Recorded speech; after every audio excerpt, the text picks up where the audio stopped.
邪魔します。大変なことになってます。玄関が、やばい。大量の説明書、大量の服、大量の紙袋。減らしても減らしても、どんどんゴミが。いらないもの探しの探検、ダンジョンみたいな。やばい。このようにこうされてました、僕。この捨てるときに、パジャマにしようとか、部屋着にしよう、なんか作業着にしようみたいな、違う使い道を考え始めたら危ないと思ってください。それ残す理由を考えてるんですよ。なんだこれと思ってみたら、なんと、アマゾンの段ボールのミニチュア。これどこで買えるんですか、これ。シーンです。シーンで買えるの。これがシーンです。シーン案件が。3COINS で300円だったんですけど、ストックを買いました。なんか買っても1000円いかないじゃんみたいな。小学校の時の自由帳と勉強のファイルとか捨てられずに。ただこれだけ取っとこうかな。もうどっちかというとお母さんが取っときたいみたいな。はい、それはちょっと。長女ちゃん自体はこれいる？いやリンダです。年齢が43歳です。もともと片付けられない家庭で育ち、片付けが苦手です。母がセルフネグレクトの状態になって、家事をやらなくなってしまい、もう絵に描いたようにゴミ屋敷になりまして、借金もありまして、家を売らなきゃいけないことになったので、言葉悪いんですけど、お部屋の子供お部屋なんですよ。物を減らしたら、毎日をきちんとリセットして、明日に先延ばしをしない生活をしたい。ここに、僕たちにもう物は必要ないって書いてますから、もう必要ないです。行動に移す時が来ました。これって何なんですかね？謎。僕もちょっとこれわかんないんですけど、わかんないやつほど捨てていいです。なくても生活成り立ってるので。なんか、込み上げてきました。結構ここは心理的に重たいものでしたね。ありがとうございました。ありがとうございました。おはようございます。ということで、3日目よろしくお願いします。泣いちゃう。写真を撮りながら、どんどんめくって。理想を言うとあれに全部入っ、待っていた !3 日目の後半にして、ようやく巡り会えました。猫ちゃん。ゴミ袋を持ってラスボスの元へ。来た。ということで、なんとジモティーが来ました。すいません、ありがとうございます。こんだけ出るもんなんだね。なんと、4日間で出たゴミの一部です。じゃじゃじゃじゃじゃん。おー。めっちゃ綺麗ですよ。廊下も綺麗だし、綺麗になってます。ここも。子供部屋ができたよ。おー。はい。ということで、今日も物を減らしていくんですけども、今回お邪魔するのは、リンダさん、43歳の女性で、4LDK に4人でお住まいのご家族です。早速、応募動機を読んでいきます。私は物が好きです。安くても少し高くても素敵なデザインのものを見つけると心がときめいてしまい、ついつい買ってしまいます。しかしそのせいでふと気がついた時には家中私が選び購入したものだらけになっていました。家族構成は夫婦プラス子供2人なのですが、主人のものはほとんどなく、私が買い集めたものだらけ。この事実に気づいた時、はっとして申し訳ない気持ちになりました。私の収集癖は父譲りで、父は晩年買い物依存症でゴミ屋敷の住民でした。ゴミ屋敷になった実家を何度も片付けた経験があるので、ある程度片付けができるのですが、同じ血が通っているせいか、片付け方が根本的に分かっていません。ストレスのために買い物に走ってしまいました。とはいえ、コレクターレベルよりは少ないものであると思えるのですが、それでも自分でコントロールできず、収納できないものが所々に溢れ、常に室内をごちゃついています。おそらく私は ADHD 傾向にあり、視覚的にうるさいデザインのものはもともととても苦手で、白を基調としたインテリアにして、なんとか心地よい空間を作るようにしているのですが、今の家を新築して8年ほど経つのに、未だに空間作りが完了していません。毎日どこかしらが荒れて混沌としているサグラダ・ファミリア状態です。毎晩、今日こそ部屋をきれいにしようと思い、うとうとしながらも3時頃まで起きているのですが、結局どうすればいいのかわからず寝落ちしてしまう、そんな毎日です。そのせいで毎日の生活リズムも狂ってしまい、子育てにも影響を感じています。自分がコントロールできるくらいの物量に減らし、家族全員が快適に過ごせる空間を毎日提供してあげたい。夜寝るとき、毎日きちんとリセット完了して寝れるようにしたい。毎朝気持ちよく起床をしたい。私の容量が悪いので、掃除や片付けをもっと楽にしたい。子供にも良い背中を見せたい。自分自身を生まれ変わらせたい。老後のためにも今きちんとしたい。そう強く望んでいます。今までは自己主張というのが苦手で YouTube に出るのなんてと思っていましたが、出演することで自分を客観的に見てみることも大切なのではと思い、恥を忍んで全てをさらけ出してみたいと思いました。そんな中、今回の募集が始まり、チャンスだと感じて応募させていただきました。渋さんのお力をお借りして家を素敵な空間に生まれ変わらせたいです。そして良い母、良い妻になりたいです。43歳ですがリスタートを切りたいです。どうかお力添えよろしくお願いします。ということでて素敵な熱量がこもった応募動機でしたけども、リンダさん、すごく素敵な一軒家、マイホームにお住まいなんですけども、そのポテンシャルが引き出せてないっていうところで、リンダさん自身のモヤモヤが晴れるように僕もサポートしていきます。ということで動画本編に移る前に嬉しいお知らせがあります。ミニマリスト支部の公式 LINE で配布していたこのミニマルアイコン、ホワイト、ブラック、画像150個セットなんですけども、こちらさらにリニューアルしまして、なんとこれ3000円相当で販売していた全10色セットプラス150個からなんと400個にボリュームアップしたバージョンをですね、もう LINE で無料で配布することにしました。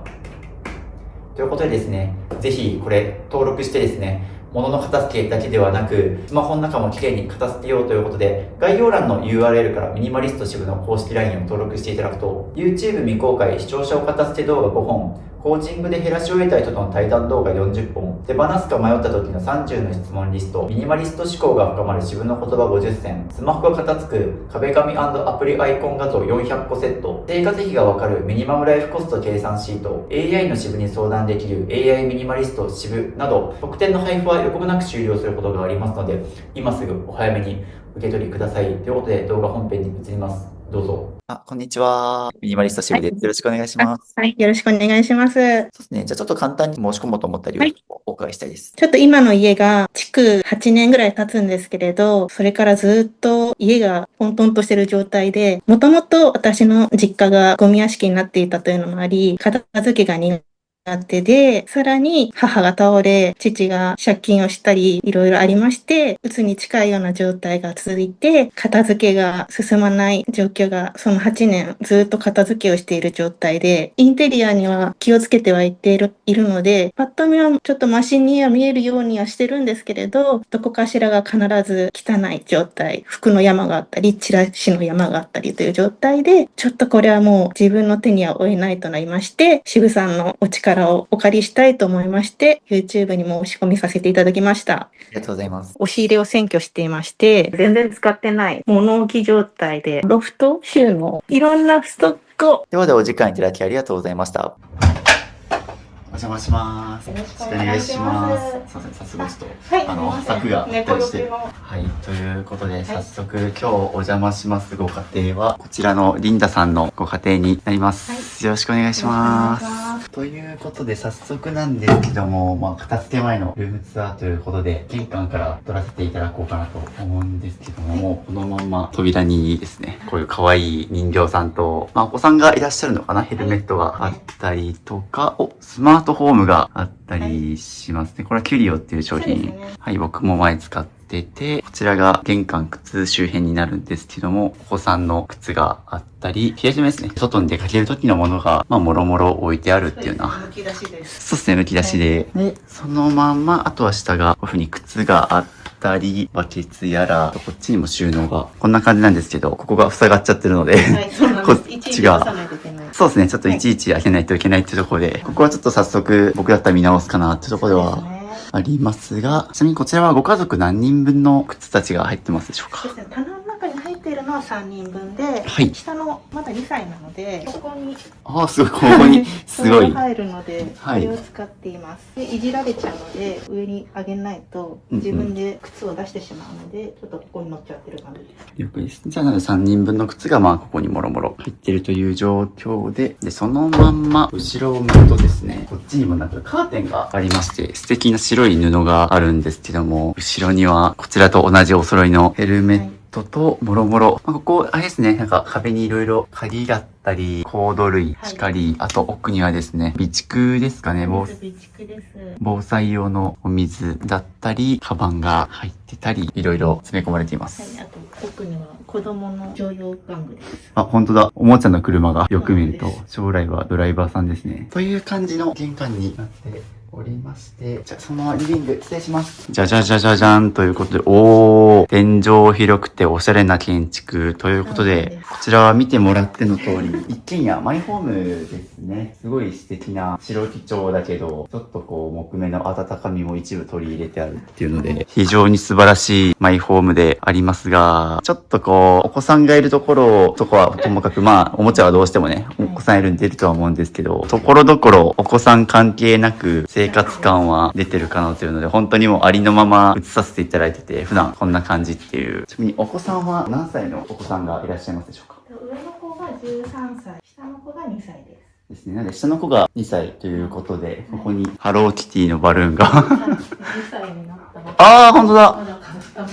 で。2歳ということは、まあ、立って遊ぶし、おもちゃも結構あっちこっち持っていくようなご年齢になりますね。ここも勝手に開けちゃうようにして、ちょっと改善しないといけないなと思ってますね。ということで、ここは素敵なシンプルな照明があったり、あとね、猫ちゃんがいるということで、まあ、餌だったり、お水だったりとか、ここにはモバイルバッテリーが家族人数分あるのかな。じゃあちょっと引き出しの中も見てよろしいでしょうか。おー、まあ。猫の餌がすぐ出せるように工夫したんですけど、ここもごちゃごちゃしてます。ごちゃごちゃしてますね。ここはなんかお子さんが当てて位置変えたとかでもないですもんね。そうです。はい。動物が入ってます。なるほど。ここは必要なものが入ってるかな。こちらも。頑張って丁寧に分類したんですけど、今問題があって、その子供が触れるようになって、こうやって今開いてるようにいじれるようになっちゃったので、これは位置を変えないとまずい状態で、ここにも電池があるので。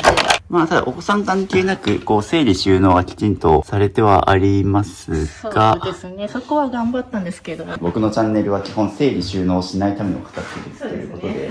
まあ、決して別にめっちゃ汚いわけでもないんですが、まあ、かといってめちゃくちゃ見ててスッキリみたいな感じでもないので、まあ、このあたり含めて家全体物量を減らしながら、まあ、動線もお子さんが触らないようにとか、整えつつ、僕の目線の先になんかこういう白い棚が、これもしかして収納ですか？これも収納です。化粧品が今。おー、そうですね。ここにメイク道具が並んで、普段はなので、じゃあここからメイク用品取って、どちらで立ちながらやってます。これイケアの鏡なんですけれど、はい。これを後から貼りまして、ここでも立ちながらやっちゃう。なるほど、なるほど。もうじゃあ、ここで取ってこうやってるみたいな。そうですね。まあ、お子さんがいるご家庭はよく、キッチンで立ちながら食べるみたいなとか、含めて、立ち仕事みたいなのが起こりがちですが、ここはそうですね。なので、リンダさんご自身の化粧品とかがいっぱい入ってます。もう一箇所もオープンということで、こちらはまあ、お子さんの塗り薬とかですね。マスクと、このチャンネルで何回も出てるんですけど、福缶。これ無印良品の福袋なんですよ。しかも2025年だから今年ですね。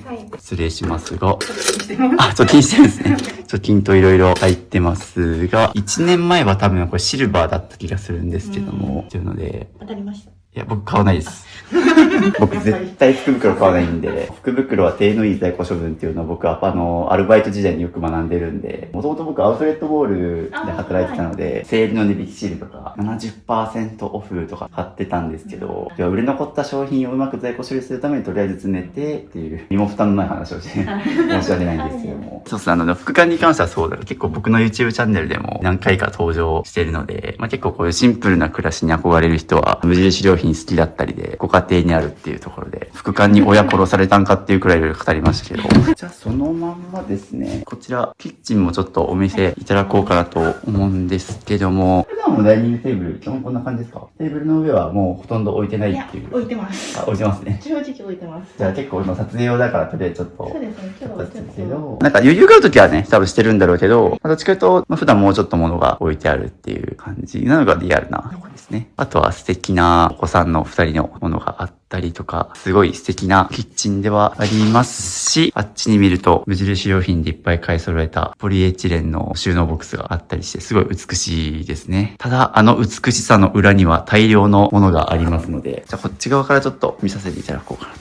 思うんですけども、ここはステンレスの段差がある整理収納で、サランラップ、アルミホイルなどを置いていったり、あとはこっちにケトルとかいろいろ。あとこれヨーグルトメーカーです。ヨーグルトメーカー。自宅でヨーグルト作るんだ。なるほど。これも結構毎朝作って。私は全然やらないんですけど、主人がやってくれて、やるときは頻繁にやってくれます。すごい丁寧な暮らしをされてる。僕なんかヨーグルトを市販で買っちゃうから、作るって発想がなかったです。作れるんだと思って。で、あとはそのままこっちにいろいろ、蜂蜜ないし、調味料だったり、不要になった乾電池。これは、一回食べたパンの袋とか、生ゴミ捨てるように取っておいて、はい。で、そのまま下でゴミ箱があって捨てていくっていうような感じですが、乾電池ってこんなに出ます？結構使ってます？こっちで。いや、だいぶ貯めて捨ててる感じで。おもちゃの電池が結構多いですね。そうですよね。なのでお子さんがいらっしゃるので、いっぱいね、おもちゃがあると思うんですけど、一応現時点でも僕から言えるアドバイスで言うと、充電池にするっていうのがおすすめですね。やっぱり電池って使った後ゴミにして、特に家庭ゴミに捨てられないから、回収持ってったりがすごいね、不便なんで、決まった日に出せないとか。なんで僕だったら、例えば前はエネループみたいな充電池だったり、僕使ってるのはUSB-C で充電できる乾電池とかあるの。そうなんです。そうなんです。結構実は、電池そのものに穴がついてて、そこに USB させるみたいな製品があったりするので、そういうの使うとゴミにならないし、いちいち買わなくていいっていうのはあるので、そうするとここは減らせるかなというのが、まず一つアドバイスとして。知らなかったです。なのでぜひちょっとこれは片付けで後の話になります。はい。であとはそうですね、この上は本当に、普段使う、包丁だったりとか、塩コショウがあったり、ここも結構無印良品とかなのかな。そうですね。これは本当はおもちゃを入れてて、はい。なんか歪んじゃったので捨てようと思って置いてあります。動画越しで見ても若干形が。そうなんです。あとはこういうところに吊るせるようになってて、お玉だったり、返しがあったりとか、もろもろ。これ何ですか？これはいろいろゆで卵を。ゆで卵か。なるほど。ここにすげえ。はめられて、ペンギンさんになるって。であと調理器具としてはここに、炊飯器に使ってるんですけど、何でも調理できる圧力鍋みたいなやつですね。はい、スロークックとかいろいろ圧力とか書いてますけど、そういう圧力鍋的なものがあったりとか、オーブンと電池があって、これディナーロールってこれあれですか？コストコ？コストコです。なるほど。もうまさにそうですね。こういう一軒家があって、お子さんがいてっていうところはもうコストコ大好き。大好きです。そうですね。僕のチャンネルでよく物が多い人の家は大体コストコあるみたいな言ってると思うんですけど。入ってきました。はじめまして。よろしくお願いします。よろしくお願いします。何があったんだ。上のお子さんも不意の登場で、ちょっとマスクね、後ほどしてもらうんですけど、ハトポップの登場で、はじめまして、渋です。お願いします。また後ほどお願いします。すごい。というので、もう本当に、ありのまま全部映してます。これがリアルで。大丈夫か？というので、お子さんはご飯の時間です。じゃんけんが始まってます。じゃんけんぽん。もう一回発声。じゃんけんぽん。勝ったね。やったー。勝っても負けても表情一緒。というので、じゃあ、そのこっちちょっと見させていただこうかなと思います。はい、一応ね、こちらがパントリー兼食材があったり、こっちに重要書類、学校のプリントだったり、重要なものって書いてくださいまして、でこっちにあとお箸だったりとかいろいろ入ってますね。で、そのまんまパントリーの横には水回りがありまして、素敵なおもちゃとドラム式洗濯乾燥機がありまして、非常に美しい建築、水回りもなんか曲線美が美しい水回りになっておりますが、なんか別に生活するには困んないんだろうけど、美しく物が置かれてるかというと、この辺りしっかり、特にここ、みたいな、僕の今の感想はリアルなところなんですけど、ここ自体はすごい綺麗だけどって感じですね。ちょっと気抜くとごちゃつきます。なるほど。なので今はちょっとカメラが入る前にちょっと気合入れてるものの、やっぱ油断するとすぐ散らかるというので、ね、特にこことかにいっぱい置けちゃいますからね。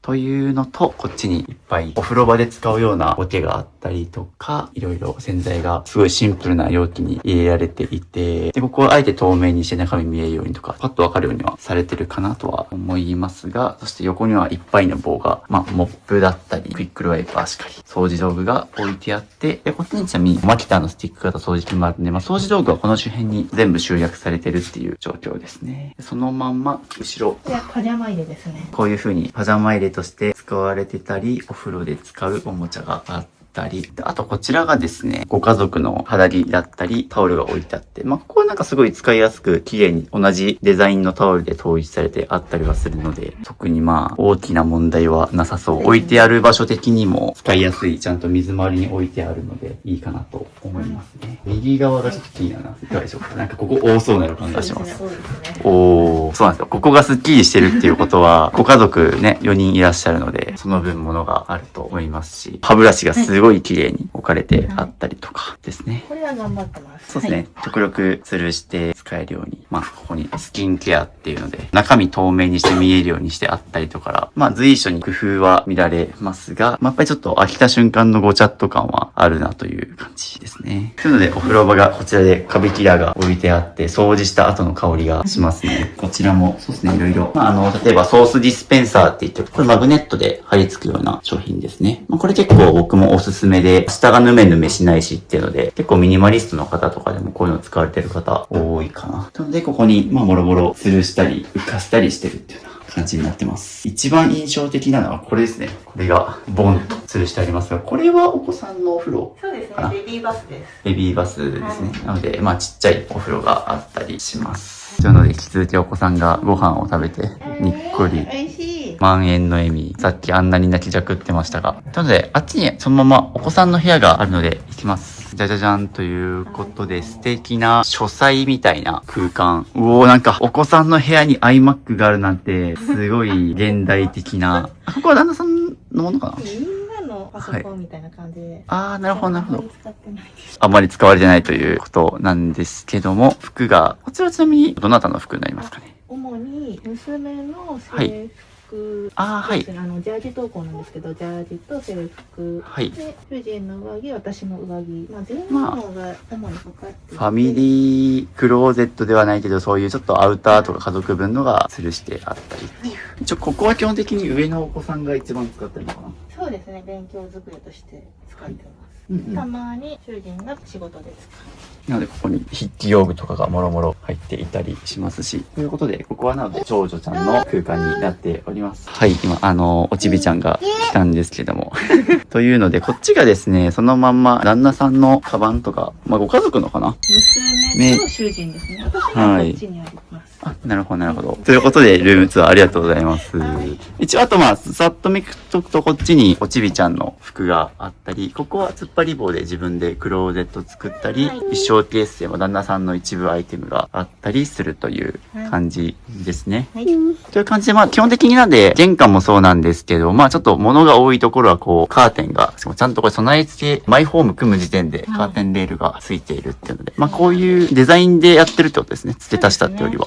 で、あとはこんな風に、ここもいろいろ雑多に物が入っております。これなんだ？これカゴですね、何か。カゴですね。これはこの子のお昼寝布団が入ってお昼寝する床で寝るんだよね。愛用品ですからね。愛用品です。テンションが上がりましたね。という感じで、これが普段こんな風に寝てらっしゃるという感じですね。で、そのまんま2階もありますので、ちょっとご紹介していただこうかなということで、さっきの玄関のすぐ横にですね、素敵な階段が、お花が飾ってあったり、階段が2つにここで分離してて、じゃあ、こっちから行きます。すごいダンジョンみたい。素晴らしい書斎ですが、物量も驚きということで、ここに早速もう雑誌が積まれてあったり、で、そのままですね、ここ吹き抜けになってて、上から素敵なマイホームが見えるということで、素晴らしい。でも上から見るとすごいごチャット感が分かってしまう。という感じで、そのままこっち素敵な書斎ですが、こちらはどなたが使われてますか？趣味の部屋として使おうと思ってたんですけれど、ほとんど使ってないです。なるほど。ここはリンダさんの、趣味の部屋というので、ここに例えば出かけた思い出というので、ちゃんと思い出のものはこういうタグつけて整理整頓はしてありますし、他にも手芸材料、紐綿など創作手芸とか、やばい今物にこうちゃいましょう。意識してないとこうなるってことですね。というのでちょっといろいろ下に荷物が積まれてあって、ちょっと今の事件が起きたっていうそういう感じだったり、いろいろ分類しなきゃいけないなって思っていたんですけど、ここに詰めて放置して1年以上経つ子供たち。そうですね。お子さん今13、中学生ですかね。なんで6年って書いてあるからなるほど。お子子さんの絵があったりして微笑ましいですけども、とか、ここにいろいろチラシだったり、書類があったり、本もあるし、こういう手芸のアイテムがあったりですね。もういろいろあります。ここ片付けたらすごい素敵な空間になるからもったいないですね。もう最初からこういう階段みたいな収納が、最初。後からつけて、はい。これ IKEA のやつなんですけど、キャットウォーク代わりに。そうですよね。なんか前僕、違うミニマリストさんのルームツアーさせてもらった時に猫ちゃん飼ってて、こういう真っ白い空間にこういうのってたんですけど、見たかな。なんかあのイメージでキャットタワーを作ったら、ただの物置になってしまっているという。これが猫の遺骨で。はい。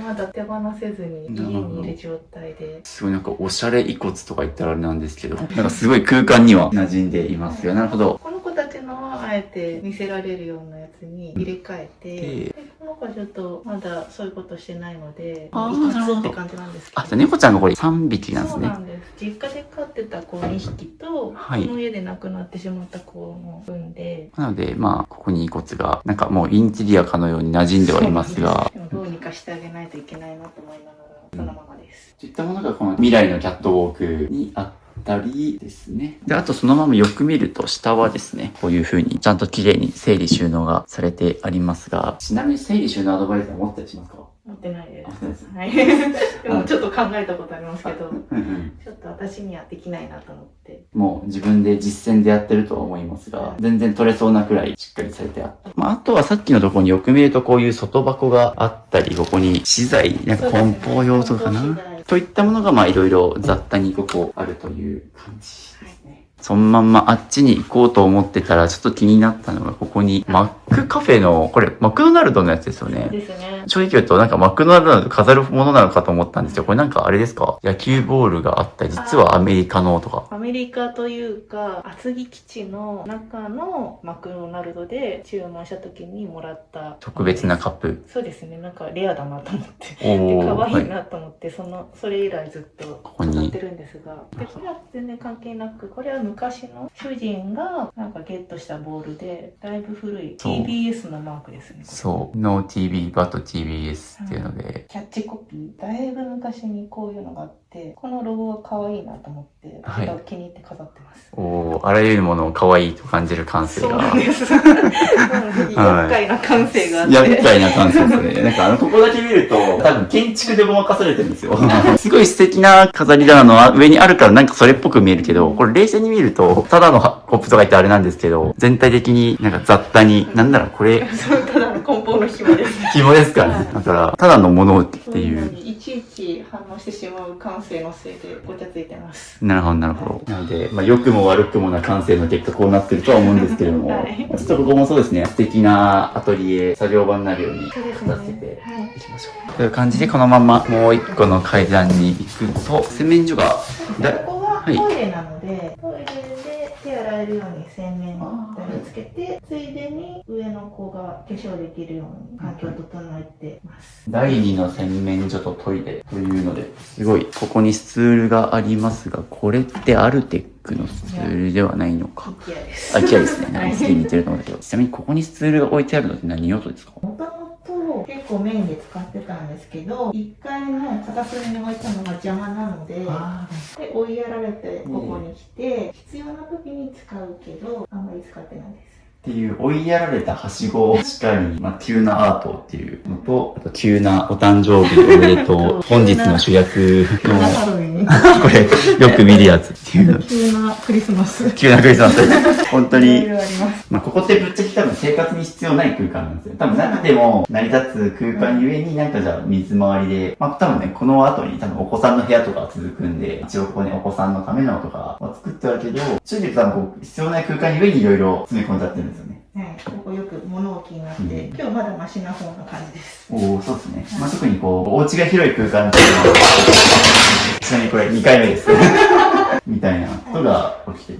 特にお家が広いからこそですね、人間ってやっぱ余白があったら埋めたがるっていうので、お家が広かったら物いっぱい置けていいじゃんと思われがちなんですけど、あるから買っちゃうんですよね。はい、そっていうのでいろいろ物が増えてしまって困ってるっていうので、実はですね、あとこの白い収納は、これはもう作品ですね。おー、はい。子供の小学校の時の自由帳自と由帳と勉強のファイルとか捨てられずにこれ入ってはま、す。どっちかというと、お子さんが捨てられないというのは、私です。ああ、そうですね。お母さんあるあるではありますが、そうですね。これがすごい高さ高くもう4段なので、こういう感じのが4つ続いてるっていうのがイメージで、これも収納力いっぱいということで、結構そうですね。もう持ち上げるのも重量あって大変だと思いますし、そうですね。っていう感じで服が挟まったり、重なるのも大変だし、何が一番の問題かってこれトイレの扉の前にあることなんですよね。そうなんです。はい間を縫っていかないと。おそらくめちゃくちゃ素敵なトイレなんですけども、またがないといけないという状況に。このトイレ使われてます？あ、これは使ってます。使用頻度は低いですけど、やっぱ寝てる時にトイレ行きたくなったら、ここを使う感じです。ですね。なので、まあ使う時はあるからこそ、これが置かれてるのすごいそうです。もったいないっていうのとですね、そのまんまもう皆さんここは気になってしょうがないと思うんですけども、じゃじゃん、屋根裏収納的な感じですね。天井が低い、まあ何度物置っていう空間ですし、まあよく見るとあそこにね、ヘルメットがあったりしてですね、まあここに防災とかも置いてあるとは思うんですが、もうヘルメット必要なくらい危ない時に多分ここにあっても、ここからバババーって急いでここ来るのって結構ね、現実的ではないかなと思いつつ、まあいろいろここだと冷蔵庫もあるかな、これ。そうです。冷凍庫です。冷凍庫ですね。はい。ちょっと待って、アップルのマーク出てきて俺、これアップル製品なんかなと。すごい、アップルが冷蔵庫を作ったらこうなるみたいなデザインされてるんですけど、貼っちゃったんですね。感性が素晴らしい。おーっていうくらいには結構使われてますね。これはまあ、イメージあれですか。コストコで買ったものとかがある意味ですよね。はい。という感じの冷凍庫があって、隣にここもおそらくコストコで買ったであろうキッチンペーパーと、あれ、なんかよく見ると、あそこにアマちゃんがありますね。アマちゃんってNHK の朝ドラ、はい。懐かしい、多分俺が高校生の時とかじゃないかな。そうですね。結構前ですね。結構前の、能年レナーさんこと今、のんさんですね。はい。面白かったです。懐かしの DVD があったり、いろいろ雑多に入ってます。今日も僕とりあえず雑多にっていう言葉めっちゃ使ってるくらい雑多です。雑多ですね。はい。自覚してます。あそこに、あと2体目のかぼちゃが。まあ、ハロウィンでしたからね。まあ、実は撮影日が今11月の8日というので、まあ、約1週間前がハロウィンだったっていうので、ちなみにハロウィンは何かされました？しなかったです。一そうですね回だけ魔女の宅急はい便の機器の格好をさせて、親バカに写真を撮って終わりました。なるほどはい。綺麗にオチがしてるのかなって気になってたんですけど、これ実はですね、リンダさんに限らず、意外とまあ僕の片付け依頼申し込んでくれる人って、ひな人形とかクリスマスとかハロウィン好きなんですって言って物置部屋開けると撮ってあったりするんですけど、聞くとみんなやってないって言うんですよ。要は生活に余裕がないというか、片付けに追われてるから、結局取り出すのも面倒とか、忙しいっていうので、ちょっと矛盾した状況にみんななりがちなんですよね。やると言いつつ残してあるのに、実際は使ってないし、でも捨てようとすると、いや使うんですみたいなことによくなってたりするので、まあ、それってまさにこういう物置部屋があるからこそなんですね。広い。置けちゃうしっていう問題があったりしてっていうところで、特にここはちょっとリンダさんからも重点的に減らしたいと言われてるところでもありますし、僕もここの写真見て、ちょっと片付けたいなと思ったので、ここはちょっと頑張りたいですね。で、出ますとそのまんま階段がこっちにもあります。さっきの書斎が、まあ 1.5 階みたいな感じで、こっちが2階ですね。そうですね。で、こっちもですね、道が2つに分離してまして、すごいダンジョンみたいな感じになってて、右から行こうと思います。お、すごい、ちょっといろいろと来ていただいてますが、これがありのままというので、素敵な、なんかホテルみたいなベッドルームがあって、すごいおしゃれな空間というので、なのに、ちょっとここら辺がすごい生活感が出てたりして欲しいっていうので、リモコンだったり、アーティスティックな手があったり、僕の足元には使われてないプリンターが、プリンターじゃないな、これ。これはブルブルマシン。はい。で振動するやつです。ダイエット道具で有名なやつなんですが、コンセントは近くにあるが刺さっていないということで。前は使ってないですよね、多分。そうです。最近やってないです。あと、奥に問題のものがあります。お、というと、はい。ウォーキングマシンですね。トレッドミル、歩くやつですね。そうですね。で、そしてその上には季節物の扇風機。もう終わったのに。そうですね。もう長袖寒い季節になっておりますが、あっちから見てる分にはなんともないけど、ここよく見ると使われてないものがあったりしますね。で、そのまんま、こっちを向くとクローゼットがあります。すごい広いです。ちなみにこっちがリンダさんの、はい、そうですね。私と子供用が入ってます。右側は、主人です。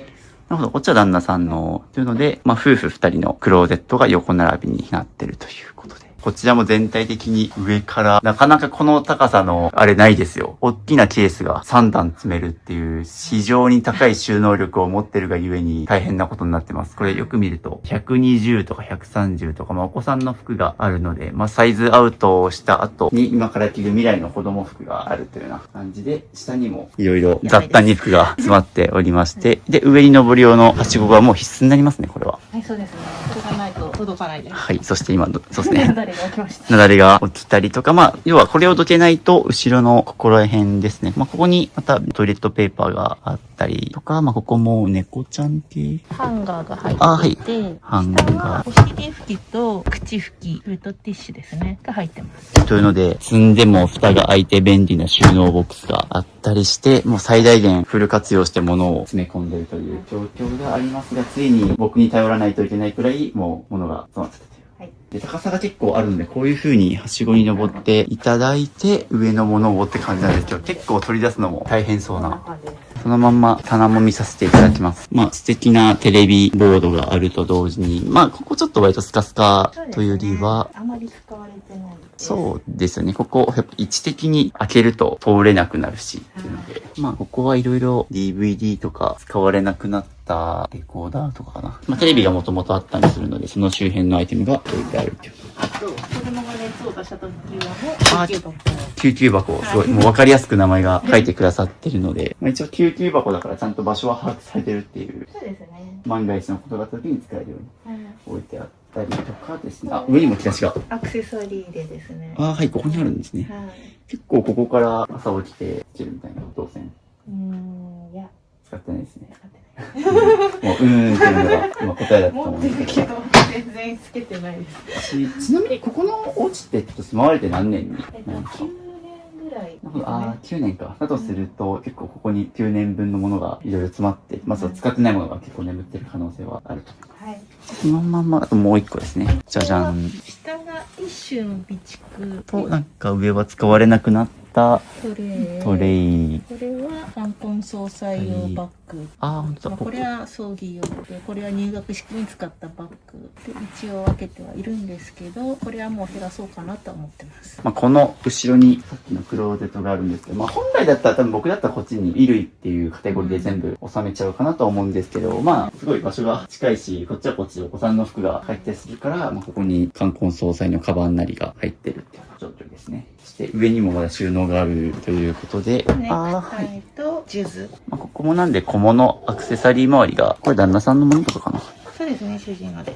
という感じの寝室でした。で、さらにこの下あるんです。まだあるね。はい。終わりかと思いきや、別途した収納がございまして。はい。私のバッグです。ショルダーカバンとかいろいろ雑多に入れてありますが、ここ使ってなさそうそうなんですね。はい。ちょっと減らしたいですね、これは。半分ぐらい。使ってなさそうと思った理由としては、多分使ってる一群はあそこに吊るしてあるからっていう風に思ったんですけど。あれは使ってるやつじゃなくて、収納用バッグなんです。なるほど。使ってる代わりじゃなくて、衣装ケースの代わりみたいな感じで。マフラーが入ってるだけっていう。っていう感じなんで、なので、カバンはまだ減らせると思いますし、本当だ、ここよく見ると収納がありますね。ここは、夏用のシーツ。開きます。はい。タオルセットとか。はい。あと、ひんやりするマットレスとか。ここはなんかちゃんと使うものが入ってる一方で、これのせいで開かないっていう。ここはまだギリギリ開けられるかもしれないけど、あっちはすごい大変そうな。諦めてますね、これ。そうですね、空ですね。空ですね。よかった。僕はほっとしますと。手前もちょっと一応見とこうと思います。これはもう一番使ってる場所がここで、シーツとか、こっちも。僕ここ見た感想としては、手前のシーツだけは置くけど、カバンとかはここでなくてもいいかなっていう。はい、という感じの寝室になっておりました。そのまま寝室を出まして、こっちに行くと廊下があるんですけども、この箱は服がいっぱい積まれてありますが、ロイドです。ロイドっておもちゃの。はい。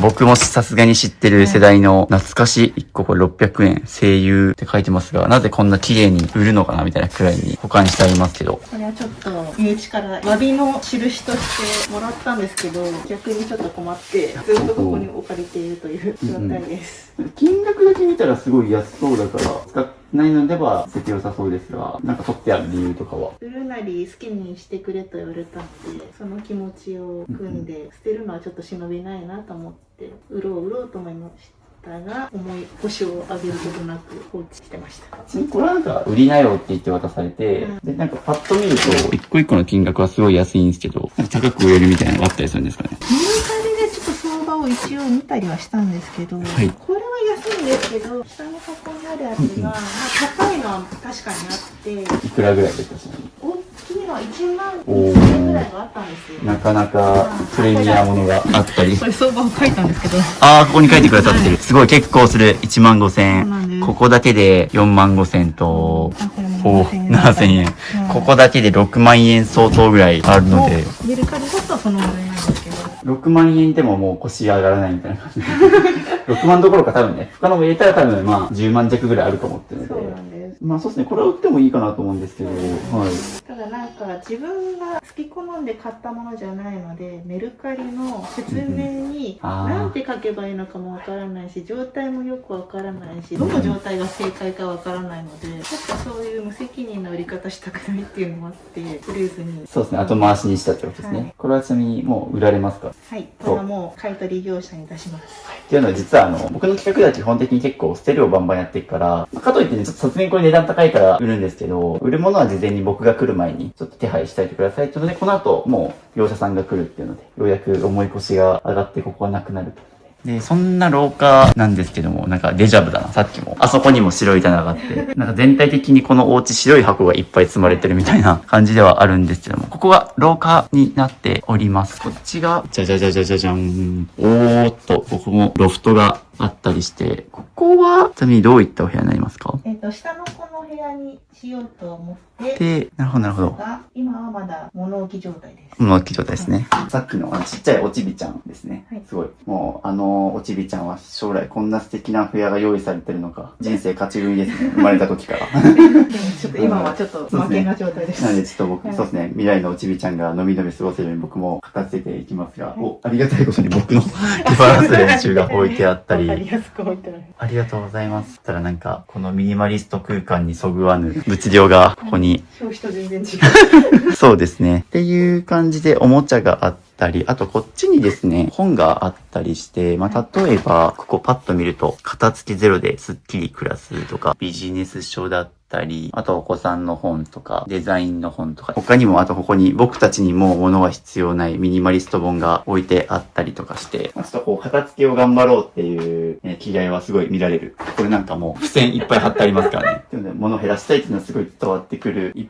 方で、そのまんまこちら上を見上げると、なんとロフトがありまして、あの人形がすごい不気味というかですね、僕目線だと真上からこいつ見られてるみたいな。っていうので、ここおもちゃがいっぱいね、天井高く積み上がっているんですけども、これ、お家がですね、ここ関東圏なので、まあ結構地震が来るとちょっと危ないかなというのはあるので、ここはちょっと減らしたいですね。し、おそらく上に積み上がってるってことはもう遊んでないおもちゃ。そうですね。上の子が遊んでたおもちゃを捨てずに、ちょっと保管しちゃってるかもしれない。で、まあ下の子が、おちびちゃんが遊ぶかもっていうので、取ってはいるが、まあ多分下のおもちゃで事足りてそうな。そうなんです。ちっちゃいレゴとか、まだ下の子には危ないものとかが多くて、しばらくは遊ばない。っていうので、ちょっと上に積んであるっていう。はい。あと、そのまま下に棚があったりして、もうありとあらゆる場所にこう引き出しタンスがあるから大変ですよね。片付けようにももう、それこそ腰が重いというか。これは下の子の服です。ただ、季節外のもの、使ってないものを入れてます。なんでまあこの部屋物置部屋にはなってるけど、おもちゃだったりお子さんの服は一応ちゃんとあるっていう、まあ、すごい贅沢な空間ではありますね。結構僕いろんなご家庭行ってきてるんですけど、まあお子さんがだいたい2人いたりすると、そこにちっちゃいお子さんがいたりすると、もうほんとみんなスペース足りないみたいな。でも押し入れとかにぎゅうぎゅうに詰めてあるっていう中で、ここ一室丸ごと、こういうクローゼットを着たりしてるので、まあ、ある意味贅沢なことではありますが。そうですね。ここも同じくお子さんの服だけど、これちょっと大きく感じるな。そうですね。これまだ大きいので、お下がりはさっきの寝室にいっぱい入ってる箱の中なんですけど、これは新品で買って、でもタグがまだタグがまだついてて、これちなみにいつ頃に着れる服ですか？1年後かな。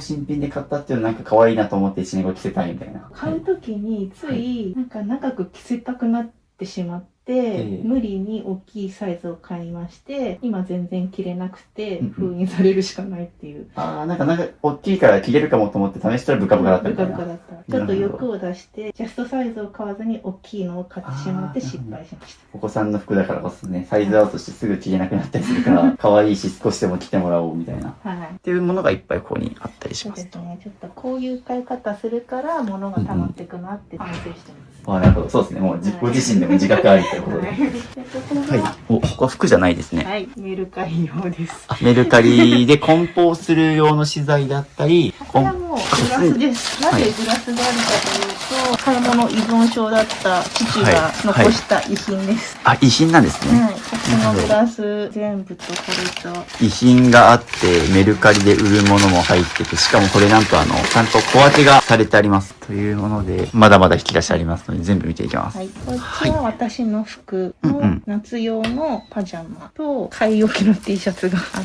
て。新品未使用。しかもこれなんか全部同じじゃないですか。そうです。みんなで着ようと思って。なるほど。家族全員分です、これ。お揃いですね。はい。で、まだ上の子ちょっとこれは大きいので、もうちょっと寝かしてからみんなで着ようと思って買いました。ディック・ブルーナが大好きで、これチャリティーになるので、はい。チャリティー T シャツでしてしまいました。チャリティーっていうのがあると結構あれですか、いいことしてる感があるから買っちゃうみたいな。デザインが可愛いから買ったのはあるでしょうけど、可愛いし、チャリティーになるし、一石二鳥でいいじゃんみたいな。なるほど。チャリティー T シャツってそういう需要があるんだ。釣られましたね。そうですね。もう僕すぐそういうビジネス目線で見ちゃうんで、パッと見そうなんですよ。なんか、24時間テレビとかそういうの全部そういう目線で見ちゃうタイプの人間だから。24時間テレビの T シャツもうちあります。綺麗にもうハマってる方ですもんね。一回限りですけど、一回限りですよね。っていうので、ここにはいろいろ大人のものも服が入ってます。これは下の子がサイズアウトした服。じゃあこれは手放すのだけど、袋に包んで置いてあるっていう。ちょっと雑多に。ゴミも置いてあるみたいな感じですね。ここはもう私の趣味雑貨が入れられている状態で。モナリザですか？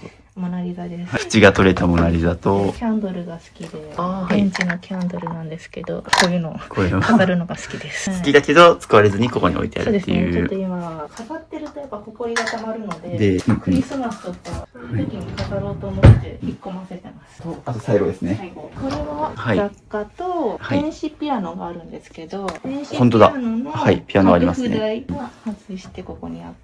っていう感じで、そうですね。ちょっとここには雑多に子供服からメルカリで売るものに遺品だったり、未来の子供部屋に置いてあるっていうので、私なんか、これずっとおしゃれだなと思って、ミニマルな間接照明。可愛いですね、これ。立つと。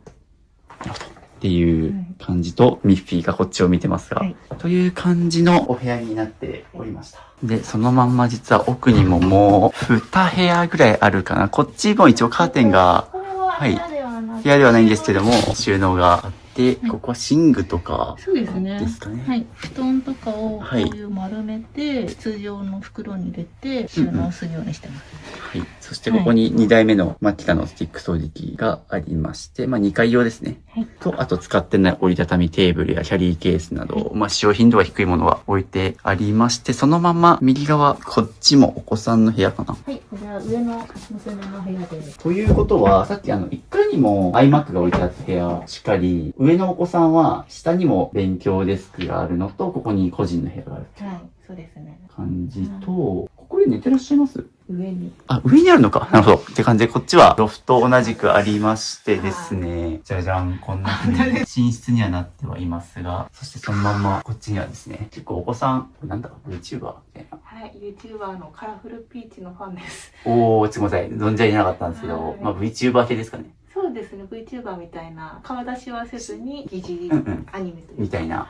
なるほど。ストプリみたいな感じなのかな。ストプリが分かんない。みたいなものがこれ、要は天井に吊るしてあったりして、すごいお気に入りのクロミちゃんだったり、これ、シナモロールか。はい、ちょっと違うんですけど、これ、アイシナモロールっていう。僕シナモロールコラボカフェ行ったことあるんですけど、知らなかったです。設定忘れちゃいました。でもちょっと違うんですよ。普通のシナモンじゃないんです。なるほど、なるほど。っていうので、よく見るとここですね、シナモンの人形とかクッションが置いてあったり、こっちにもすごい、もう推しのコーナーですね。なんと贅沢な推し棚コーナーというので、これなかなか大人でもこのスペース作れないですよ。というので、中学1年生のお子さんの部屋なんですけども、素敵な空間ですね。贅沢に物をいっぱい置ける素敵な部屋がありまして、これがさっき話してた、すごいですね。これ原神か。はい。これは原神で、はい、こちらがカラフルピーチのメンバーのモフくん。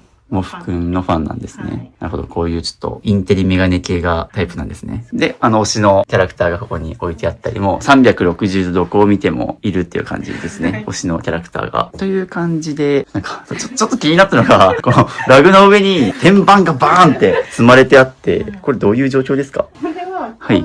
今使っている天板が100センチなんですね。短い。これが100センチ。こっちです。こっちが、ごめんなさい。はい。やばい、そう。失礼しました。ちょっと置いておきます。推しのものを落として大変申し訳ございませんが、100メートルの天板があって、天板が100なんで、はい。ちょっとそれだと狭くて、この前、IKEA のアウトレットで120を買ってきて、渋さんが来る前に付け替えようって思ってたんですけど、後回しにして、ここに床にドーン。なるほど。拡張するために、そして IKEA のアウトレットっていう概念があるんだ。そうなんです。ちょっと傷ありのやつとか安くなってます。なんで、ここは、なんでもうちょっと広げられるようにっていう感じですね。あと気になってるのは、そのまま、ちょうどリンダさんの後ろにですね、棚があったりして、ここがもしかするとクローゼットになってるのかな。そうですね。これも IKEA とかですか？あ、そうです。おー、やっぱ IKEA ってすげえな。安くてシンプルな。うちほとんど IKEA です。IKEA って結構北欧、シンプルな家具が多いから、結構僕の視聴者さんとかやっぱミニマリスト志向な人が基本来るんで、シンプルで、お値段も手頃でっていうので、いろいろ結構 IKEA 家具は僕もたくさん見てきたんですけど、いや、ほんとおしゃれで美しいですよね。ですね。というので、なんか綺麗に、ちょっとこっちも、多分ここもね、開かないんですけど、もう床中がちょっと開かない状態にはなっていますからね。何気にこういうのもね、どけるのも大変なんですよね。っていうので、ここはお子さんの服がいいですね。全部吊るしてあるので、ここは綺麗な感じなのと、じゃじゃん。こっちは、ハンバーガーがいっぱい。マクドナルドのハッピーセットかな。マクドナルドの福袋の景品です。あ、これ福袋なんだ。福袋とスタバと、現代のファストフードチェーンの雑貨がいっぱい置いてあって、とかいろいろ、ここも入ってるという感じです。また、上にも物が積んであったり、これなんだろう。望遠鏡です。あ、望遠鏡です。これ、お家すべて見させていただきました。ちなみにもう12時に入って、今時間が、なんと時刻もう1時半ということで、なんと片付け前のルームツアーを撮るだけで90分もかかってるくらいですね。すごい大きなお家を見せてくださり、ありがとうございます。というので、1階に降りてきて、今お子さんが、これなんかお子さんが見る番組って感じだ。多分なんかちょっとゆるくモザイクはかけてると思うんですけど、歌のお兄さんがちっちゃいお子さんと踊ってて、ね。これが普段の日常なんですね。可愛らしい。そしてさっき寝てたやつもここに。なるほど。ここで寝ながら見てるみたいな。ちょうどお昼寝タイムではあるので。はい。ということで、大きなお家を見させていただきまして、で、早速物を減らす前にですね、リンダさんに自己紹介だったりとか、なんで物を減らそうと思ったのか、今抱えている悩みだったり、物を減らしてどんな生活をしたいのか、お伺いしていきたいと思いますので、早速自己紹介をお願いします。はい。リンダです。年齢が43歳です。で、間取りが一軒家のマイホームで 5LDK ぐらいっていう広さのお家になります。はい。じゃあ改めまして、2つ目が申し込みの理由ですね。今抱えている悩みを教えてください。はい、読み上げます。もともと片付けられない家庭で育ち、片付けが苦手です。さらにインテリアや雑貨が好きで、ストレスがあると買い物にぶつけてしまい、気がつけば家の中は私が買ってきたものに溢れてしまいました。それでもこれを飾れば素敵な空間になるかもと買い物を重ねて物が溢れ、自分でもどんな家にしたいのかもわからなくなってしまいました。物量をコントロールしきれず、どこかしらがごちゃついている状態が8年前の新築時からずっと続いています。悶々とした日々が続いていた時に渋さんの YouTube を拝見して、世の中にはいろんな片付け方法がありますが、私にはこの方法だと思いました。しかし自力でやろうと毎晩徘徊するのですが、自分の中の殻を破りきれず、毎晩途方に暮れて深夜3時頃に寝るという生活をしていました。そんな状態で水分不足の悪循環となっていたところに、今回の募集がかかり、バラをもつかむ気持ちで応募させていただきました。ありがとうございます。バラをもつかむ気持ちでというので、はい、かなりね、もう思いの丈があって挑まれてるのが今のでも伝わったと思うんですけども、そうですね、ちょっと僕も改めてメモを見させていただきながら、ちょっと気になったのが、もともと片付けられない家庭で育ったっていうところで言うと、ご両親とかご実家の方はどういったご家庭だったんでしょうか？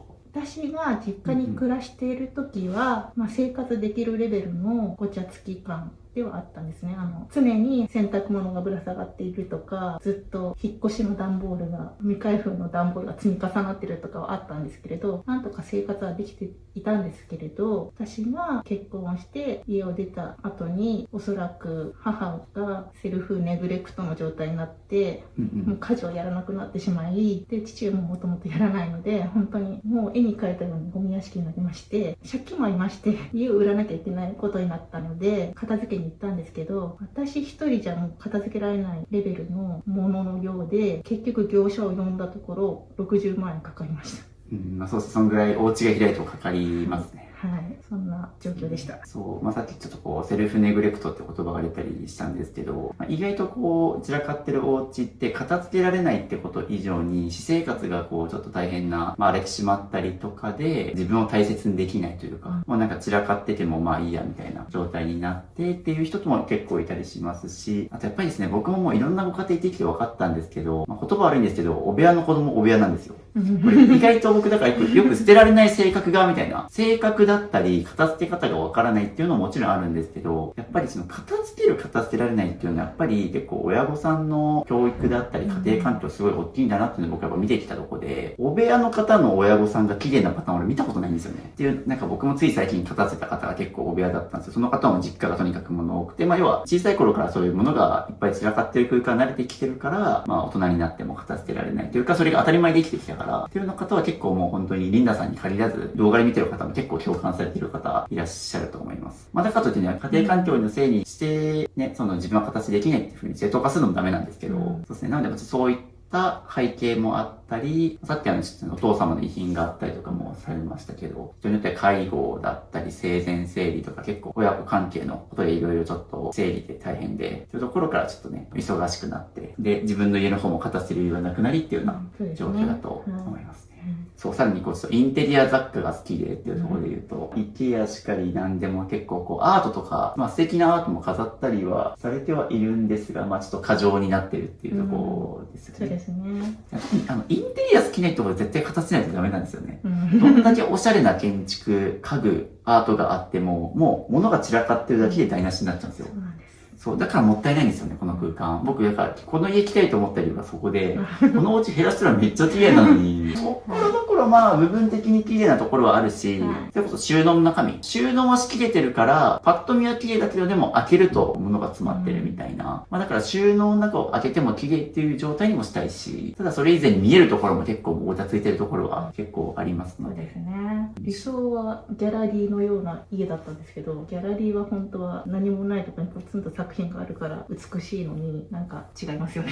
まさに。ミニマリストの空間は結構アートギャラリーみたいに表現したりするんですけど、自分が主張したい、際立たせたいアートとかものがあって、それ以外を削ぎ落とすっていうのは、だからこそ際立つんですよね。でも、いくら素敵なアートがあっても、周りに物がごちゃごちゃあると、それって主役じゃなくて背景になっちゃうんですよ。っていうところからも、なのでそういうコンセプトで、このお家作ったっていうので、結構白が多くて、置いたものが際立つような白基調な空間だったり、ところどころね、キャットウォークとかは作り付けですけど、そんな風にちょっとアトリエを意識して空間作りしたけれども、お家が広くてどんどん置くようになりっていう、これすごくもったいないですね。ちなみにそうですね、ストレスがあると常に買い物してしまうっていうので、さっきちらほらルームツアー中もその買い物依存症みたいな言葉が出たりしたんですけど、それはどういう時にストレスが溜まって？まず母が倒れまして、くも膜下出血で倒れまして、それだけでも大変なのに、実は借金があると父からその時に言われて、さらに国民健康保険に入ってないって言われ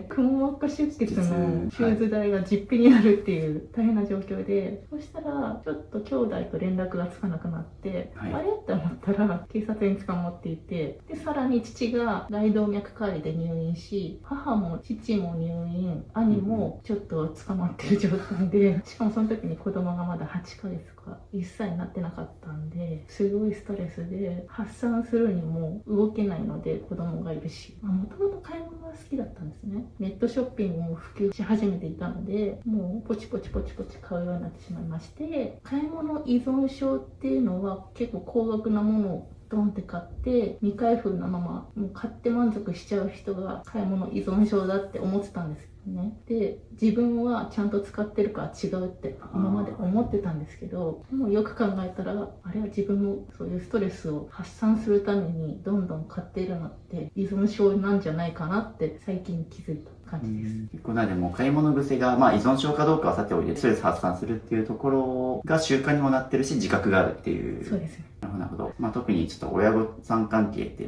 それこそ僕とかも忘れもしない29歳の誕生日に、父親が脳出血で倒れて、で、いきなり誕生日の午前中に、知らないとこから電話かかってきて、病院行って、で、いきなり手術費、クレジットカード切らされるみたいな、っていうのがあったりしたんですけど、その時に何が大変だったかって同じ状況で、介護が始まるんですけど、介護義務に当たる人って、基本的に血が繋がってる僕とか、妹とか、父親、兄がいるので、僕以外の2人いるんですよ。あとお母さんだ。4人いるんですけど、お母さんは認知症で入院してて、父の兄は連絡取れないみたいな。行方不明。同じなんですよ。で、妹は経済的に使い物にならないし、お金にも時間にもゆとりあるの僕だけみたいな感じだったから、もう手術費とか僕が払ったりして、で、何が問題だったかっていうと、父親が倒れたことによって、父親のお母さんも父親が認知症介護したんで、芋づる式にダブル介護みたいな状態がちょっとあって、父親はそこからただリハビリして生活できるようになったから、今そういう一番大変な時期は脱出したんですけども、僕はでもその時ミニマリストで良かったなと思うのは、本当にお金と時間にこういう生活も11年間やってたか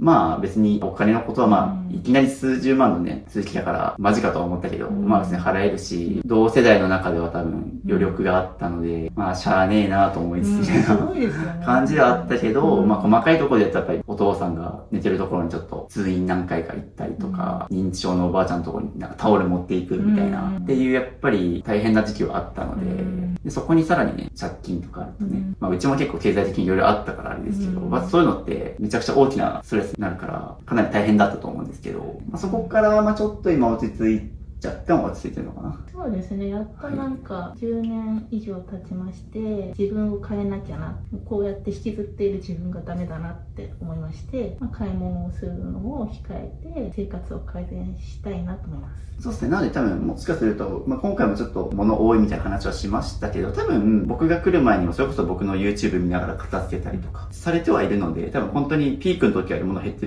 ますよね。そうですね。多分ひどい時はもっと物を散らかってたり多かったのかなと思うので。ただ、ちょっとまだ、そうですね、ある程度自分で頑張ってきたけど、ちょっともう一人だとお手上げというところでご依頼してくれた。はい、そうですね。じゃあ最後3つ目、物を減らしてどんな生活をしたいのかお伺いしたいです。物を減らしたら、毎日をきちんとリセットして、明日に先延ばしをしない生活をしたい。あと、今まで趣味でジュエリーを作ったりしてたんですけど、それをストレスを言い訳にして全然やらなくなっていたので、ハンドメイドをまた楽しみたい。あと、ゆっくり読書をしたい。あと、家計も見直して、もろもろデジタル化を進めたいです。ということで、趣味のジュエリーだったり、まったり読書する、ゆとりの時間が欲しいということで、でもこれ、物を減らせば手に入ることなので、そうですね。なので一旦今回ちょっと最初4日間連続で片付けますので、目標はちょっとこの4日間で終わったらいいなと思ってるので、じゃあここからちょっと長丁場になりますが、早速物を減らしていくので、よろしくお願いします。お願いします。お知らせです。ミニマリスト支部の LINE を追加するとなんと無料で YouTube 未公開の片付け動画やルームツアー動画5本、スマホのホーム画面が綺麗に片付くアプリアイコン画像150個と壁紙セット、物を手放すか迷った時の30の質問リスト、ミニマリスト支部と1対1でズームできる相談会、インテリアの参考になるミニマリスト部屋のリンク集など、他にも計10個の特典を無料プレゼントしています。配布は予告なく終了する可能性があるので受け取りをお早めに、概要欄のリンクか QR コードから登録お待ちしてます。というので今から服を減らしていくんですけども、家中にある服をちょっと取ってきてくださいというので、リンダさんにはまず服を取っても着てもらいつつ、お子さんがスマホで YouTube 見てますね。これがリンダさんのご自宅のありのまま。はい。というので、家中にある服を持ってきていただきまして、早速こちらのクローゼットから減らしていきます。はい。ということで、早速服から減らし始めていくんですけども、もうこのチャンネルは必ずクローゼットから片付けるというのをルールにしていて、というのも服ってまず減らした瞬間から翌朝のコーディネート選びが楽になったりとか、特に女性の場合はやっぱり服持ちすぎっていうパターンが結構多くてですね。でそれこそ今季節の変わり目で11月なんですけども、最近着なくなった夏服だったりとか、逆に今から着ようと思ってる冬服とかを選んでもらうのにもいいタイミングですし、それこそ日本ってもう街を歩くけばどこにでもアパレルがあったりするじゃないですか。もうファストファッションとかも駅中歩いてもどこ行ってもアパレルがあって、で、季節の代わりにみんなセールやっててっていうので、それこそ多分ね、こう、さっき買い物をめっちゃやってたっていう時期とかにね、服とかも多分いっぱい買ってたと思いますし、さっきもね、違う部屋にご家族で一緒に着ようとして買った服とかね、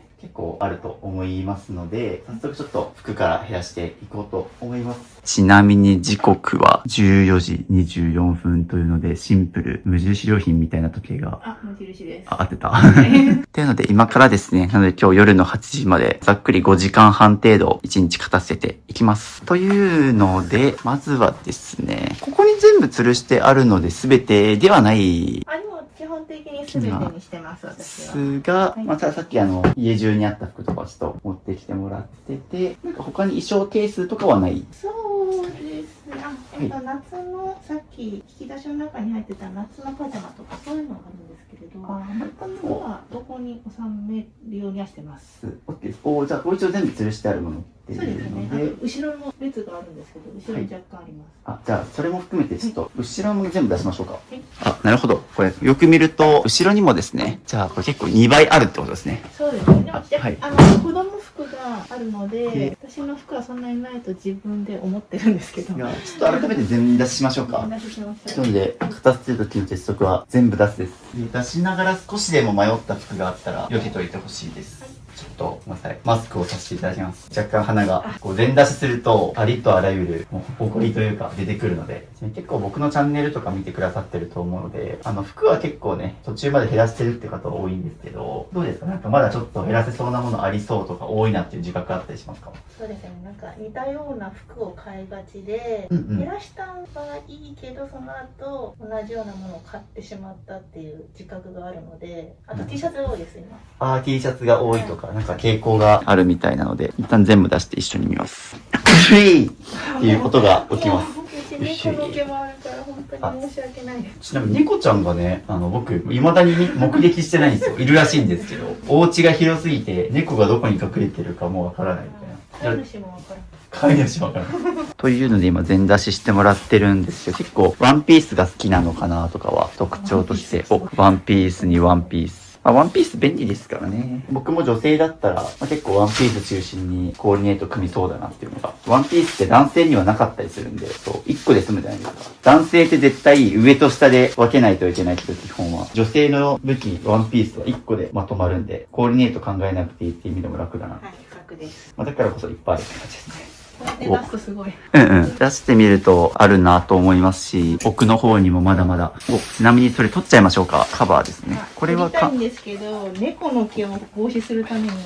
それ冠婚葬祭系の。そうですね。ちょっとこれは。結構つきますそんな。そうですね。今ちょっと開けただけで白いなんかつくので。一旦取りましょうかね。一旦取りますか。はい。僕多分猫飼ってても外しっぱなしにするってやってます。着ていくときにどうせコロコロしてる。なのでカバーからも取っていただきます。カバーしてるとやっぱりどんな服があるかっていうのもわからないし。これ持ってたの忘れてました。そうですよね。みたいなことがやっぱり起きてしまうのと、シンプルに見てて美しくないよねっていうのがもう一番の理由ですね。あともっと言うと、通気性が悪くなって物持ち悪くなるとかもあるんですけど、カバーはコート含め全部取っちゃいます。そして奥にもリンダさんの服プラスお子さんの、これ何でしたっけ？プーさんのキャラのティガーだ。ティガーの子供の服が出てきたりするので、しかもこれよく見るとなんですけど、1、2、3っていう下にもあります。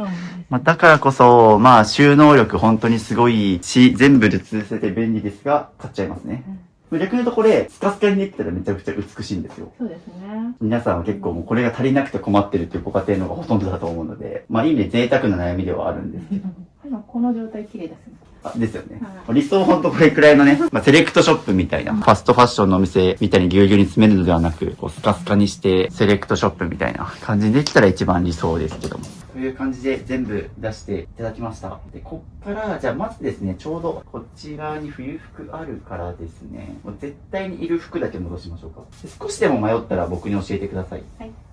これはもうスタメン。スタメンです。結構こういう淡い色好きですかね。そうですね。今日も結構明るめの白ニットとか着てらっしゃるので、もうこれはじゃあとっておきのスタメンという。はい。これでこの冬着ます。はい。これもなんだかんだずっと着ていて楽なので。そうですね。結構ニットのワンピースがお好きという。はい。こちらもいります。これ汚いな。っっていう風にちょっと今迷いましたね。うーんっていう言葉が出たと。ちょっと汚いっていうので、そうですね。確かに肉眼で見ても、ややこう、ちょっとシミがあったりとかして、こういうのが気になる感じですね。これ洗濯しても取れてないとかですもんね。そうですね。はい。これはもう捨てようかなと思いました。なので、こちらは手放していきます。ということで、早速手放していくんですけど、これ、なんと、Amazon のゴミ袋、45リットル、100枚。もう、45リットル、100枚ぐらい捨てたいですね。もうそれくらいの勢いで。100袋捨て終わった後には、この家超綺麗になったでしょうね。これもそれくらいの覚悟を持って買ってくださってますので、余らせないように暮らしていきたいと思います。バスケットボールのニットは、こちらは着ますか？着たい。着たいけど今なんか。けど、外に着るのはちょっとこっぱずかしくなってきました。ああ、可愛いと思って買ったんですけど、なんかちょっと着てると、バスケ好きなのって言われるんですけど、好きじゃない。それで会話に困るみたいな。はい会話続かないみたいな。会話続かないんです。ちょっとこれ手放す候補にしておきましょうか、ちょっと。はい、一旦これもそんな感じで迷ってるんで。はい。絶対必要なのはこれ。これ絶対いる。はい。ちょっと寒い時に中に着るので、そちらはどっちかに絞ろうかなと思います。ほぼ似てるやつで、毛玉はあるんですけど、結構好きで、でも2個もいらないから。気持ち的にはどっちがですか？こっちですか。こっちの方がちょっとゆったり着れるので。こっちに絞りましょうか。はい、ニットが。これも使ってます。そうですね。なのでニットが好きっていうのは一つ特徴ですね。冬物一緒に見てるんですけど、結構ニットが多いっていうので。そうですね。コートは2種類あるんですけど、同じような生地感ですね。迷われてます。なんかどっちからいいかなって感じですね。どっちかにした方がいいかな。なんか用途的にはこっちの方がちょっとちゃんとして見えるので取っておきたい気持ちもあるけど、正直これをめちゃめちゃ使っていて、一般的にはこっちの方が多分綺麗めだし使えるシーンも多いんですけど、よく着てるのはこっち。そうなんです。なので着用頻度で考えて大丈夫です。いくらにこっちが一般的に使いやすいと、やっぱ本人の、なんですかね、多分こっちの方が着てて楽とか可愛いとかデザイン好きとかあるんですかね。そうですね。これも毛玉も毛がなんか大変なので。ああ、そうですね。これね、すごいファーコートまではないんだけど、毛がモフモフしてるコートで、可愛らしいんですけど、これ手入れ大変ですよね。そうなんですよね。そう。まさになので、どんだけ美しくても手入れが面倒だと愛せなくなっちゃうので、今後買う時とかは、可愛いだけではなくて、今後もなんかちゃんとケアできるかとか、あと着てて楽かとか、これ結構ね、持った感じ重いんですよね。でもこっちはちょっと毛玉ができやすかったり、管理が大変っていうので、こっちは手放しましょう。そうですね。やっぱなんか色味的にもね、本当今残してもらった服見るとわかるんですけど、やっぱ淡いパステルカラーみたいな明るめの色が好きっていうのは一つわかりますね。たまたまかもしれないんですけど、なんかグレーのものが手放すの続いてますね。あともう一個その点で言うと気になったのが、これもですね、コート。これはもう普段使いでなく完全に冠婚葬祭専門として買って、冬場の葬儀とかお通夜が本当にしんどかったので、これはちょっと必ず欲しい、手放したくないなと思ってます。という感じで冬物全部一旦出して残ったのが、このニットのワンピースとかダウンとかですね。ざっくり10着ぐらい。こんだけ実際冬場あれば困らないですね。そうですね。という感じで、このままどんどん秋服見ていきます。これもうダメだ。シミがあります。これだいぶ昔に買っていて、すごい素敵なニットのジャケットではあるんですが、確かにこの辺りとかシミはありますが、もうなかなか汚れが取れない。そうですね。なんかこれは多分だいぶ時間かかってるので。どれくらい前に購入されたものですか？8年。7、8年ぐらい。7、8年ぐらい。そうですね。なので、使用感が出てきてたりとか。悩みつつ、一旦手放す形で。そうですね。結構7、8年ずっと大切に着てきたものだからちょっと手放しづらいと思うんです。はい。これもよく着てるズボンです。っていうふうに、よく着てるってキーワードが出たんですけど、最初は着用頻度で考えるのが一番いいです。着用頻度で考えると、あんまりないですね。お、偏ってますね。偏ってる。意外とじゃあ、今吊るしてるものは結構着用頻度高いと思うんですけど、もう現時点でここにあるものは結構怪しいみたいなものが。じゃあちょっとその後詳しく、ちょっと厳しく見ていきますが、こちらはこれは軽くて暖かいので、これは愛用してます。もしかして1年以内に着れない服とか結構あるって感じですか？ありますね。そうですね。もう、特に片捨て初心者の方は1年以内に着れない服を減らすっていうのがおすすめで、日本においては春、夏、秋、冬で着なかった服っていうのは今後も着ないので、一旦1年以内に着てるかどうかってところを見つつ、すでに結構着ないものがあると。はい。というので、もろもろ服を精査してもらいまして、こっちに、よく着てる服をもうオールシーズン吊るしてもらって、で、こっちにあまり着てない、迷ってる服っていうのを出してもらいました。で、現状をもうパッと即断即決で残したいって言って書いた服たち、ちょっとカウントしましょうか。何着あるか。正直もうこれだけでも多分オールシーズン着回せちゃうんですよね。十分。その上でちょっと数えます。1、2、23、24、25。まあ、今着てる服も合わせると27ぐらいか。そうですね。ただね、まだちょっと現状、迷ってる服はあるので、早速ですね、今ここに迷ってる服コーナーいっぱい、多分半分ぐらい迷ってるって扱いになりますもんね。という感じで、ちょっとそれぞれですね、迷った理由を聞いていきたいと思います。こちらはこれはよく着て、すごく気に入ってました。はい、気に入っていたけど、もうヨレヨレなので手放してもいいかな。そうですね。で、こういう場合、確かにもう多分動画で見てもわかるぐらいには、まあ、よれてるかなと思うんですけど、まあこれ、旗から見てると、じゃあアイロンかけたりとか、もう一回洗濯して吊るすとれば綺麗になるんじゃないのっていう話でもあるんですけど、どうですかね、そこまでしていきたいか感じですね。そうですね。首元はもう着てるかなって感じがするので。まあ若干皮脂汚れ的なところとか、やっぱ白 T シャツだから目立ちやすいっていうのはあると思うんですけど、これはもうなのでよれてるので大丈夫。そうですね。これはもっていう感じで、あと僕の片付けではもう迷ったら捨てるっていうのを徹底してもらってます。まあさっき1年以内に来たらとか、服で言ったら例えば着てる自分が輝けますかとか、なんかいろんな基準はあるんですけど、もう僕はとにかく迷ったら捨てるを徹底してもらってるので、今みたいに迷うってことは、さっきみたいによれてるとか、まあ、しばらく着てないとか、それこそもう5年齢を重ねて、さっき7、8年前の服とかも一部あったので、年齢とともに趣味思考が変わった、体型が変わったとかいろいろあると思うんですけど、迷うってことは何かしらそのいらない答えが眠ってたりするので、今全部出してもらいました。でこれはじゃあ手放します。お、こちら緑のワンピース。なんか素敵な感じではありますが、これなんで迷いました？安かったんですよ。うんうん2000円台で買いまして、着て出かけたら、もっと素敵な緑のワンピースを着た人がいて、その人は明らかにお高そうな質のいいものを着ていて、ちょっとこれ安っぽいなっていうのに気づいてしまって、それ以来着ていない。まあなんでこれ、安さを理由に買ったっていうのが一つ失敗の理由というか、まあ手放すからにはね、何かしらね、理由があるのでこういう風に分析してもらってるんですけど、もうまさにこう、僕のこととか、ミニマリストとかすごい興味ある方で言うと、もう料理質。なので僕はなので、欲しいものだったら多少値段高くても買えって言ってるんですけど、逆に安いからとかセールだからっていうのを買う理由が安いからの時は本当に危ないです。それって自分の本来のその価値基準とブレた理由で買っちゃってるんですよね。逆に言うと、これだから安くなければ買ってないってことですもんね。そうですね。そう、だからあんまり長く着ることなく今捨てることになっちゃってるので、そこは一つまあ反省点としてはあります。そうですね。あとネットで買っちゃってるので、実物を見ていなかった。それめちゃくちゃ大事です。はい、もう本当に僕の YouTube チャンネルでも何回も言ってるんですけど、通販で買うなっていう話。はい、通販で見ても絶対店舗に行ってこいって話なんですけど、試着するってことが大事です。まず実物みたいにとやっぱ質感もわからないし、ネット上だとどうしても写真綺麗に撮ってるんで、高級感あって高そうに見えたりとか、モデルさんがおしゃれに着こなしててっていうのでつい買っちゃうし、通販って一応、まあ、届いても1週間以内、2週間以内だったら返品できますとか、期限があるんだけど、みんな結局めんどくさいから返さない。ことになっちゃうから。なのでまあ今後はなので通販で買わないっていうのは一つ反省点としてあるし、実際残してる服は結構実店舗で買ったものが多いとかないですか？実店舗、実店舗、実店舗、実店舗。まあほぼほぼ実店舗実際買われてるものなんですよね。はい、だから多分店舗で見て、ちゃんと質感も含めて確認して試着してっていうところやってるから多分失敗が少ないんですよね。はい、っていうのが一つここからわかりますね。それの色違いここにあるんです。色違いもありますね。本当だ。ベージュと緑っていうので、しかも両方ともこれ手放すとですもんね。迷ってる。こっちはちょっと悩みますね。これはもういいなと思って。こっちの方が。無難ですよね。だからこれはまだ使えるなと思うので、残します。一旦こっちはじゃあ手放します。これは全然迷ってないです。これ間違いない。はい。これなんかシーインで買っちゃって、でも失敗して返品しようと思って返品手続きをしたら、なんかシーンで時々返品しないで返金してくれるっていう謎のサービスがあって、はい。ここにシーンのタグがありますけども、送り返さなくてよくていらないのに手元にあるっていう状態で捨てます。シーン現代の闇まで言わないけど、闇まあやっぱり物多い人に家行くと、まあシーンとテムって結構僕もいっぱい捨ててきてるので、どうしてもなんかもうその場しのぎに必要な服とかあれば、まあ便利なとこではあるんだけど、まあ大前提やっぱりもう僕みたいなこう物少なく暮らしていきたいって人は、ああいう通販で買わない方がいいですね。はい。もうやめます。はい。し、逆になんか残してきたブランドよくちょっと見てもらうと、まあ結構いいブランドのものありますよね。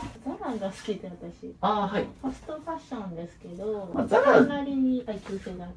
まあなんかザラファストファッションだけど、なんかちょっと中間ぐらいですね。そうですね。ハイブランドじゃないけどなんかめっちゃ安いわけでもないから、まあなんかザラが好きとかそういう傾向があるんだったら、そういう場所で買うようにするとかですね。というので着々とゴミ袋が1個仕上がりましたね。これイエナっていいブランドなんですけど、これちょっと迷われてるということで。これはなんだ？スカートですね。ニットスカート。これイエナのスカートっていうので、これなんで迷われてますか？似合わないかな。似合わない。まあ、色はいいんですけどね。色はいいけど、何が似合わなかったですか？形、ちょっと広がってる形が似合わない、私は。シルエットは綺麗じゃないみたいな。そうですね。綺麗に着れる人はいるんでしょうけど、私の腰が張ってるので、ちょっとダメでした。そうですね。なんで今後はちょっとこういう、なんていうか、ウエストか裾に向かって広がるスカートはまあ、合わない可能性が高いそうっていうのも。ですね。はい。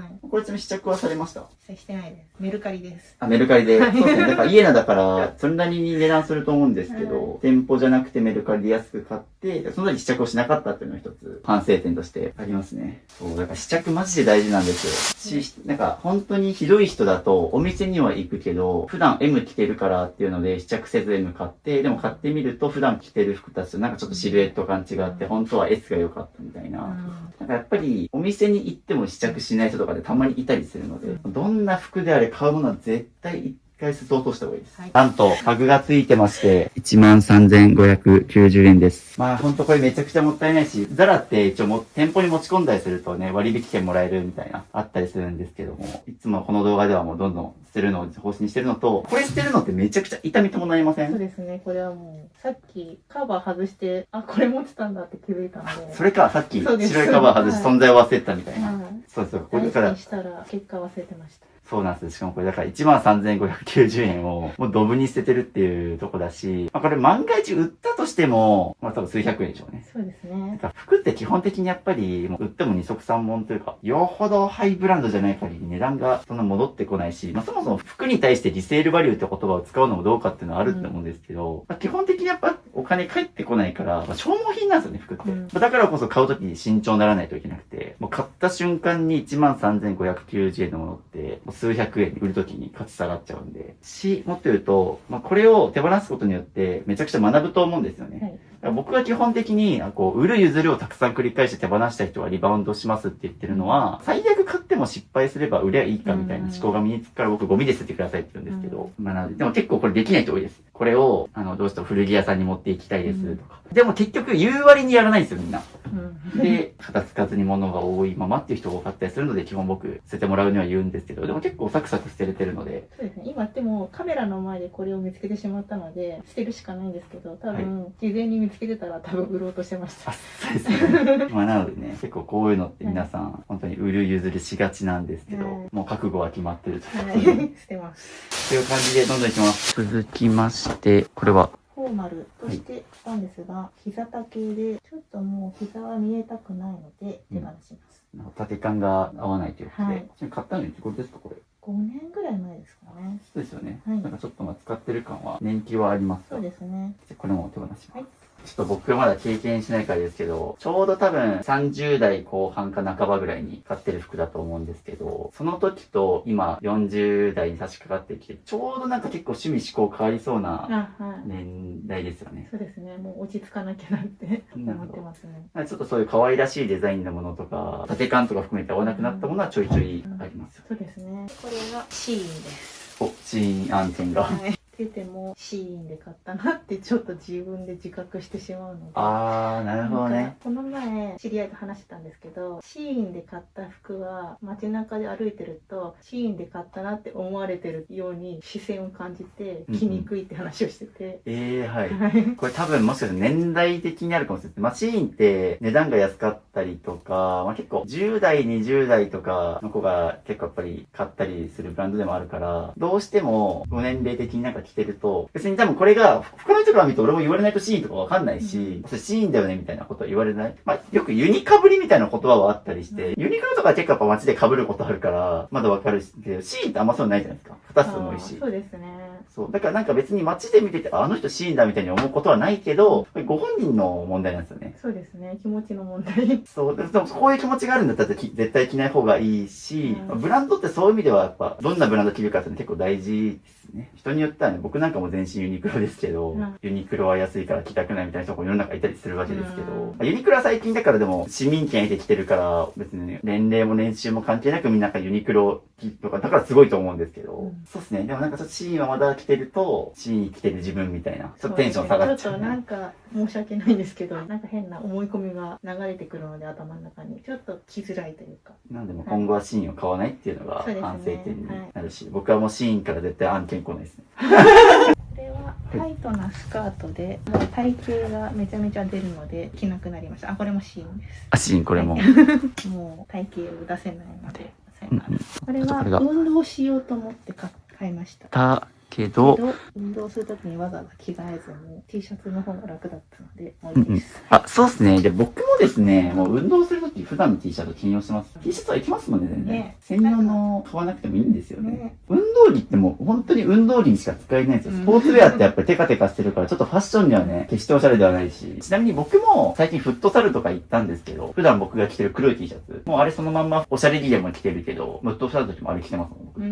なので、運動着ってたまに運動するくらいだったら全然専用のものいらないです。だと、もう一個だけ迷ってて保留のものがあったんですけど、運動と続いてバスケット。バスケ部でした？あ、違いますね。はい。ただ可愛いと思って買ったんですね。ちなみに何部でした？写真部でした。写真部、あ、文学系ですね。僕はバスケ部だったんですけど、1年で辞めました。してます。もともとなんかちょっと部屋着で使うかどうかみたいなそうですね。話があったんですけど、部屋着十分にありそうなます。んですよね。ということで、じゃあこれも手放します。はいまあこれ捨てる前の反省で言うと、もともと部屋着用に買いました。いや、外で使おうと思って買いました。そうなんですよ。そこが良くなくて、これもともとおしゃれ着として外で買って、でも外で着たらちょっとこのバスケが可愛すぎるみたいなところで、これはそのまんま部屋着として使おうみたいな。この捨てるときにパジャマにしようとか部屋着にしよう、なんか作業着にしようみたいな違う使い道を考え始めたら危ないと思ってください。で残す理由を考えてるんですよ。みんな捨てるときにはね、言い訳をね、すごいクリエイティブになって考えるんですけど、まさにこれがそうですね。まあ、なので部屋着が欲しいんだったら部屋着よりそれ買うとか、パジャマが欲しかったらパジャマ専用のもの買ったりした方がいいです。そうですね。という感じで、もろもろ見終わりまして、ここに今残した服たちを吊るしてるので、これ全部ちょっと数えてみましょうか。1、2、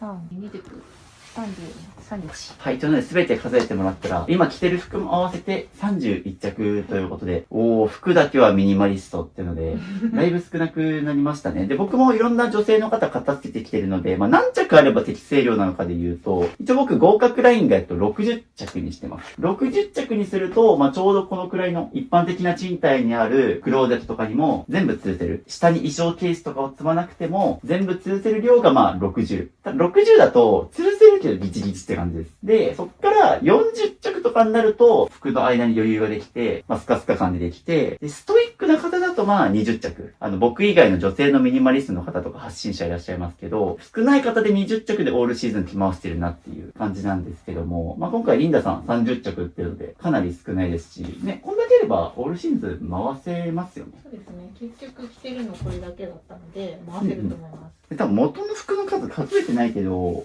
きな衣類系2つ出てるので、まあ多分半分か3分の1ぐらいは減らしてますね。そうですね。もともと1回50を目指して80ぐらいあったのを減らしてるんですね。すごい。じゃあもともと80着ぐらいマックスな時は確認したんです。そうですね。そうなんですよ。で、逆に服が多い人っていうのは100着ぐらいあったり、もう本当に多い人は200着とかあったりするんですけど、まあ80とか100だとちょっとまだ多いねって感じ。全部吊るせないから、基本衣装ケースとかに衣替えが必要って感じですね。でさっき言った60になるとまあ衣替えが必要ないラインっていうので、これだと本当にそうですね。別にもう春夏秋冬衣替えも必要ないし、ちょっとこれ一旦ガバーッと奥にあるんですけども、もう奥の方も服ありません。これお子さんの服なので、もうリンダさんの服はなくて手前だけで、しかもちゃんとボトムスとかも含めて全部吊るしてあります。いいですね。順調に服は減らせてるんですけど、このままカバン行きます。さっきベッド下にカバンがあったので、なんで服を見終わったらそのまんまカバンと靴セットで見てもらいたいです。で、この後なんでカバン終わったら靴玄関行くんですけど。あと下にもあるので、行ってきます。はい、そうですね。という感じでカバンを今出していただいてます。というので、カバンがいっぱい。意外とカバンが好きですね。多分。そうですね。というので、家中にあるカバンを全部持ってきていただいて、で、理想は、まだスペースあるので、もうカバンも全部吊るしていきたいですね。そうすると、もうベッド下にぎゅうぎゅうにしなくても、こっから服を着替えながらカバンも取れるっていう状態が理想なので、カバンも見ていきます。という感じで、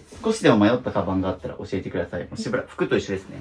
絶対使って逆に絶対使ってるのは、じゃあ、まずこれですね。このシンプルな白いグレーのカバン。これは使ってますので、スタメン。これもすごく大きくて気に入ってます。とうとうですですね。なので今んとこ、これとこれは用途被ってないし、シンプルな柄物っていうので、着回しもしやすいから、この2つは取っていいかなと。あとこれも同じく、ちょっとちゃんとした学校の時に、なるほど。と思って使で、っております。強いて言うならまあ、こことここが被ってるかなっていうのは、サイズ感違うんだけど、僕だったらこっちにするかなとかありますけどね。ここは要検討かなっていう感じですが、ちょっと他に、これは取っておきたい。冠婚葬祭とかでそうですね。使う。でこれは前までは葬儀とかに絶対使おうと思って買って何回か使ってるんですけれど、こちらは新しくユニクロで買って、これを買ったきっかけは入学式とかに書類をちょっと畳んで入れたり、財布スマホが全部入るように買って、そしたらこれっていらなくないって気づいたので、これは手放そうかな。これはじゃなくても大丈夫。これもはいもともと近所の買い物とか、ちょっと外に行く時に使おうと思って買ったんですが、持ちにくかった。そうですね、これが。デザイン全振り、使うことそんな考えられてないみたいなカバンですね。ちょっと流行ってたみたいで、お店でもよく見かけた形なんですけど、合わなかった。そうですね、絶対こっちの方が使いやすそうですね。中も見えるし、持ちやすいし、軽いし。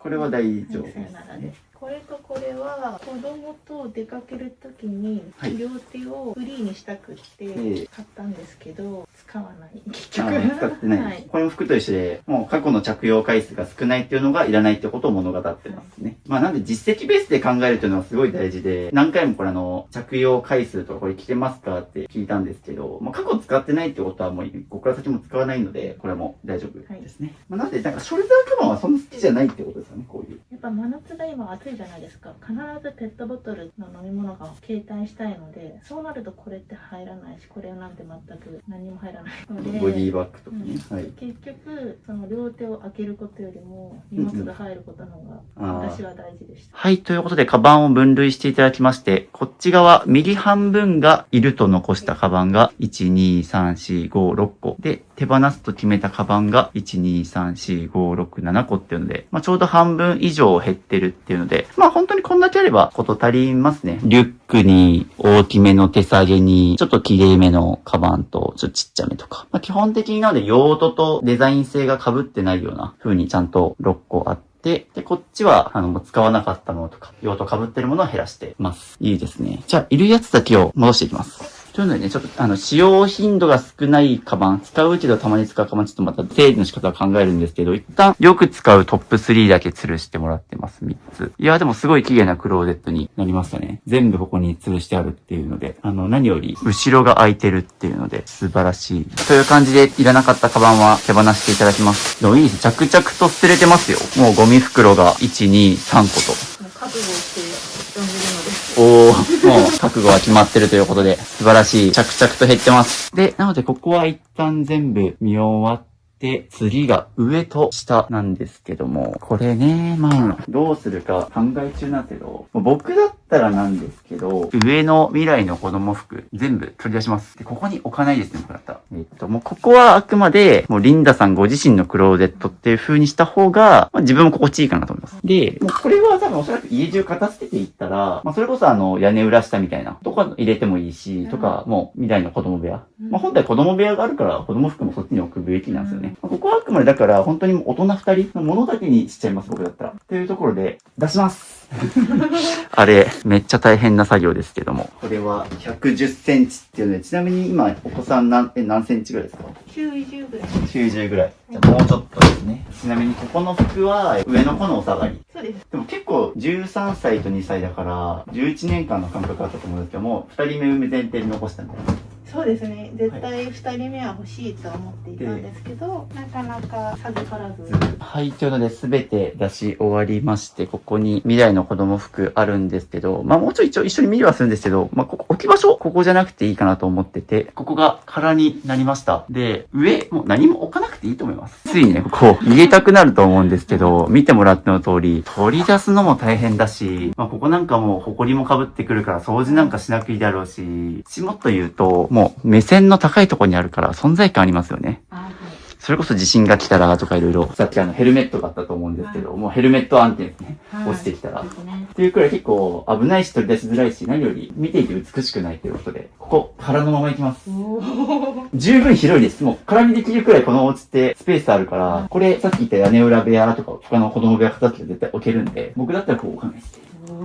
し、ここって、リンダさんご夫妻が毎朝ここでお子さんと寝て起きて、で、起きた瞬間にもうこのクローゼットと向き合うわけですよね。なんかそんな毎日眺めてるところを、この頭上の上のこの服で埋め尽くされてるのすごいもったいないなっていうのがあります。クローゼット片付けてもなんかスッキリしないって人は、減らし足りないっていうのもあるんですけど、見てほしいのが上と下なんですけど、ここどんだけ綺麗にスカスカに吊るしたとしても、上に物が詰まってるだけでごちゃごちゃ感出ます。で、こそファッションとか好きだと思うんですけど、ファッションとかでもよくこういう指輪とか腕時計とか、ピアスとかネックレスとか、あと靴とかですね。それなんかこう先端部分はいいもの買えみたいな話聞いたりしません？ファッションの考えとかで、そう、なんか結構そういうところに気を使っとくと、要は人間って先端部分に視線がいくんですよ。だからトップスとかよりも実はいい靴買うとか、いい腕時計買うみたいなことの方が、存在感も出るし、おしゃれに見えるという、みたいな話と一緒で、ファッションにおける先端部分っていうのがクローゼットにおけるこの上下なんですよ。だからここが真ん中どんだけ綺麗でも、上に物詰まってるだけで、すごいごちゃごちゃ感出ます。なので理想はもう上は本当にちょこっと、どうしても部屋のスペース足りない人はもう帽子だけちょこんと置くとか、軽いものを少しだけ置くっていう風にした方がいいですね。そうそう。だから上減らしただけでだいぶスッキリ感出ましたよね。理想を言うと下もね、もう少し減らしたいですけど。っていうので、まず、もう僕だったら上はとにかく何も置かないです。ここも、そうですね。これもお子さんの服がありますし、ちょっとこれも出していただいて、山積み。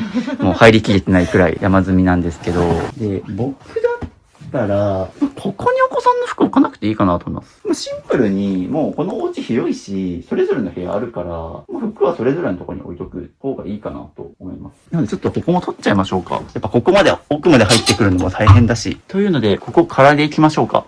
で、下にももう一個ハンガーラックあるんですけど、そうですね、ちょっとこれも取り出します。ちなみにここのハンガーって別に子供用のハンガーだけではないですよね。こっちは子供。ですね。で、これは大人。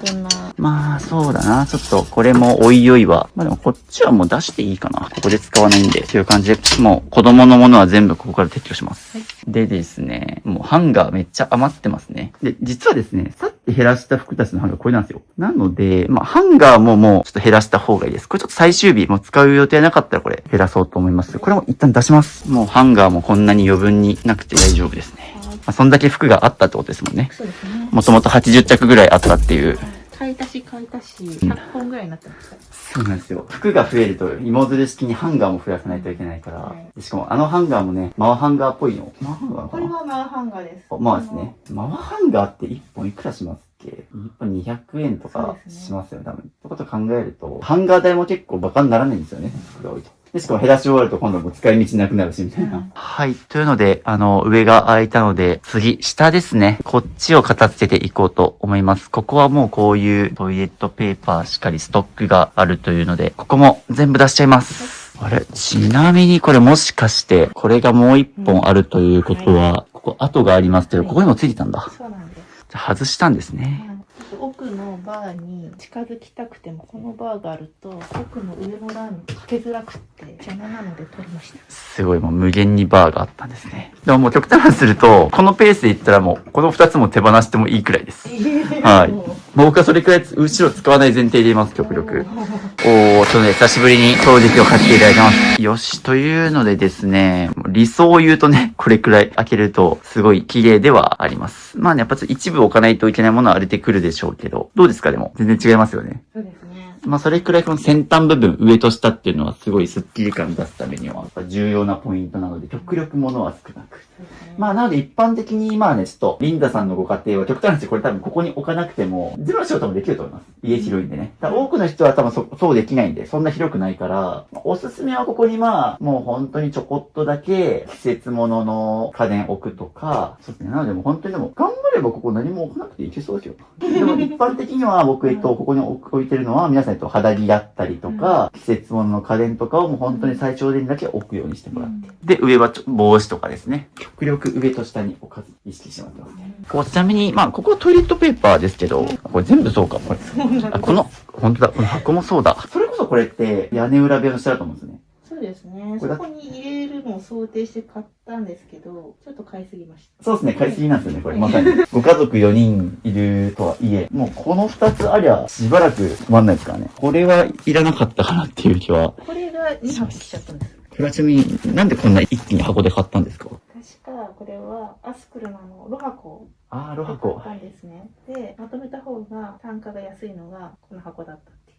そうですよ。安いからっていうのはまとめ買いしたと思うんですけど、まあ、一応マイホームですけど、結局みんな保管するためにも家賃払ってるわけですし、もっと言うと、お金ってこと以上に、やっぱり僕たちの何も置いてない空間ってやっぱ見てて美しいのと一緒で、ちゃんと機能性があるんですよね。やっぱ余白ないと、置けるからといってぎゅうぎゅう詰めに詰めちゃうと、掃除しづらいとか、そう、お家が広いからこそとりあえずね、買っとけっていう思考になりがちだと思うんですけど、むしろもう、お家が広いからこそ何も置かなかったら超綺麗なんですよ。何も置いてない空間ってめっちゃ贅沢なんですよね。それをたったまとめ買いしたところで多分これ安くなるのって100円200円。そうですね。確か。もうそのちょっとした節約のためにこの貴重なスペースで使うのはめっちゃもったいなくないですか？そうですね。っていうのがあるので、反省点としてはまずこれ一年買いすぎですね。そうですね。できたら捨ててもらいたいぐらいですけど、ちょっとね、あるんで、これはちょっと下持っていきます。はい、で、見直すべきところだと、この中かな。ここもね、一番ちっちゃいちびっこのパンパーズがあるんですけど、これちなみに量52枚ってありますけど、どんぐらい持ちますかこれ？ 10日ぐらい。10日ぐらい。はい、30日分ぐらいか。そうですね、1ヶ月分。これはストックとしてはこれくらいをキープできてるといいのかなという感じ。まだ下にもありますよね。若干ありますね。若干ありますよね。はい、逆にトイレットペーパーは多分これ、家族4人で使っても、1ヶ月は持ちますよね、1箱。これ3、コロナの時に結構そういう買い方してて、そしたらトイレットペーパー欠品した時に全然うち余裕だったんですよ。それの名残があって、トイレットペーパー買っとこうみたいな。そう、うちはもう備えてたから余裕だったぜ、みたいな。なるほど。そう、人はですね、不安になると買い集めるんですよ。いつの時代も台風が来る、地震が来る、コロナが来るっていうのでみんなトイレットペーパーと食材を奪い合うんですけども。で、そういう買い込みに行く人に限って意外と家の中整理されてなくてまだあるのに買っちゃうとか。っていうのでね、ちょっとなんでトイレットペーパーは明らかに多分あの箱のやつも入れたら、多分もうトイレットペーパー1年分ぐらいは買わなくても、どうにかギリギリ持ちそうな量ありますので。っていうところで、まずこっち見ていきます。はい。ここは何が入ってましたっけ？これはパンが入ってます。これ使ってます？これは使ってるんですが、はい。使ってないのもあるかな？っていうので、これって洗濯物？はい、洗濯物をさっきやった。ここに入れてるとなんかすごい使いづらくないですか？もともと、はい。これに入れてたんですよ。ここに。はい。というので、後ろにですね、ベランダがあるんで、ここで使うから置いてあるのか。そうですね。それこそです。僕だったらこれ、いるとしてもこっちに入れますね。そうですね。ここだったらすぐパッと取り出せるから外にですね。っていうのがまず一つ、ここじゃなくていいっていうのと、もうこれもなくしちゃいましょう。そうですね。これ、正直使いづらかった。そうですね。っていうので、これもね、中身隠せてスッキリするからっていうので、もう無印良品ではないけど、それっぽい収納で。これは IKEA ですね。IKEA ですね。はい。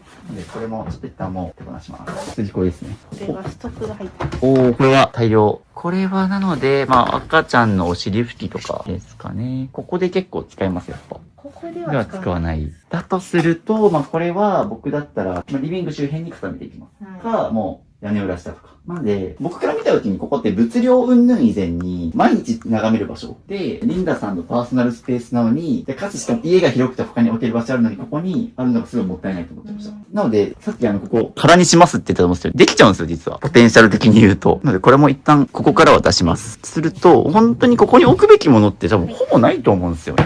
今ですね、カバンがちょっとね、これどこに置こうかなっていうので、奥の方にかけようかなとかいろいろ考えたんですけど、もうこのポールハンガー取っちゃいます。で、これ手前にかけてるんですよ。これ奥にかけます。というので、電動ドライバーを持ってきてもらいました。すごい業務用。はい。というので、取れました。ポールを取るという、マイホームだからこそできる。という感じで、そうするとですね、下のを外したことによって、このワンピースとか長物も突っかからないので、これ奥にやります。素晴らしい。というので、手前がめっちゃ開きました。はい。というのでですね、こんな感じで一旦ちょっとクローゼットを整理しました。ちょっともう、カバンに関してはですね、ちょっと一旦あり合わせで、ハンガーをですね、折り曲げて、もともとこういうハンガーなんですけど、ちょっと折り曲げて今、早急で、家にあるものでどうにかしようっていうので、ちょっと一旦、バッとバックハンガー作ったんですけど、ここを、余裕があるかな、吊るす収納とかで、バック用ハンンガーの収納があったりとか、ちゃんと専用の吊るすものがあるので、そういうものを使うともう少し芸術点は上がるかなという感じなんですけど、まあ配置のイメージはこうでよくて、いや、すごい素敵なクローゼットになりましたね。もう手前もなんならいらないくらいですね。一応一時置きで作っておきますけど、これもしばらく生活してみてなかったら外していいと思いますもん、ぶっちゃけ。もうこのポールハンガー1個できるくらい。そして手前は全部開きました。いかがでしょうか？見れますね。見れます。はい。というので、ここがすっきり整理終わりまして、で、ここもハンガーが大量に余ったので捨てていくんですけど、今使ってるハンガーっていうのがこれになります。で、僕このハンガー推奨しないです。この特にくびれてるやつ。まあ、これってキャミソールとか、紐がついてるものは固定できていいんですけど、僕だったらこのハンガーやめて、こっちですね。このマワハンガーがあるので、こっちに統一していきます。で、これちょっと本数が足りないんで、まあ、一旦ね、変えれる分だけ変えて、こういうの後々もう服減らしたんで、これの本数分揃えていただいて、やると、まあいいかなと。このやつね、それこそニットとか、これとかそうですね。まさにこうなっちゃってるんですけど、着てるとここだけね、凹んじゃうんですよね。ちょっとこういうのを入れ替えていきましょう。意外とハンガーの統一めっちゃ大事です。まあまだ、リンダさんはハンガー統一できてるからいいんですけど、結構片付けてるとみんなクリーニングの時にもらった安いプラスチックハンガーと木製ハンガーが混じってたりとか、色がちぐはぐで、白のハンガーにピンクのハンガー、黄緑のハンガーみたいな。服の数が少なくても、ハンガーちぐはぐなだけで、だいぶごちゃつきます。というので、ぜひ服を減らしたい人は、お気に入りのハンガーで統一してあげてください。そしてね、ハンガーってね、みんな服が多い人って、いや、これ全部同じハンガーにしたらめっちゃお金かかるし、っていうので諦めるんですけど、服の数減らしてあげれば、買うべきハンガーの本数も少なくて済むので。というので、完成しました。めちゃくちゃ綺麗。というので、ここのもう使わなくなったハンガーは捨てていきます。そしてですね、このウォーキングマシンを手放します。もうずっと使われてなかった、だいぶ埃かぶってますね。どうされました？でっかいおー服が出てきました。なんか出た。粗大ゴミ手放すときにお勧めしてるのがもうジモティーで、僕のチャンネルでも散々お勧めしてるんですよ。これ地元の掲示板っていうやつで、そこに0円で出品すると、もう当日中とかにすぐ一人に来てくれるので、まあそうすると、まあ仮に0円で出品しても粗大ゴミチケット代とかかかんないし、粗大ゴミだとどうしてもね、市の回収が来るまで1週間とか下手すると2週間とか家に溜まっちゃうので、ジモティーで0円で出品するって、もうすぐに回収来てもらうのがおすすめ。こちらもジモティーに出していきます。はい。というので、もうジモティーに出品するので今、拭き掃除をしていただいて、コロコロキャスターで運搬してます。ありがとうございます。旦那さんにもご協力いただいて、広い。はい。というので、ここないとこんだけ広いですし、そうするとこう下が開きますよね。そうですね。そうすると奥の方も開くので、僕だったらベッドシーツを奥にやって、手前にさっきのこの洗濯物干し竿をこっちに入れていきます。はい。というのでやりましょうか。はい。すごい物を減らしたおかげで、ここもついに広々と開けられるように。そうするとこれがもうここに収納できます。というので、元々なのでこういうカゴに入ってたんですけど、もう直置きで。というので、こんな感じになります。そうすると、まあ、すぐ外で干してるので、ここから取り出しもできます。素晴らしい。YouTube のスタッフさんって何人ぐらいいらっしゃるんですか？撮影は一人で来てるんですけど、編集してくれてる人が3人いますね。3人いらっしゃるんですか？動画に出てた男のと、人あと別で2人今来てますね。そうなんですよ。もう最近ありがたいことに、結構もう連続で今撮影してるんですけど、もう編集者さんが足りてなくて、まあ、リクト君と男の子がやってくれてるんですけど、どうしてもこれ尺が長いから、出せても月に1本なんですよ、リクト君一人だと。僕正直言うと、まあ、月2本ぐらい出したいんですよね、本当は。でもなんか、撮っても編集が追いつかないからっていうので、今月1なんですけど、だから今、リクト君以外の人もちょっと今編集教えてて、その人が編集したものをもう一回リクト君がチェックして、修正してみたいな。なんか一番上のディレクター的にいて、片付け動画以外も、トークの動画とかも編集してくれてる人がいるので、まあ3人ですね、今。もう僕一切編集しなくなりましたね。ありがたい。ご自身だったんですね。そうですね、2、3年前まではずっと一人で全部撮って編集してやったんですけど、片付け動画始めてから特にもう片付けもやって編集やってるともう体を持たない、時間も足りないんで。今日はですね、なんだかんだで時刻が今18時43分、8時までなので、残り1時間ちょっとっていうので、今日ですね、この寝室を完璧にしたいと思います。ちょっとですね、今度そっち行きます。テレビボード周辺が全体的にごちゃついててもったいないということで、どういったものが置いてあるかというと、なんか割と雑多なリモコンと見守りカメラ。でも使ってないですね。そうですね。前に子供だけ寝かせるときに使う。限定的に使う。がここに置いてあって、あとここにいろいろ。これちなみにプロジェクター。はい、プロジェクターでこれを毎晩見て寝るというのがルーティンです。おお、ちょっとついてもらってもいいですか、これ。キラーンってので、まあこういったのが見えるっていうので大丈夫です。ありがとうございます。なのでこれはお子さんが喜ぶから使ってるっていうので、まただこう正直ちょっと綺麗ではないですね。はい。というので、僕だったらもうちょっと下を片付けてあんま上に置かないように整理していこうかなと思います。そしてテレビがこの角度向いてるのは、ここから見えるようにそうですね。斜めにしてるみたいなとこあると思うんですが、上を片付けるためにも、まずちょっと下、どんどん中身出していきます。ここしばらくそんなに片付けてないですよね。全然ですね。なのでちょっと多分使わないものとかあると思うので。そしてこれよくよく見ると、ここにですね、こんな風に地震対策用の割れないようにするためのシートがあったりするんですけど、これいりますかね？特に割れ物があるわけでもないし、変に今ちょっと埃かぶっちゃってるんですよね。そうですね。で僕だったらこれ取ります。ちょっと一旦取りましょうか。はい。細かいとこなんですけど、ない方が美しいですね。あとここに救急箱とか、三脚がなぜか。使ってますかね。でもこれ、なぜあるかというと、プロジェクターにつけてました。なるほど。はい。という感じで、ここも空にしました。そして、こちらの引き出しもじゃじゃん。ここさっきリンダさんがちょっと怪しいって言ってたところなので、これを機に一旦全部出しながら見ましょうか。全出します。そして、奥の方にもこういうのが、ティファニーの箱だったり、シャネルとか、ちょっとお高そうなものが奥から出てきましたが、大事にしてるから奥にやってるみたいな感じなのか。使用頻度が低いから奥になってるというか。そうですよね。もしかするとワンチャン存在を忘れてたみたいな。そうですね。感じこれはあまりつけないです。ははい。なので、一旦ここ全部出しました。なので、こっちもまとめてどんどん出しちゃいますし、これとかもなくても良さそうだし、で、僕だったら、これじゃなくてこっちにするかな。なんか、こっちの方が収まりもいいし、下の方が下敷きになって中身見えないので、使うのであればこっち。はい。これはいります？ちょっと気にしてます。そうですね。なんかちょっと石の陶芸品みたいな。これは、バッグがもう一個できますね。だとしても、ここに置かなくていいかなっていうのはあるので、下は大量のティッシュ。というので、ここは一旦空にしました。という感じで全出しが終わりまして、今からちょっとここからいらないものを減らしていきます。いろいろ結構雑多に救急箱とかティッシュとかもバーって出しちゃってるんですけど、もう絶対にいるやつだけ戻していきましょうか。あと出てきたのがですね、大量のケーブル類ですね。ここいっぱいあります。充電アダプターだったり、これはあれかな。イヤホンのイヤーピース、耳のとこの替えだったりとか。ちょっとガジェットの付属ケーブル類とかがあるんですけど、これ使ってますか？こっちが充電、寝る前に充電するときに使うんですけど、こっちは多分そうですね。なんかこっちは、なんかちゃんと挿して使ってたりとかあるんですけど、こっちが予備ケーブルで使ってなくて束ねてあるとか。あとこれもですね、よく皆さん取りがちなんですけど、イヤーピースですね。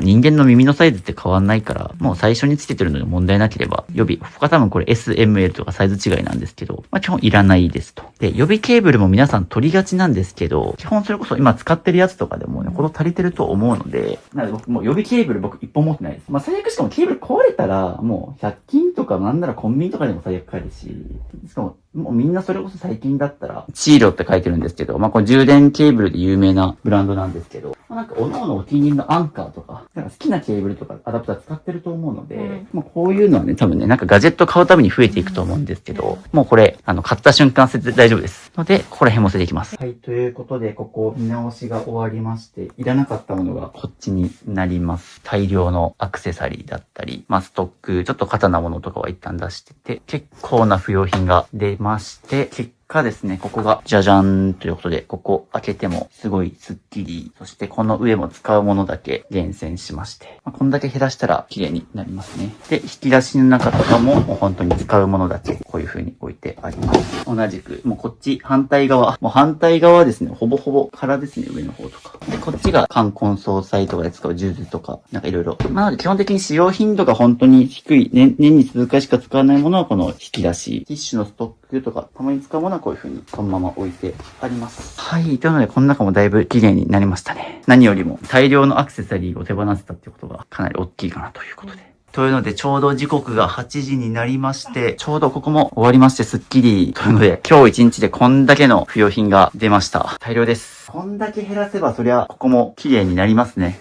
もうこう今ね、すっぽりリンダさんが収まってましたけど、こんな形で全部吊るせるようになりまして、で、あとね、さっき厳選したアクセサリーとかも、これちょっとまた明日以降置き場所考えますけど、もう服、カバン、アクセサリーも全部見直しができました。1日目、お疲れ様でした。ありがとうございました。1日目ちょっと減らしてみての感想とか。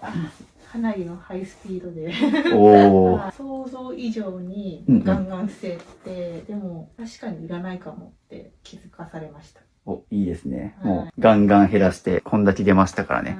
しかもここに映ってないようなウォーキングマシンとか結構大型のものもね、減らしてるので。でもこれやればやるほどどんどん速くなります。今日1日目なんで、多分明日2日目3日目以降はもっとどんどん減らせると思うんで。じゃあまた明日よろしくお願いします。お願いします。はい、ということで、今日2日目、よろしくお願いしますよ。で、今日はですね、ちょっとお子さんがこの後に塾行ったり、ちょっとあんまりこう、あと1時間くらいしかいられないので、ちょっとお子さんがいる間に子供部屋だったり、学習デスク周辺とか、お子さんのスペースをちょっと片付けていこうと思うんですけども、ちなみに今日2日目、昨日片付けてリンダさん、どうでした？寝室のクローゼットの方とか。中に入って楽しんでました。おーもうすごく広くなって違う空間でした。おー、違う空間というので、そうですね、お子さんが中に入って遊べるくらいのスペースはできましたからね。はい。ということで今日は早速なんですけども、お子さんがいるタイミングでこっちを今から一緒に見ていこうと思います。ちなみにお子さんはそうですね、長女ですけども、今おいくつになりますでしょうか13歳です。13歳ってことは中学1年生ですね。はい、じゃあ一緒に頑張りましょう。お願いしますお願いします。というので、ここですね。ここの部屋が、こっちのリビングとつながっていてですね。で、ここはまあ、旦那さんが仕事で使ったりもするんですけども、こっち側が特に長女のものが多いということで、靴下含め、まあ、衣類だったりいろいろ置いてあるので、いろいろ、まあ、全体的にちょっと生活感は出てるんですけど、特にちょっと見直したいのがここの書類あたりということで、ちょっと見ていきましょうか。ちなみに、お子さんは部屋がもう一個ありますよね、上に。特にここは勉強で使ってるっていう感じ。はいなるほど。見たところ、教材とかがありますね。一旦ここもちょっと全部出していきます。ですね。ちょっと片付ける際は、例えば服は服、書類は書類みたいな形で物事に片付けていくんですけど、なんで今回書類を見ていくので、もう書類を全部出してのをやっていきます。結構ね、こういうのっていろいろあっちこっち入れたりして何がどこやらって感じだと思うので、一旦中身全部出して確認してもう一回必要なものを戻していきます。というのを出していってるんですけども、こういうクリアファイルに小分けにしてあるって感じですね。またこういうところに引き出しがあったりですね。という形で書類が出し終わりましたので、見ていきましょう。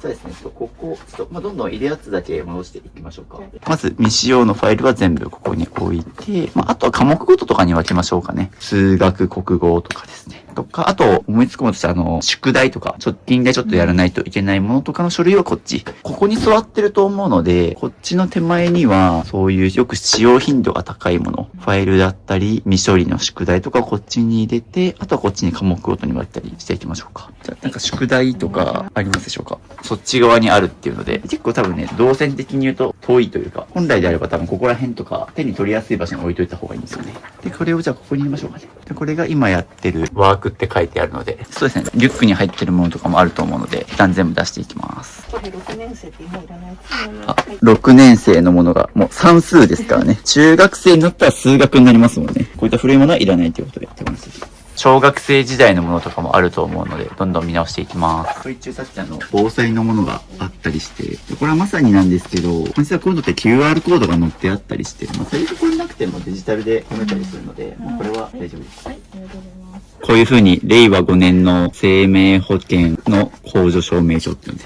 令和5年だと2年前ですね。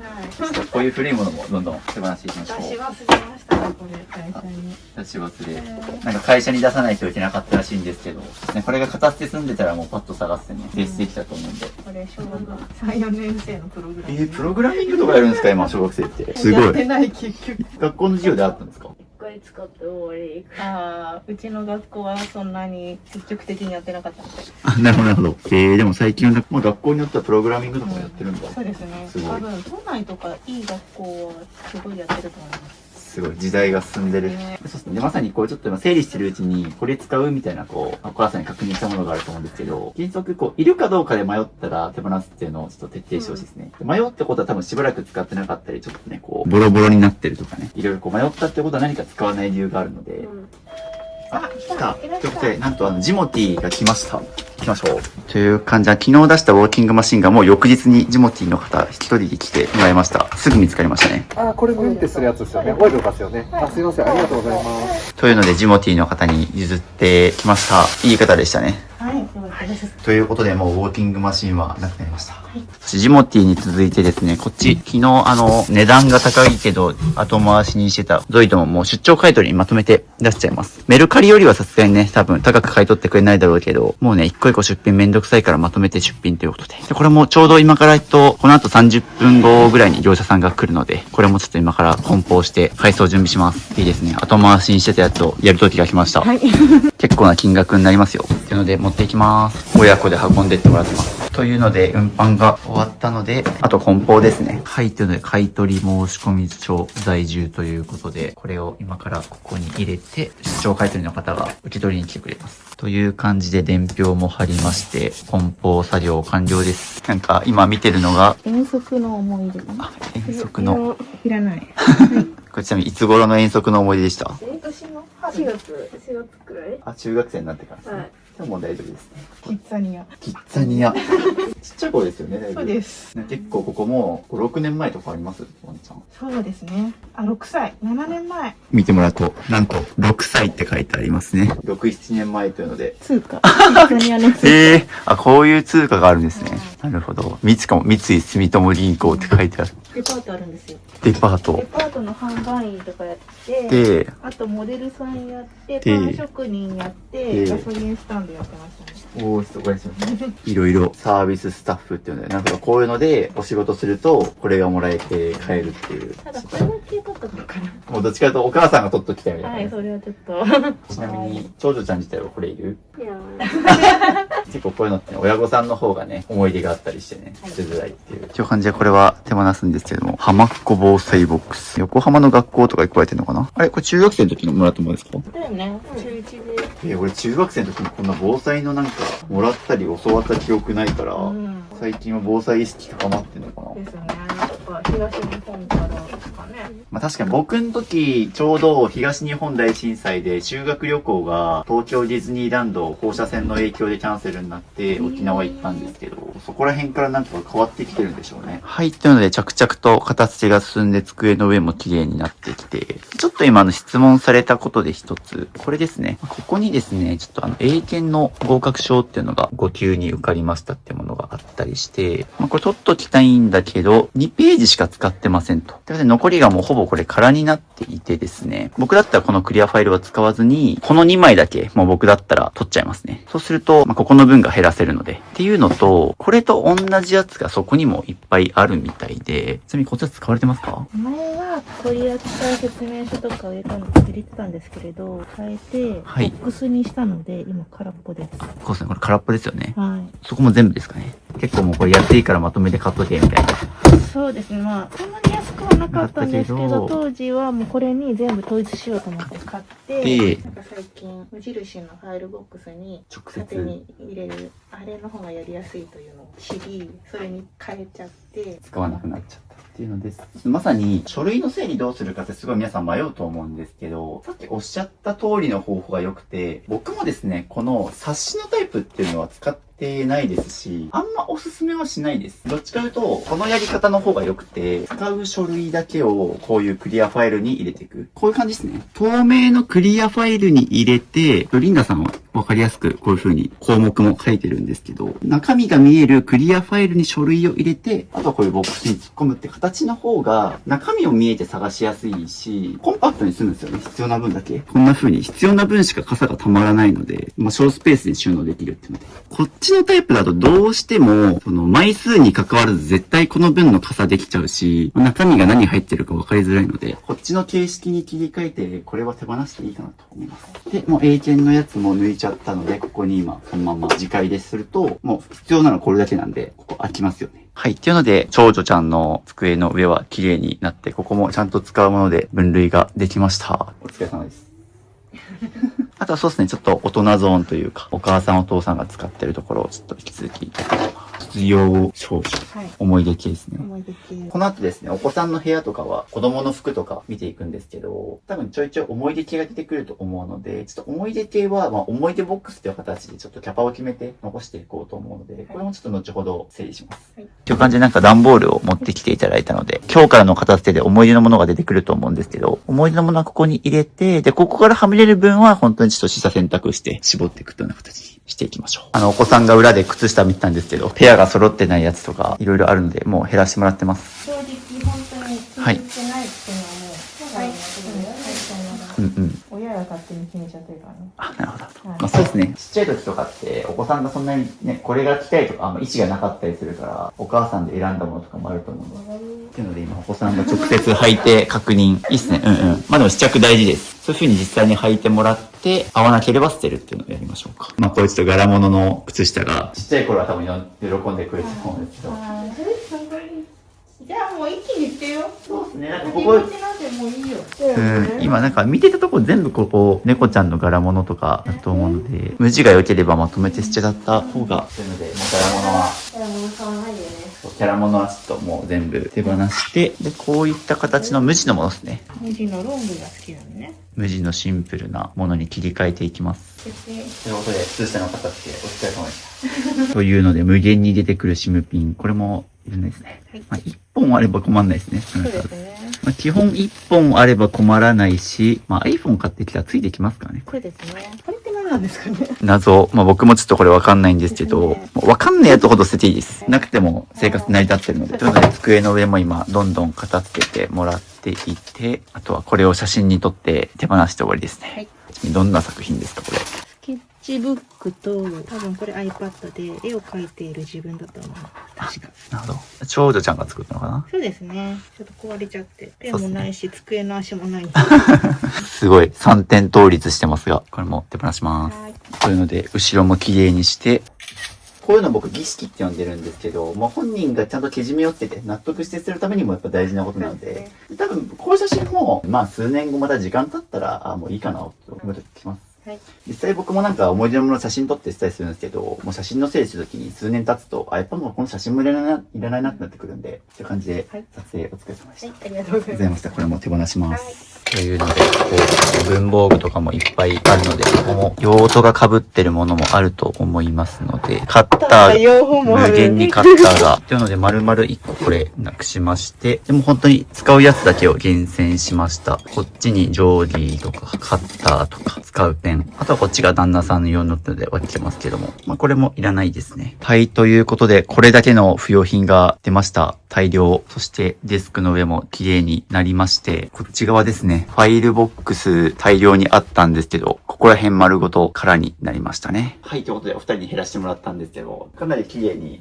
整理できましたし、ファイルボックスもかなり空になってたものもありますので、頑張られましたね。親の方が結構ごちゃついたものを置いてたなという印象です。今まで娘に片付けろって言ってたんですけれど、自分が汚かったり。ああ、なるほど。そうですね。なので結構ここ、二人のものが混ざってたりとかね。で、まさにこう、人に片付けろって言われに自分がやってないとこ多いよっていうのは僕の動画でもよく言ってるんですけど。まあでもお二人とも頑張っていただけたので、ありがとうございます。はい、ありがとうございます。ということで、この後もね、ちょっと3日後が、ちょうどお迎えが来ましたけど、はい、ね、塾に行かれたり、お忙しいと思うので、勉強頑張ってください。はい、もうこんだけ綺麗になったら勉強集中できると思うんで、成績アップ間違いなし。引き続きですね、こっち行きます。こっちは片付いたので、次こっち行きましょう。で、こっちは結構、もうリンダさんご本人のものとかも多かったり、あとちっちゃい子の服とかですね。はい、なので、ここはちょっと2人で一緒に減らしていきます。でなので、ちょっとここから昨日の続きということで、昨日寝室のクローゼット、服減らし終わったので、このまんまセットでここ、お子さんの服とかもありますし、こっち玄関もありますので、靴とかもろもろ一緒見ていこうと思いますが、まずこっちですね。一旦ちょっと全部出しましょうかね、この辺り。そして上はこんな風に、室内履き、袋、買い物バッグとかいろいろ仕分けはされてありますが、右上の方とか、ここら辺は結構紙袋がバーンと突っ込んであったりなので、ちょっとここ頑張って片付けたいですね。っていうので、一旦衣類もろもろ出したので、ここも片付けていきます。これちなみにどういった衣類がありますかね。上とは別でお子さんの服だったりとか、帽子、一番下のこの服、上のこのパジャマ、靴下、私のパジャマ、靴下、帽子です。ちょっとお子さんのものとかいろいろ混じってると思うんですけど、はい、先にリンダさんご自身のものとかも見ていきましょうか。はい、パジャマも、僕だったらもう寝室に固めちゃいますね。寝室でパジャマね、脱ぎ着とかもすると思うので。か、水回り。水回りは置きたかったんですけど、スペース的に足りないのかな。そうなんです。ちょっと衣類の内容を見ていきましょうかね。これは。腰痛用のベルトです。あれそう、あれってことは、ここにあったんだみたいな。はい、でももう治ったのでいらないです。これも前にトレーニングウェアとして買ったんですけど、やっぱりトレーニングウェアは独自にいらないなということで、これは捨てます。ここ多分結構いらないものもあると思うんで。そうですね。これはアームウォーマーでいらないです。使ってないです。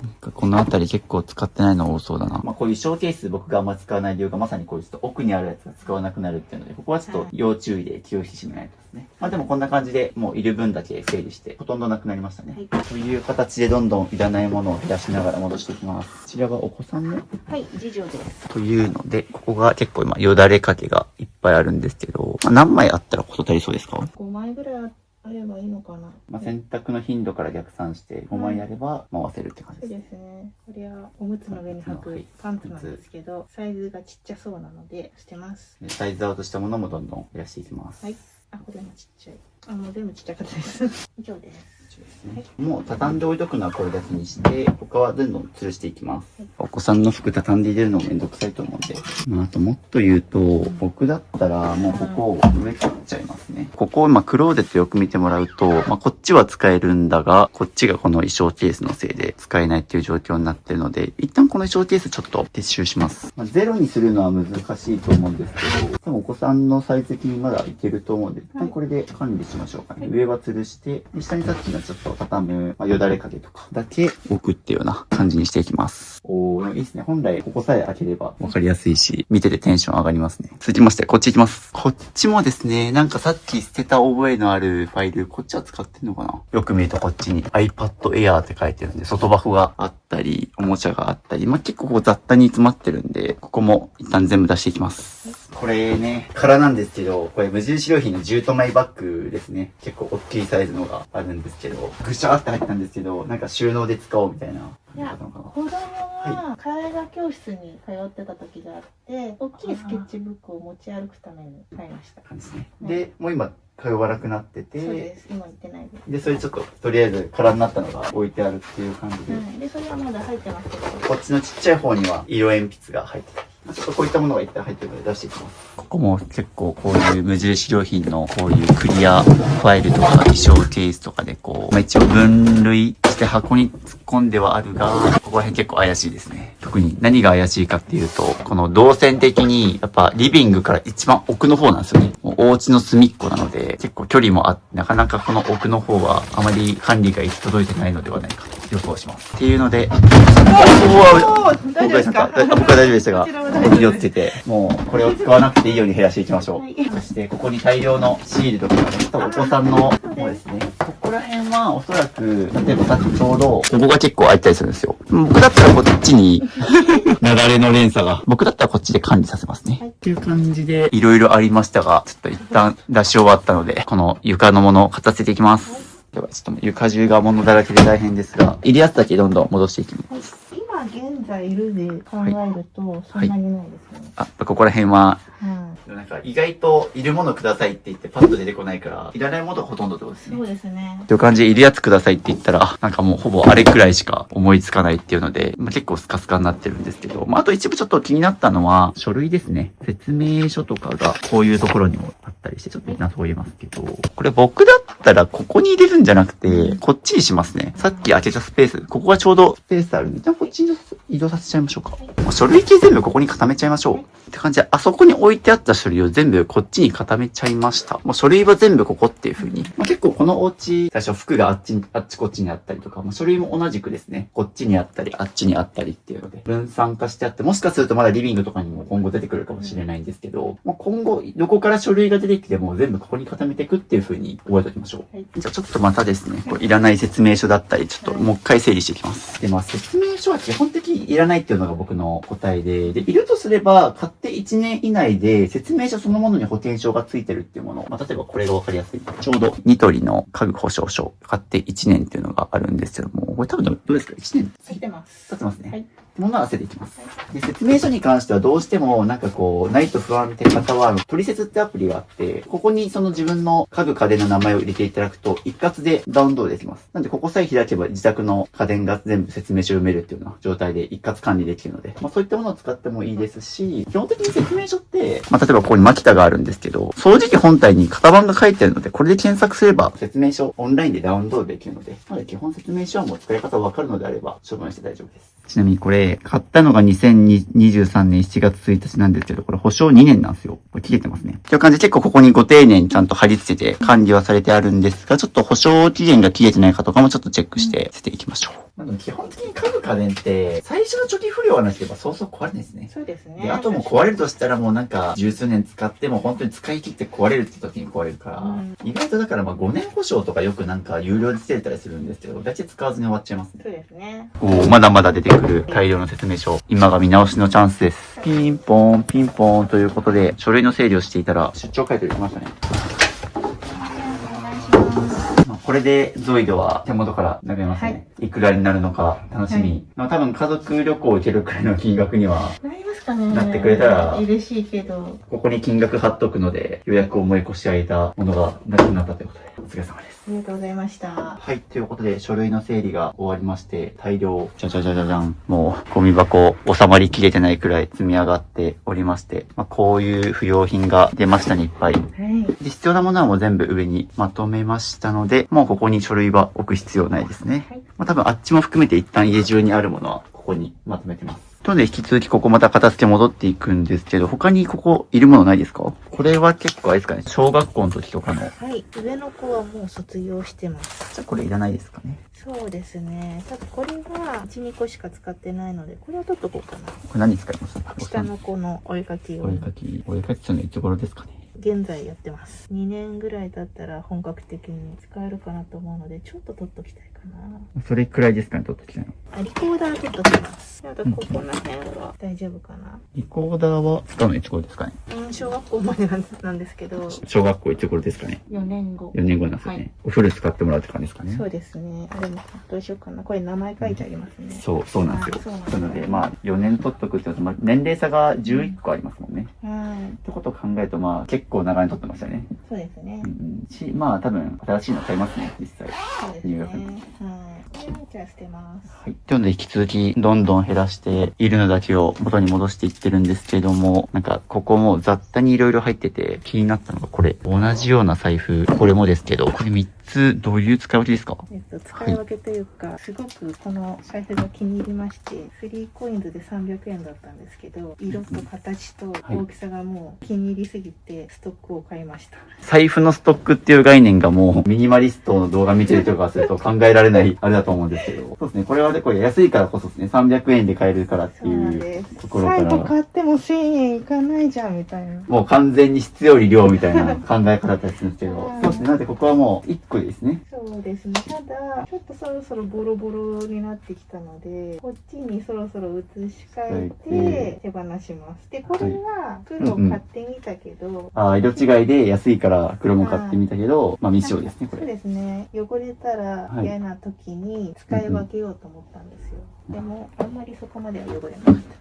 財布の使い分けとか絶対めんどくさいってことやらないですね。実差し替えて。はい。っていうので、これはまさにお気に入りすぎて3つ買っとくかっていうのは、時間が経って買えなくなったら嫌だなみたいなので、まとめて買っとくと思うんですけど、これ結構意外と多分動画見てる人もあるあるで、例えば気に入った下着があって、もう今買わないと一生手に入らないかもとか言って、で、それを理由にいっぱい買い込むんですけど、僕も昔そういうちょっと似た考えの時あって、僕毎日同じ服着るみたいな生活してるから、これめっちゃ気に入って、買っとかないともう手に入らないかもと思って買ったりしたことあるんですけど、冷静に、これ絶対確かにその時しか買えないものだと思うんだけど、まず大前提ね、やっぱり、ボロくなるのいつなよって話でもあるし、絶対にこれよりいいもの出てきます。この考え方大事で、もちろんね、いいものなんだろうけど、絶対これを超えるものとか出てくるし、その時その時自分にとって必要なものって絶対巡り合えるので、この思考を身につけてほしいんですよね。そう、今買わないと手に入らない思考あると、これずっと同じの買っちゃうんですよね。なので、これちょっと同じものがあるんですけど、もう1個で。そうですね。はい。そう、この廃盤になったらどうしよう問題。まあ、もっと言うと、なんか僕昔ユニクロで気に入ったロングコートがあって、一着買って、でまた欲しくなって、でももう販売終了してたんでどうしたかっていうと、普通にメルカリ調べたらできたんで。あ、そうですよね。そう、多分これも3コインズの多分ワンチャン出てきます、3コインズとかだと。ちょっと探したんですけど、はいメルカリさすがに出てこなくて、これは。みんな多分使い潰して、こうやって捨てちゃうみたいで。財布はこれ1個ですね。っていうので、着々といらないものを出して開けていってるんですけども、下ですね。ちなみにこれはどういったものになりますでしょうか？ベビーゲートです。ああ、はい。こうやって開けると、お子さんが逃げられないようにするやつですね。ネットになってて。これ使ってます？今はもう使ってないです。そうですね。これ手放せるんだったら相当スペース空くんで。そうですね。手放します。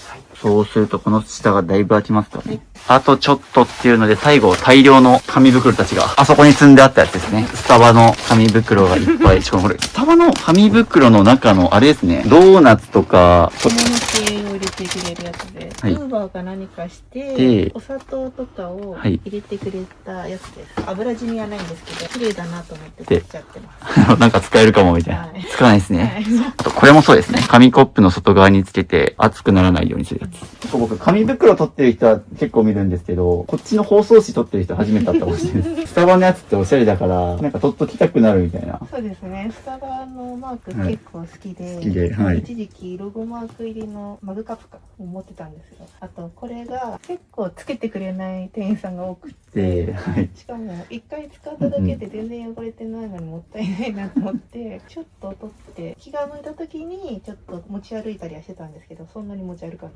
で、余らせて、はい上に牛乳にぶち込んでたっていうところで、もうここは間違いなくこう、リンダさんのこう、ちょっともったいないお化けが出てるみたいな。もうも本当に。う使えるものは何でも取っとこうみたいな。は551の豚まんとか。はいっていうので、この紙袋、いかがでしょうか？いりますこれ全部。い。いらないです。でも使ってるのがあって、この Amazon の配送で、これは紙ゴミこうしてます。なのでちょっと、ああいう出た紙ゴミ包むとか、くらいで、全部はいらないですね、これ。もう直近なんかちょっとゴミを出すときとかに使う分だけ。っていうので、もうここで直近で使う大きいやつだけ取って、あと捨てます。はい、ということで、この部屋のものが減らし終わりまして、なんと、この床にあるやつ、全部手放します。こういう書類ファイルだったり、だから収納がやばい。大量の収納が出ましたが、ここにあるもの全部、大量の説明書、大量の服、大量の紙袋、ベビーベッドに、あと外箱とかですね。めちゃくちゃ減らしましたね。はい。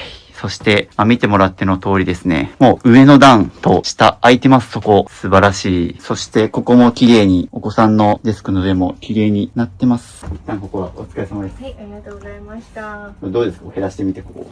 こんなに出ると思ってなかったです。そうですね。多分、7、8年分ぐらいの不要品が溜まってましたもんね。捨ててなかったです。なので、ここ結構ね、1階、リビングのすぐ横の部屋なので、使用頻度も高いと思いますし、特にここなんかはめっちゃ使いやすくなったんじゃないでしょうか。そうですね。長女と次女の服と下着とか含めて全部ここに収まってますし、で、あと上はですね、もともとあとお子さんが結構2歳になって大きくなってきたから、やっぱ下に置いとくと結構お子さんがいろいろ触って悪さしちゃうっていうので、もう極力上に上げました。めちゃくちゃ使いやすくなったと思います。はい、ありがとうございます。そういうので、こういう収納も捨てていってるんですけど、これ、何気なくいっぱいありますけど、結構な金額しますからね。こういう書類ボックスとかでも1個4、500円とか、大きいショーケースになると1000円、2000円しますもんね。そうですね。はい。という感じで、ゴミの分別が終わって、リビングが大変なことになってますが、これはあとちょっとまたジモティーで出品して手放してもらいます。ちょうど時刻が5時ということで。なのでここ5時間やってますね。ただ一旦この部屋はもう綺麗になりまして、余白がいっぱいできましたね。5時間の成果。どうですか？でも見てみて。今までと眺めが多分全然違いますよ。上と底が空いてるから、ほんと物量半分とか3分の1ぐらいになってますよね。そうですね。なんかおしゃれな人の家みたいおー、ね、そうですね。なんかやっぱスッキリ感出ましたよな。ね。ですね。昨日もクローゼットの上をね、意識的に開けましたけど、下はお子さんが触るし、上は取るの大変だし、これで行きましょう。はい。はい。というので、今広げてるんですけど、これジモティーに撮るために今写真を撮ります。お知らせです。ミニマリスト支部の LINE を追加するとなんと無料で YouTube 未公開の片付け動画やルームツアー動画5本、スマホのホーム画面が綺麗に片付くアプリアイコン画像150個と壁紙セット、物を手放すか迷った時の30の質問リスト、ミニマリスト支部と1対1でズームできる相談会、インテリアの参考になるミニマリスト部屋のリンク集など、他にも計10個の特典を無料プレゼントしています。配布は予告なく終了する可能性があるので受け取りをお早めに。概要欄のリンクか QR コードから登録お待ちしてます。5時間やってるんで疲れましたよね。そうですね、この5時間でちょっと娘さんのものと、あと部屋全体、書類とっていうね、特に書類がすごいね、エネルギー使ったと思うんですよ。書類って書けた時間の割にスペースが生まれるわけでもないんですけど、しかも一枚一枚こう見て確認してっていうので、労力の割にこうちょっと減らした実感が湧かないと思うんですけど、ただこう物理的なスペース以上にその精神的な方、心のスペースの方が結構空いてくるっていうので、どうですか？なんか書類減らしてみて何がどこにあるかみたいなところが把握できるようになって。そうですね。なんか逃げ回ってたんで、今まで。逃げ回ってるっていうちょっと負い目がなくなったので、それが良かったです。特にそう、こう、後回しするってすごいやっぱり自分にストレスかかることで、特に書類ってそうじゃないですか。書類ってもうまさに後回しの巣窟で、後でやろうみたいなので、多分とりあえずボックスとか、緊急書類みたいな感じで分けて、でも結局やってないみたいなものがあったと思うんですけど。そうですね、周辺とリビング片付いたので、肩の重りが取れたんじゃないか。いやでも今日は本当に書類も終わって、お子さんの服も終わって、ジモティーも出して、出張買い取りも出して、5時間でここまで終わってますからね。もう疲れて、ソファでやっぱ寝落ちしたんですけど。はい。でもいい疲れですよね。そうですね。不眠の原因って一番体を動かしてないことだし、ですよね、僕。疲れてたらどんだけ病んでる人とかやっぱ疲れたら出るから、片付けってマジでもうスポーツです。頭も使うし、体も使うし、超エクストリームスポーツ。はい、ということでここは捨て終わりましたので次2回行きます。ということで、この廊下がまだ物が多くて、次片付けたいのはこちらになります。次女、ちびっこの方の部屋ですね。まあ、ただちびっこの部屋とは言っても、ここ実質まだ2歳なので、物置化してるということで。で、ここにですね、紙の本、大人の分があったりとか、であと昨日クローゼットの上に積んであった未来の子供服たちを、ここ片付けていけば絶対に入るので、上も含めいっぱいありますが、おい、こいつがまた俺を見てる。怖いこいつっていうので、ティンカーベルなんです。ティンカーベル、ちょっと不気味なティンカーベルというか、上にあるからですね。これ自体は可愛いんですけど。ということで、ここを片付けていきます。ここに僕たちにもう物は必要ないって書いてますから、もう必要ないです。はい。行きましょう。行動に移す時が来ました。で、まずここから行きます。昨日服減らしたので、次僕紙の本減らすのがおすすめで、ここは結構お子さんのものというよりは大人の本も多いので、よし、ここも一旦全部出します。ため息出ますよね。本って重いですよね。そう、まあ僕、片付けしていく中で、うわ、ちょっと重いなと思うのが、紙の本と食器ですね。食器は結構重いし割れるし、カランカラン言うし、みたいなのがあったり、まあ皆さんも多分結構そこら辺はね、やるときに、ちょっと腰重いなとかあると思うんですけど、でも、やるしかないです。はい。ただですね、紙の本は実際手放しやすいものの一つで、まあよく言ってるんですけど、最悪買い戻しができるものなので、服の次は基本紙の本見てもらってます。鬼滅の刃。こっちは無限列車だから1個前のやつですけど、なのでここは映画のパンフレットとかがいっぱいありますね。はい、というので本全部出し終わりまして、ちなみに一番上にすごい本がありますよ。じゃじゃん。ミニマリズムって書いてありますが、これあれですね。ミニマリズムデザインソースっていうので、おしゃれな海外の本なんですけども、まあ多分もともと美大にいたっていうことでミニマリズム学んでるはずで、皆さん多分動画見てる 99% の方は多分ミニマリズムって物を減らすとか片付けるっていうところのイメージがめっちゃ強いと思うんですけど、発祥って片付けることじゃなくて、もうどっちかというとアートとかデザインの概念なんですよ。まあ1950年代とかそこら辺かなからもともとそのミニマリズムっていうのはもともと建築とか、まあ少ない柱で最小限のその建築建てたりとか、まあアートとかデザインの要素にもともと使われたってことがあって、まあそこから転じて片付きになってるんですけど今。まあだからここ開くと一部だけ、まあこんな感じです。こういうミニマルな建築とかが載ってるっていう。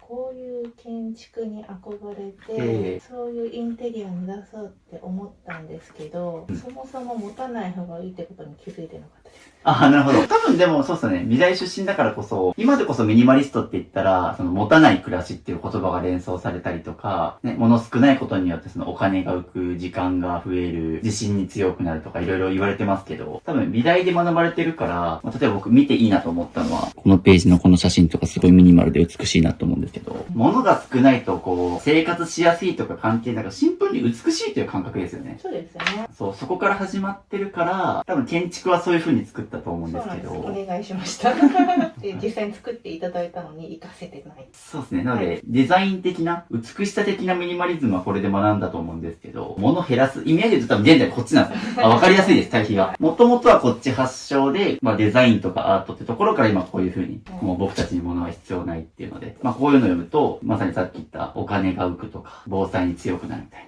な。ここを学んでなかったからこうなったっていう。はい。というので、早速じゃあ見ていきます。はい。で、ここももう同じくいる本だけどんどん戻していきましょう。ただどうですかね。ここ結構減らせると、だいぶ飽きますね。全部は取っとかなくていいので、本当気に入ったやつを1冊2冊あったらいいのかな。これいらないです。はい。少なからずもこの物置部屋に置いてあった本だから読んでないはずなんですよね。コレクションですね、ただの。ただね、今言えることで言うと、もう今リンダさんにはお子さんがいて、他にも趣味ありますからね。多分もうこういう時間はないですね。これってあるから読んでるだけだと思うんですよね。みんなそうで、これが読みたいからここに来てるってよりは、残して取ってあるから、懐かしいって言って思い出して手に取るっていうことになってると思うので、多分今までこれ結構いろいろ買い集めてきたと思うから、中でもこれ記憶に残ってるみたいな表紙とか、号とかってあります？これ見なくても思い出せるくらいの印象的なやつとか。そうですね、これかな。ちょうどこれ。はい、これですね。ここが好きなんです。でもそう、それがパッと入れるくらいのものだけ取っとくっていう。そうですね。これだけ取っときましょうか。そうですね。ここにあったものは一旦全部手放す。はい。で、同じくやっぱり。銀座っていうタイトルの私が。銀座、インテリアですね。猫とインテリアっていうので、ちなみに僕はまだこの家に来て2日目なんですけど、猫見てないんですか？本当にこの家猫住んでんのって思ってます、まだに。もう家が広すぎて、猫ちゃんがどこにいるかもわからないっていう。目安としては、もう繰り返し何回も読んでるバイブル文とか残してもらってもいいし、そうですね。おすすめはこれ服と一緒で、もう1年以内に読み返してるかっていうのも基準にすると。で、目先で言うと半年くらいがいいです。半年以内に読めるかどうか。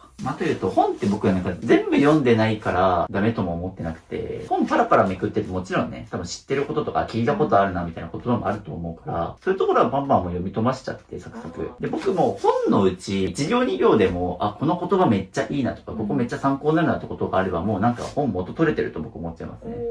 全部が全部役に立つとも思ってないし、だからこそ、要は何が言いたいかっていうと、最後まで読み終わってないから、またいつか読もう。で、手放せないって人は結構多かったりするんですけど、そもそも読み進んでないってことは、今の自分のレベルに合ってない可能性が高いんですよ。例えば内容が簡単すぎるとか、分厚すぎて読むのが大変とか、内容が難しすぎて頭に入ってこないとか。っていうと、今の自分のレベルに合ってない可能性が高いので、基本的になので少しでも読んでさっき言っても、1行2行でもぐさっと刺さる言葉があれば、もうそれで御の字というか、そういうふうに考えて、いるいらない選んでいただくといいかなと思います。はい、ということで、本棚の片付け終わりまして、こっちがいらない本。結構出ましたね。山積み。ということで、右3段くらいは空いて、ここも平置きするくらいの余裕はできました。はい、という感じで本棚が終わったので、次、こっち行きます。で、できたらここのおもちゃいろいろ雑多にあるんですけど、ここを減らしつつ、スペース空けて、未来の子供服とか、シーズン外の服とかが今ここに溜まってるんで、こっちに収納できるように頑張りたいと思います。これクリスマスのクリスマスの飾りでした。買いすぎました。買いすぎましたね。しかもクリスマスが1ヶ月後なのにもう使わないっていう。それくらい余ってる。はい、そうなんですね。枝があればおしゃれな家になると思って買ったやつです。インテリアハマった人が絶対買うやつ。しかも値段も手頃だからっていう。買ったはいいけど、次女が振り回して遊んで終わりました。危ないですよね、これそうです。そうなんですよ。なんで、これは手放します。というので、ここは人形やら、あと旦那さんのダンベルも混じってますが、苦しそうな声出してきますよ、これ。長女が作ったやつですね。カップケーキって書いてますね。作ってくれました。がちょっと思い出があって、ちょっと若干ね、捨てづらかったと思うんですけど、手放します。写真撮ります。あとは、ラックの上にもですね、いろんな飾りが完璧に大人の趣味ですよね。はい、そうです。これいります？正直好きなんです。そう、でも、好きだけど、物置部屋にやる程度のものなんですよね。こっから先って飾るものって実用性の範疇超えるじゃないですか。いる、いらないってことよりも、思い出のものとちょっと近いんですけど、こっから先はもう自分の中で残す量を決めないといけないですね。ですね。ここもどんどん。ぬいぐるみはちょっと減らせなかったです。どちらのぬいぐるみですか？長女が持ってたぬいぐるみだけど、ちょっとまだ決めかねる感じです。まあ、大前提で言うと、こっから先って親のエゴなんですよね、実は。これ別にまあ、お子さんが欲しいって言って、ね、選んだものでもないから、まあ、一応ね、この範囲に収まる分っていうのを決めた上で残しつつ、意外とだから僕、いろんな片付けってきて、お子さんのおもちゃ片付けるために思うのが、意外と子供が欲しがってるってよりも、どっちかというと、親御さんが子供に遊んで欲しいものみたいな、親の自我の方が出る領域だったりするから、容量を決めるっていうのは大事ですね。なのでちょっと厳選していきましょうか。そうですね。これは私がエゴで買ってきましたね。なんかリアルリアル絶妙にリアルで。リサイクルショップで100円だったとかそういう感じです。あ、なるほど。安いから買っとこうみたいそうな。なんです。それは、半魚丼ですね。半魚丼もこれも私が選んで買ってきましたね。50円でした。 50円です。前片付けた女の子の家にも半魚丼があって、それで覚えました。半魚丼今流行ってるんですよね。あ、そう結なんだ。構人気なんですよ。でですね。そうですね。ちょっと、なんか長女は別にって言ってました。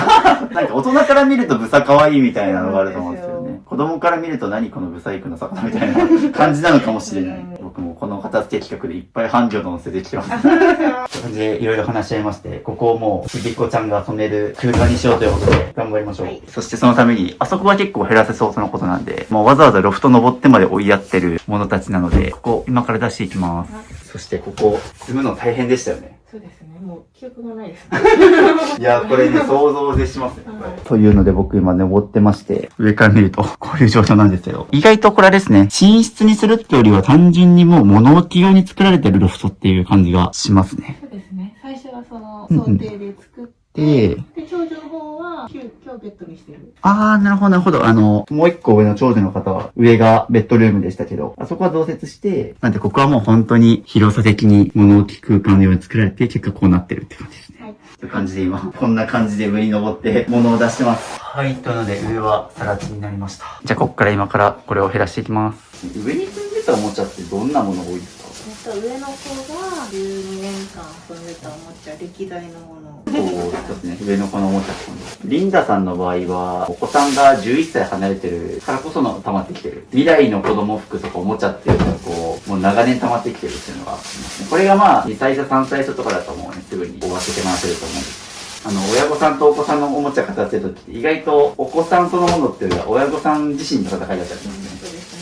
だから僕もいろんな人見てきたんですけど、例えば、もう小学校の1年生から6年生の読み書きした漢字帳とか練習ノートとかを、子供さんはいらないって言ってるけど、親御さんが読み書きした時のなんか記録を取っておきたいっていうので、全部残し立てて、ゴミ屋敷化してるみたいなところもありました。懐かしの。シルバニアファミリーです。これ、うちの妹も遊んでたので、見覚えがありますが、まあちょっとこれすごいなと思ったのが、これがシルバニアファミリーのセットなんですけど、ミルクボトルとか、ちゃんと細かくシールがかなり頑張りましたね、これ。はい。じゃないと、本当にすぐなくすんで、やったんですけど、やっぱりなくされてナイフが1個しかないし、これの管理が本当に地獄だったんで。で、こういうの作った思いとかあるでしょうね。そうなんです。という形で、ここも全部出してますが、ここはどういったおもちゃでしょうか？ハッピーセットですね。ハッピーセットシリーズで、ここも大量の人形ですね。ポケモンとかがありますけども。まあ一応そうですね、さっき人形はここに入れていきましたが、その前提で。思い出があるのでちょっとね、どうしよう。またここを乗り越えないといけないですね。ここから先は。特にここを空き部屋にして広げるためには。おすすめはまあ、もう写真並べちゃってバババーって撮っちゃうとかですね。なんか、込み上げてきました。ああ、うんうん。長女の子が子育てしてる時って、まあ、結構ご家庭も含めてしんどい時に子育てしてた時だと思うので。これも普通のピカチュウじゃないんですよ。あ、そうね。これあれですよ。メタモンですよね。そう、メタモンが変身した時のピカチュウたちがあって、多分これを上の子が可愛いって言って。私はあ、そうですね。っていうのがあったりして、まあもう本当涙するくらい結構ね、思い入れがあるものではありますが、まあそうですね。ただ減らさないと片付かないのも事実ではあるので。結構ここは心理的に重たいものでしたね。そうですね。まあでもこれで一応写真でも思い返せますし、まあそんだけに大事に扱ってきてもらっちゃったので、まあでもそうですね。これ手放した分だけお子さんがここで広々と遊べるようになるので、はい、まあ新しいお子さんとの思い出もこれからまだまだいっぱい作れますしね。はい。でも多分同じぐらい共感してる方いっぱいいると思います。僕もそうですね、それこそペットのおもちゃするときにやっぱ涙した方とかいらっしゃいますし、そうですね、ここで儀式も済んだということで、はい。ありがとうございました。ありがとうございました。こちらは新生児の頃使ってた寝具。けども大丈夫。いらないですね。新成人の時だから、まあちょうど2年前。はい、というので、大量のゴミ袋、もう涙しながら捨てたものもあれば、明らかに使ってないものだったり。まあこんだけいっぱい床埋まるぐらいの不要品が出まして、上が空きました。そして、今のとこ、これ減らした結果、まあ、おもちゃとかが使うものが一旦そこに寄せてはあるんですけど、十分期限に収められそうな感じにはなってますね。もう2日目ちょっと今日これで終わるんですけど、今までで一番ここがしんどかったですか？そうですね、やっぱり思い入れがすごいので、そうですね。もう泣きそう。そうですね。思い出したらもう。まあ、そうですね。ちょっと順番的に言うと今回ちょっと紙の本減らしていった流れでそこからもちょっとこう見ちゃいましたけど。まあでもね、ここはなんかもともとね、物置部屋で使われてるのすごいもったいないし、それこそもう大好きなお子さんがここのびのびと遊べる空間に、こんだけ減らしてくれたらいけますね。はい。そして何よりも、頭上に、それこそね、あんだけやっぱおもちゃあるのって、万が一地震とか来たりとか、さっきのティンカーベルとか、普通に落ちてくる可能性あるしっていう意味でも、その状態だとここでお子さんを安心して遊ばせられなかったと思うんですけど、まあ、ここまで減らして上もあんまり置かないようにした方がお子さんものびのび遊べると。はい。お疲れ様です。ありがとうございました。という感じでですね、まあ、物減らして、旦那さんがおちびちゃんのお迎えに行ってきてくれました。今日ね、時刻は夜8時前。今日はこれで終わりますが、旦那さんもこのゴミ袋を見てびっくり。そうですね、お父さんのものはもう一切触ってないので、もしかすると多分ここでしばらく生活してると、多分片付けたくなると思います。お子さんが触らないように下は開けて、で、上ももう開けてますね。自分たちにない発想だよね。そうだね。いつもワンパターンの片付け方になっちゃうもんね。そうですね、おっしゃる通り、結構、もうリンダさんの家庭に限らず、こういうとこってみんなやっぱり使えるからっていうので置きたくなるんですけど、家が広いからこそ空きた方が、やっぱ余白出て綺麗に見えるし、やっぱり頭上は極力置かないっていうのは結構僕の意識してるところですね。ただこれ大変なんですよね。相当減らさないといけないんですよ。リンダさんがかなり減らしたから、こんだけ空いてるんですけど、ちょっと明日僕来るのはいつも12時なんで、多分午前中時間があると思うので、もしできる範囲で大丈夫なんです。ここはちょっとご自身で頑張っていただこうと思います。大変なことになってます、ここ今。いい意味でのゴミ屋敷というか。そうですね。ちょっと今ゴミ置き場がここしかなくて。これをしてなかったらゴミ屋敷だよ。こんだけ出るもんなんだね。そうなんですよ。2日間でこんだけ出ました。というので、寝室と1階の子供部屋と2階の子供部屋片付けて、2日間でこんだけのゴミが出てます。お兄ちゃんにぎゅー。ギューって言ってやってるんですね。はい、そうなんです。というので、2日目が終わりました。というのでですね、ここ実はまだ玄関に手放すと決めた紙の本とかはあるんですけども。2日目お疲れ様でした。ありがとうございました。じゃあちょっとまた明日3日目も来ますので。はい、お願いします。よろしくお願いします。おはようございます。ということで、消えた。お子さんいるからカメラ回したんですけど、3日目よろしくお願いします。はい、ということで、今日3日目ということで、今回ですね、ちょっと物置部屋とか物量多いとこ行こうと思うんですけど、その前に、まあいろいろあって、ちょっと後回しにしてた靴箱、玄関周辺を行こうと思います。で、本来であれば、できたらこう初日に服を減らしたと思うんですけど、まあ服減らしたら、カバンとか、靴もセットで見てほしいって僕よく言ってて、ぜひ動画見てる皆さんも、クローゼットの服減らし終わったら、でそのまんま靴見るといいですね。はい。ちなみに今日3日目ですけど、服選びとかどうですか？楽でした。クローゼットが奥の1列だけになったので、手前に空間があって、ウォークインクローゼットを作ったわけじゃないんですけど、もうウォークインクローゼットみたいに中で着替えられる更衣室みたいにできて、それがすごい感動でした。おー、そうですね。しかも今日もね、グレーのワンピースで着てらっしゃいますけど、どうですか？なんかこう、今自分のお気に入りの服しか残ってないから、やっぱなんか毎日の服選びも楽で楽しいかなと思うんですけど。そうですね。で、多分おそらくこういう風に、もう今自分がどんな服持ってるかっていうのを把握できてると思います。もう多分30着ちょっとしかなかったですもん。はい。なので、それに合う靴だけをちょっと残していくっていうところで、早速、玄関のまず、靴箱からいきます。じゃじゃじゃじゃじゃん。まあ、上から下まで。ざざっといろいろ。まあ、靴だけではなくてですね、自転車周りとかいろいろ書いてあるんですけども。まず、リンダさんの靴と真ん中のボックス周辺ちょっと全出ししていきます。はい、ちなみにこの辺りはどういったものがありますでしょうか？ヘルメットの付属品、自転車のスマホホルダー、など。なぜか落花生。確かに。なぜか落花生。っていうのは、ここも多分ね、しばらくちょっと見てないものがありそうなので、どんどん減らしていきます。ちなみになんですけど、靴箱の中でもリンダさんのスペースっていうのはどのあたりになりますか？この2列ですね。あとプラスこっちか。3列の中に娘と私が混在してます。なるほど。了解です。じゃあそのあたりも含めちょっと整理していきます。あと、何気に気になったのが、アリの殺虫剤、アリキラーみたいなやつが1、2、3本ありますね。よくアリが出るってことでしょうか。はい、家の中にアリが入っちゃって、はい。その度に買ってこうなってしまいました。なんで、まあ、今後そういうことが起こらないために。はい。まあ、あれはちょっとね、しばらくもう使い切って、まあ、減らしたら、そうですね、1本でこと足りますね、本来であれば。はい。ここに出してるのがリンダさんの靴たち。はい。靴に段差をつけてかさ上げする収納とかも使ってますね。はい。意外と出してみると、全然3列じゃなくて4列目もありましたね。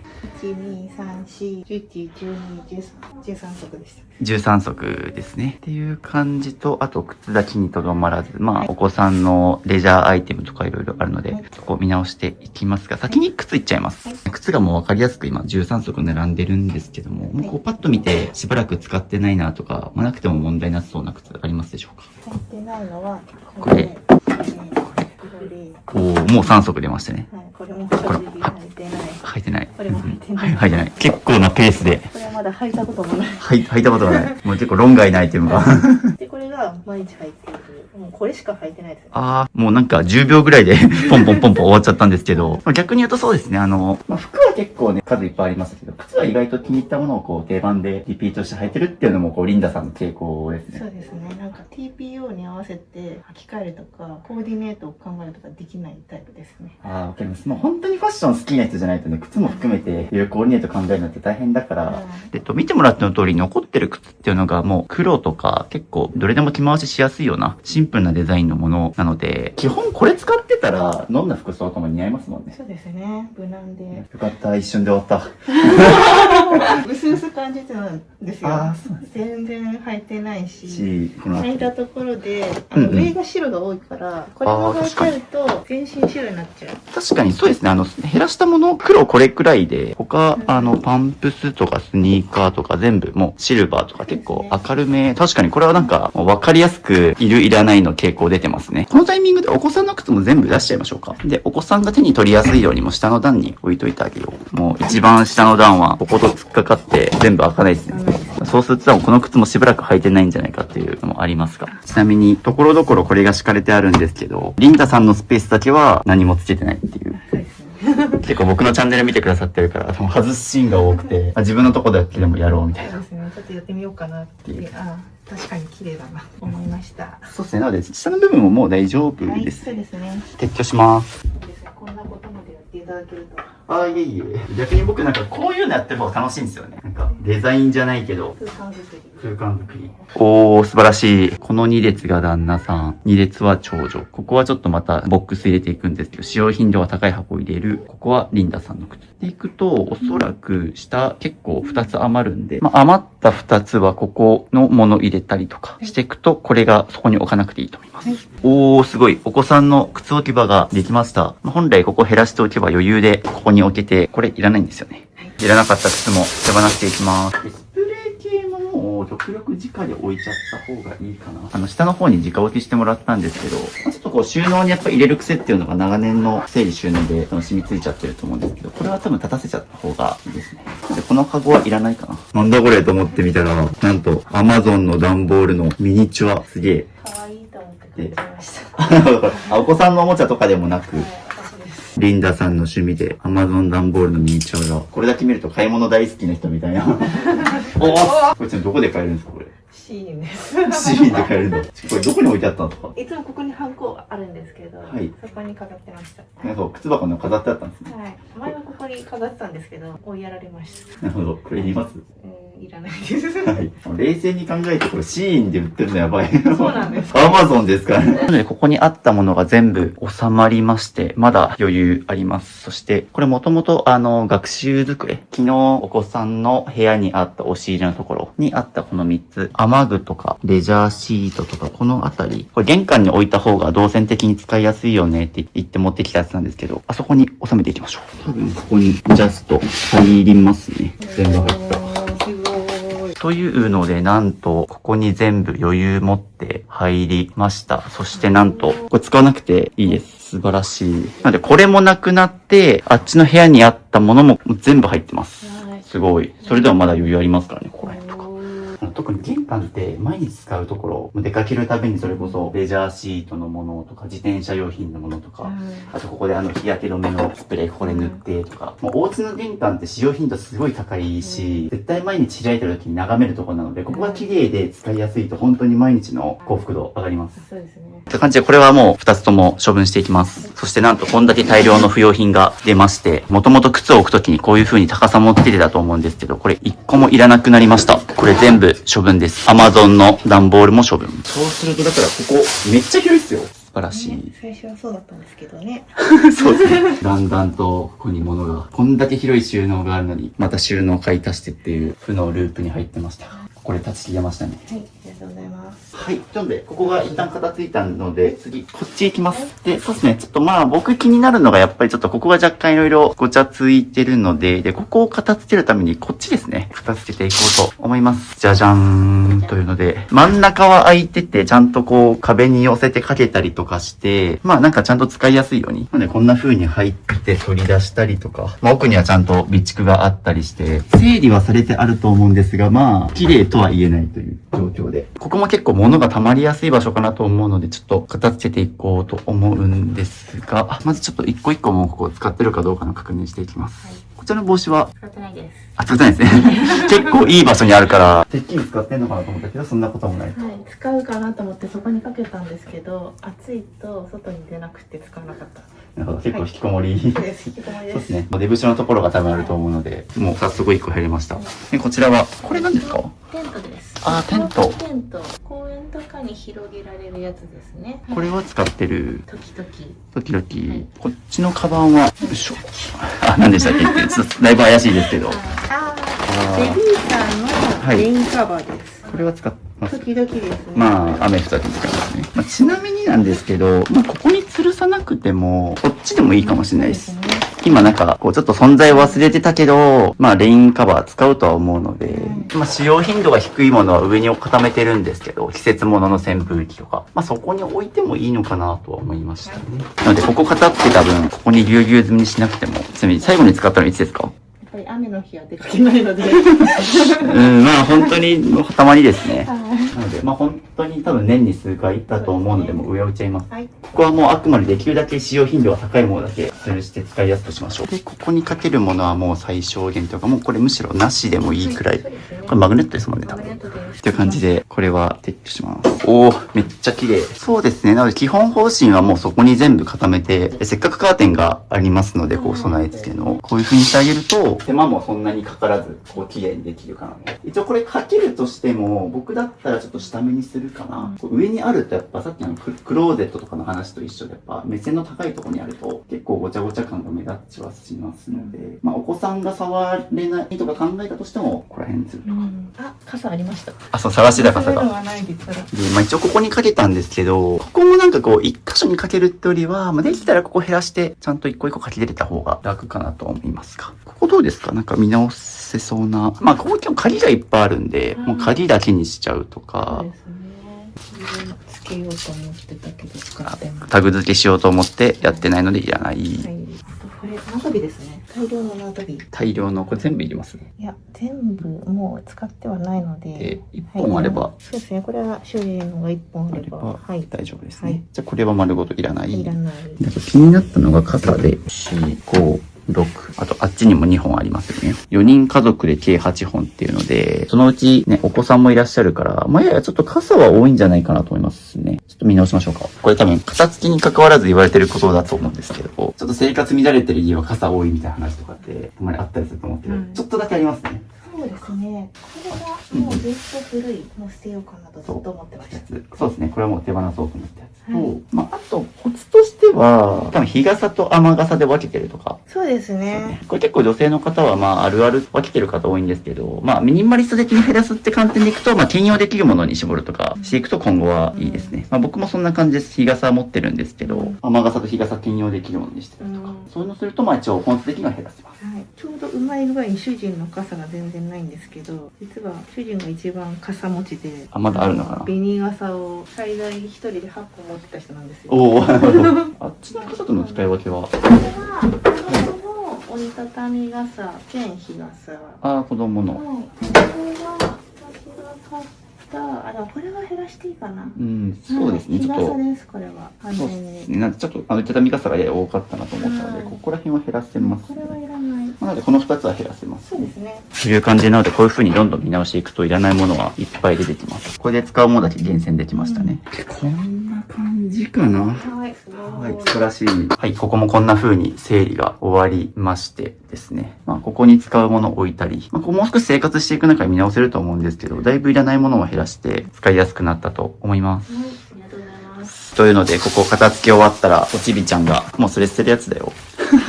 おちびちゃんがこう侵入して遊んでますね。のこう多分片付けたからな気がします。今までこう通過できなかったですもんね。そうですね。行動範囲が広がったがゆえに、普段こんな風に遊んでるんですね。はい。すげえ光ったこれ。ちょっと待って。結構本格的ですね。ちゃんとトヨタ、目ん玉ついてます。おいおい、くるくるくるくる。すげえ。うわー。コストコで買いました。コストコで買えるんですかこれ。で、これ自体は後ろでお母さんが貸してる。というので、今後はお家の中でも車が遊べます。ちなみにこれおいくらぐらいですか？まあまあしそう。元値が2万円を超えてて、コストコ価格の1万5,000円です。おー、まあまあそうですね。これはリンダさんが買ったアイテムなんですか？主人と2人で一目惚れです。一人ぶりで。自分が子供の時乗りたかったっていうのもあって。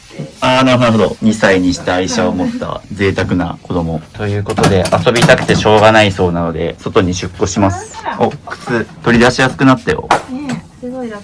こんな風にいつも靴を履かせてると思うんで、今後は靴選び楽ですね。そうですね。というので、嵐のように去っていって、車なかったら本来こんな広いんですね。そうなんです。すっからかんになった、急に。というので、2時間ほどかけて、玄関と靴箱周辺を片付けまして、いやーでもあそこは明日から多分、マジで変化に感動しますよ。はい、そうですね。さっきももうお子さんを外に出す時も変化感じたと思うんですけど、はい。今日2日目ちょうど折り返しですけど、ここから物置部屋とか、はいアトリエのもう特に物量が多いところ、ちょっとここから頑張ろうと思うので、ちょっと一息していただいて、はい昨日結構おもちゃとか人形とかちょっとこう心理的にもグッとくるものを手放したと思うんですけど、ちょっと一日寝て経っての感想どうですか？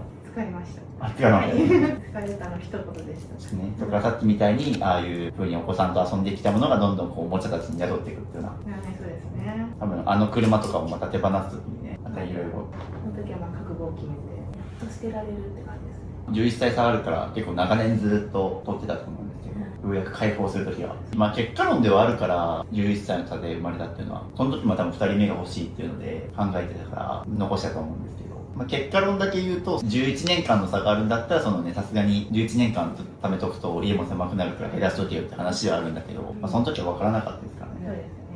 片付けって作業だけで言うといるいらないを分けてゴミ袋に詰めてっていう行動レベルで言うと小学生とかにできる行動ではあるんですけど、それゆえになんかいつかできるだろうっていうので、これ後回しにすればするほどどんどん物量多くなってきて終わりが見えなくなってきて、でもう手つけるのが嫌になって、まあ、これよく言うそのどうにでもなれ効果みたいに言ったりするんですけど、もう手がつかない状態になるとどんどんどうでもよくなって荒れていくっていう、その状態になっちゃった。そうですね。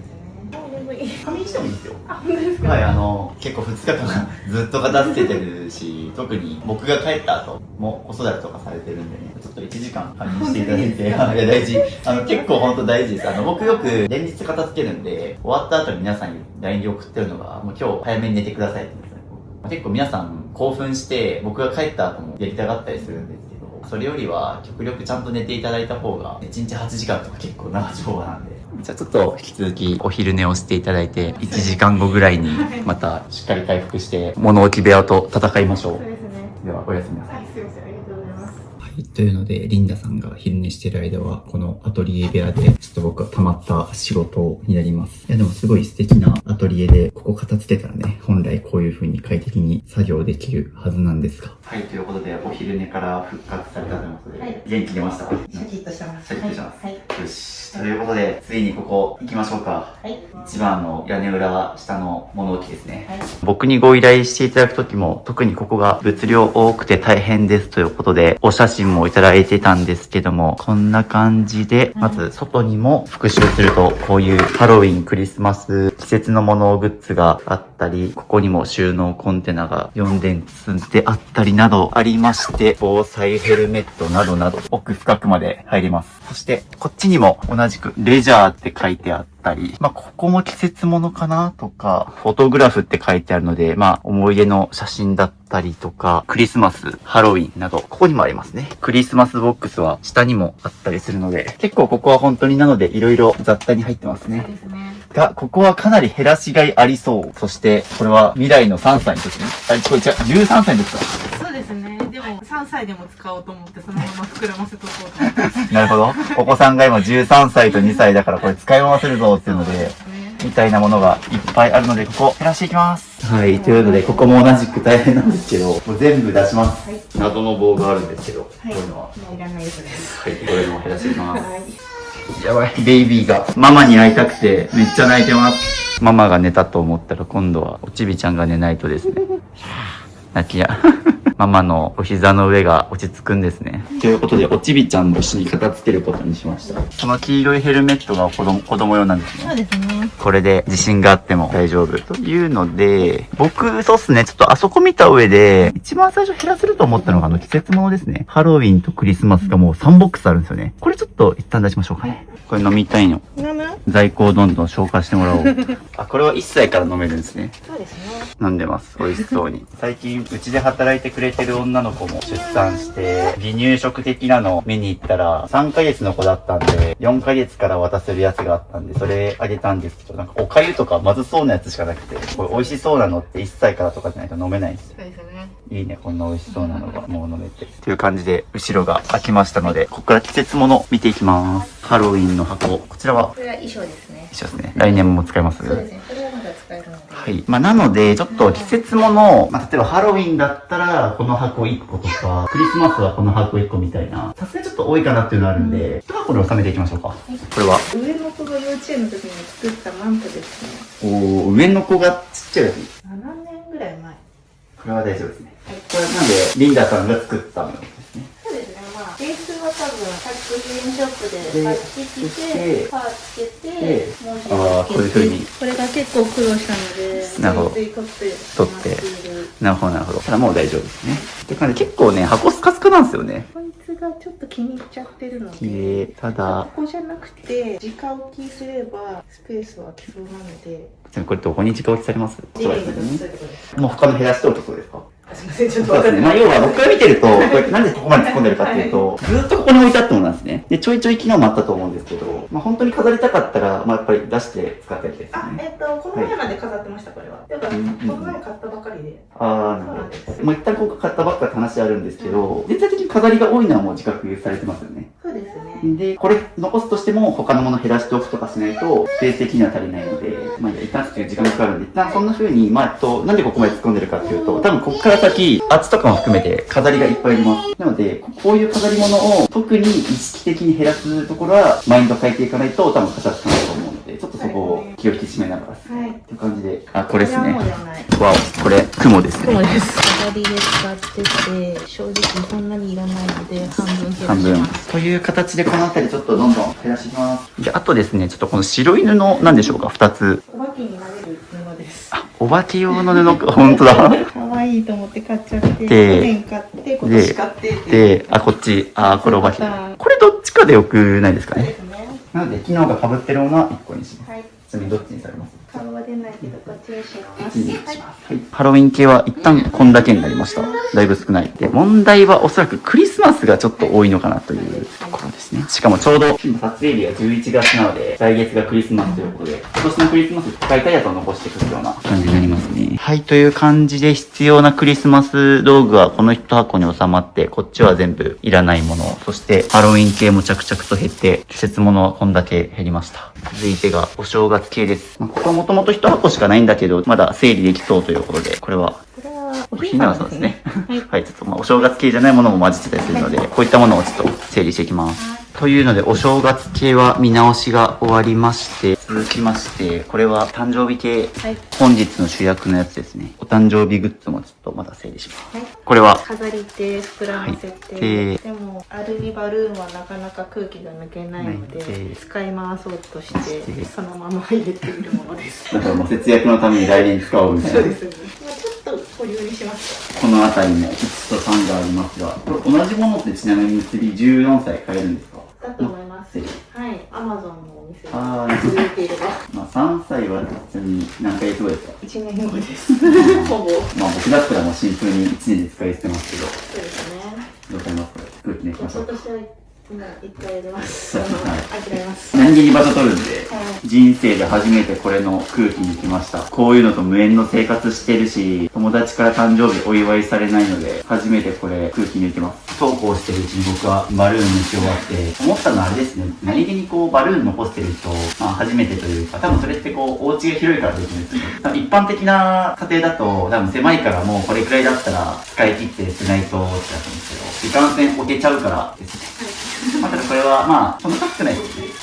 なので、これは一旦処分します。じゃあ、来年の3歳の時にはこのシナモロールでお迎えをしてあげるということで。これもね、ずっとあるけど、1本でいいね。いつも絡まってるもんね。これはちなみにどうですか？ネックレスです。あ、ネックレスなんだ。ハッピーバースデーって書いてあるんですよ。ほんとだ。ハッピーバースデーってよく見ると書いてある。ね、絡まってる。めっちゃ絡まる。確かこれに。毎年のように絡まってるんで。で、知恵の輪みたいなやつ。お、来た。知恵の輪完了。どっちがいいですか？ピンクとシルバーがありますか？あ、これ日本なんですあ、よ。日本ですか？これも絡絡ままってる。ってるんです。3本セットだったんです。あー、なるほど。買った時に3つセットで、はまあだから別に捨てる理由もなく3つついてるしとっとくかったんですよね。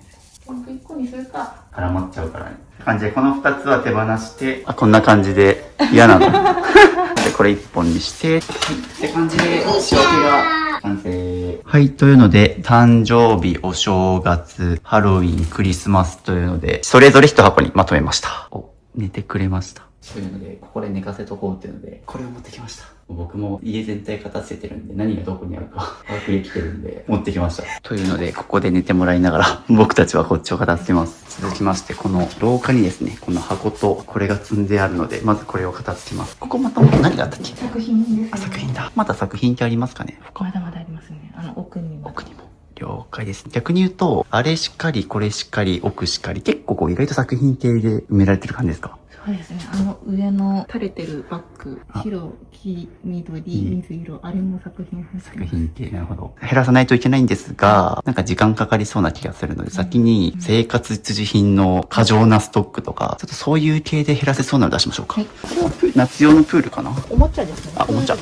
まあ、おもちゃ系って結構難しいのが、よく外箱が取ってあったりするんですけど、一緒に入れとかないと紛失しちゃうみたいなので。これもうジャストなんで、これじゃあ、これはこのまま行きましょうか。はい。はい。これ子供部屋移動させましょうか。そうですね。おもちゃは全部もう、ここからお子さん遊べると思うし、これ出しちゃいましょう。はい。すごい。もう、いらないもの探しの探検、ダンジョンみたいな。あ、これが下が殻です。からだ、これもったいない。はいこれは捨てましょう。で、これが花です。あ、骨がさっきの。これ全部いりますかね？ちょっともう傷んでるものもあるので、処分しようと思います。はい。こちらどういう時に、まあ、飾りとして置いてあると思うんですけど、猫飼ってるので、生の植物が飾れないんですね。そうですね。これなんで造花ですね。増加です。フェイクフラワでちょっと飾ってたんですけど、集まりすぎたので処分します。ー。で、多分減らしたら、多分もうこの箱じゃなくてもあ、そうですねいいか。なと思うので、ちょっとちっちゃめの箱に移し替えます。最近なんか、フェイクグリーンとかのね、観葉植物の代わりに、なんかインテリアで焼く人とか増えてると思うんですけど、なんかびっくりしたのが、フェイクグリーンとかでも高いやつだと5万円とか、いいやつってまあそんぐらいしたりするから、これもワンチャン高いのかなと思いますけど、これ全然ですね。はい。じゃあ残すのはこの箱の分だけということで、こちらは処分します。はい、というので、これを空にしてちっちゃい箱に収めまして、これは処分です。おー、でもスペースめっちゃ空いたわ。全然違いますね。これはすごいぞ。歴代の収納収納物。これも丸ごと捨てても良さそうな。まあ、最後使うとこなければ最終日捨てます。はい。捨てるっていうので、こっちが捨てる CD でどんどん出してもらってるんですけど、CD は今の時代サブスクで聴けるのと、結構CD 捨てられずに撮ってる人の中でサブスクで聴けないからっていう人がいたりするんですけど、その場合はちょっと画像ここに貼っとくんですけど、スマホとつなげる CD プレイヤーみたいなのが今売ってて、まあ、それ使うと CD の音源をスマホに取り込めたりするので、まあ、万が一サブスク配信されてもらったらそれでデジタル化すると減らせます。まあ、安室奈美恵さんとか例えばサブスク配信されてなかったりするので、そういったものをデジタル化して手放したことがあります。どういうアーティストのものがスピッツですね。スピッツですね。スピッツ大好きで、地方までライブ行くぐらい好きだった。まあ今も好きなんですけど、サブスクも始まって、一回持ってた CD を処分して、リマスター版が出たので、それを一から集めようかと思ったんですけど、途中でやめちゃって、中途半端に持ってるので。まだサブスクで聴けるからもう大丈夫です。はい。ここはもう備蓄ですね。備蓄ですね。本来で言うと、ここはそういう備蓄とか猫ちゃん系のやつが入ってるのが理想で、後でちょっとまた思い出系見るときにちょっとこう考えてるのは、これはアトリエ、ご自身の部屋に当たる部分があると思うので、そっちに持って行って、そこで管理できるようにした方がいいかなと思ってますね。なので、ここはなのでもできるだけちょっと備蓄とか、猫ちゃん系のものだけ置いてパッと取り出せるっていう状態が理想です。起きそう。お目覚めです。このミニマリストスタイルの最小限のこれじゃ寝心地悪かったっすね。って感じで今あやしてくれてますね。おちびちゃんが泣き止んだそうで、どうやって泣き止ましたんですか？ YouTube です。YouTube で一番再生されてるのってやっぱキッズチャンネルなんですよ。例えば日本だったらヒカキンさんよりもキッズラインっていう YouTube チャンネルの方が実は登録者多いみたいな。今もテレビで YouTube 流して見てますね。という感じで再開していきますが、ここからどんどん不要なものを減らしていきましょう。これはまたクリスマス系ができましたが、これ大丈夫いらないですね。ハロウィンとかいろいろあるけど、クリスマス系が一番多そうってので。これほとんどこれいらない。思い出ですか？思い出だけど大丈夫。ハローキティのお面と、これは上の子がちっちゃい時？そうですね。そう。姉妹お顔そっくりですね。そうですね。似てる。こんな感じで動画にも今記録があるので、もう大丈夫ですね。でも、今、この写真だけしかしてなかったですよね。そうなんです。もったいない空間の使い方。本来であれば、なので僕、ここに未来の子供服とか遠いやつ、ここにちょっと一部置きたいんですよね。そうですね。これが、プールの浮き輪系なんですけど、夏物ですね。持ちすぎっていう。ちょっと使わないのは処分していただいて、うわ、これ、時代感じる。iPhone も防水になってきてるとはいえ、プールとかだとね、思いっきり水かぶるから、一応ここにプール用のあるんですけど、よく見るとこっちにも、あそこにアルファベットでおしゃれにプールって書いてますけど、なんかうまく一個にまとめられそうな気が。そうですね。なんか、やばい、またプールがあった。大型プールです。パッティングプールって。理想を言うとあれに全部入っ、あ、待って！あ、いた！びっくりした俺。いたの？え、あんなところから、マジで心臓止まるくらい見たんですけど、あそこに。あっちもびっくりします。あっちもびっくりだし、そっか、3日目の後半にして、ようやく巡り合いました。猫ちゃん。で、僕、一応猫アレルギーやって、猫ちゃんがいるご家庭だと結構鼻水出たりするんですけど、全然出なくて、だから本当に猫の存在感じてなかったんですけど、あんなところに片付けを見守ってます。そっちも行くよ。でも今後は物減らせば、猫ちゃんが迷子状態にならないかも。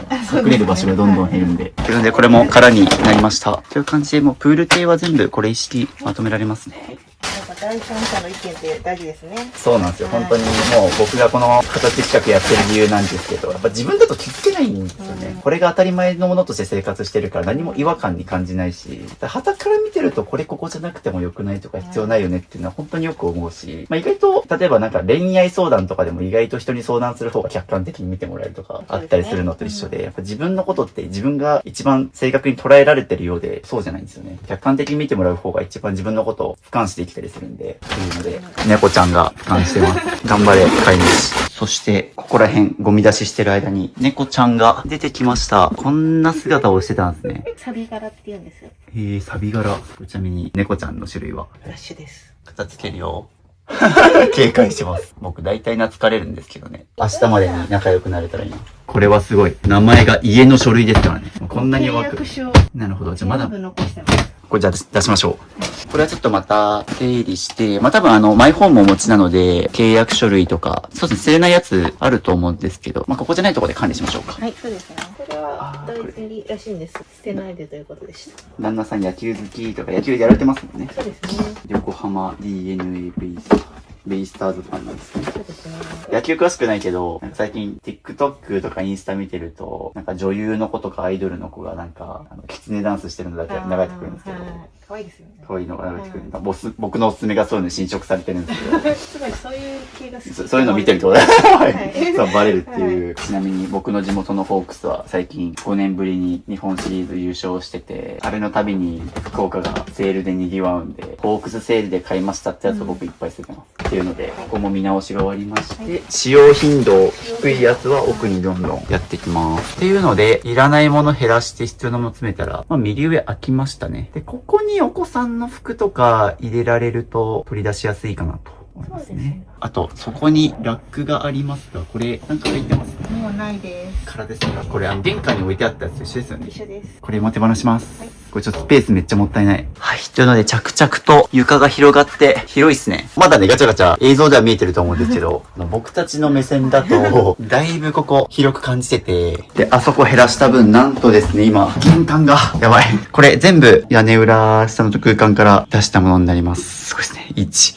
2、3、4、5、6。あと、そして、実は奥の方にも、もう一箱と細々した収納もめっちゃ捨ててます。残り90分くらいですね。ラストスパートをこうやっていくんですけど、ここから先がですね、結構思い出のものだったり、お子さんの作品だったり、ちょっと心理的に捨てづらいものがあるそうなので、ちょっとこれを全部出しながら整理していきたいと思います。という感じで入ってすぐにこういう作品があったり、これも作品、これも思い出系だったりするので、じゃあちょっと思い出系のやつを全出ししていきます。例えばどういうのがあるかっていうと、こういう感じで中学生の子が、ちっちゃい時に書いたものとかがあります。こういうのがちょっと捨てづらいって感じですね。そうですね。対策だなと思って。おー、そうですね。こういう何気ない段ボールにセーラームーンを書いていたりとか。で、あとこういう収納ボックスにいっぱいお子さんのイラストがあったりします。そしてこの箱は、名前マリコですか？あだ名が。さっきの猫、あだ名がマリコなんですね。とか、これは多分あれだ、図工とかで作った。そうですね、ユニコーン。というので、結構僕もですね、お片付けのご依頼いただくときに、やっぱりお母さん側がお子さんの作品結構捨てづらいですっていう。多分ここ自体は多分もうお子さん自体はそんなに残してほしいって言われてるわけでもなく、残したいの力とお母さん側ってんで、そうなんですよ。なんか意外とだからおもちゃだったり作品とかだったりってお子さんよりも、お母さん側は捨てられないってことが多くてですね。ただ、減らさないとちょっとさすがに量が多すぎるかなっていうので、ちょっと一旦全出しして厳選していきます。いや、でもすごい。出すとめっちゃ綺麗だし、ここが開くんですよね。そうなんです。ちょっと開けてみてもいいですか？じゃじゃじゃじゃじゃじゃ。本当だ。これマジ落ちたら終わる。そうなんです。すごい光景です。開けると、ここ、繋がってます。すごい。大人でもしない。大人でも大怪我しますね、これは。これはでもなんか作るときに、こっから見えるように。倉庫に行きたかったので、空気を。換気か。換気用に。なるほどね。建築家さんがこういうのを他の家でもやってたので、ちょっとそれを真似したくなったっていうのもありますね。なるほど。はいその建築家さんの過去の作品事例見たときに、そういうのがあって、おしゃれそうみたいな。そうですね。確かにね、この屋根裏の倉庫の下にこれあるっての面白い。僕も初めて見ました。そしてまだまだここだけではなく、こっちにもあります。で、僕お子さんの家行くと必ず見るのがこの不織布の描いたこのイラスト。これって僕の時代あった記憶ないんですけど、今の子たちってこういう不織布バッグにイラスト描くんですね。ですね。なかったですよね。なかったですね、でも私は。最近高校生の部屋行った時にもあったから。だから僕これちなみにたくさん捨ててます。これも写真なんかな。写真ですね、これ全部。開けると、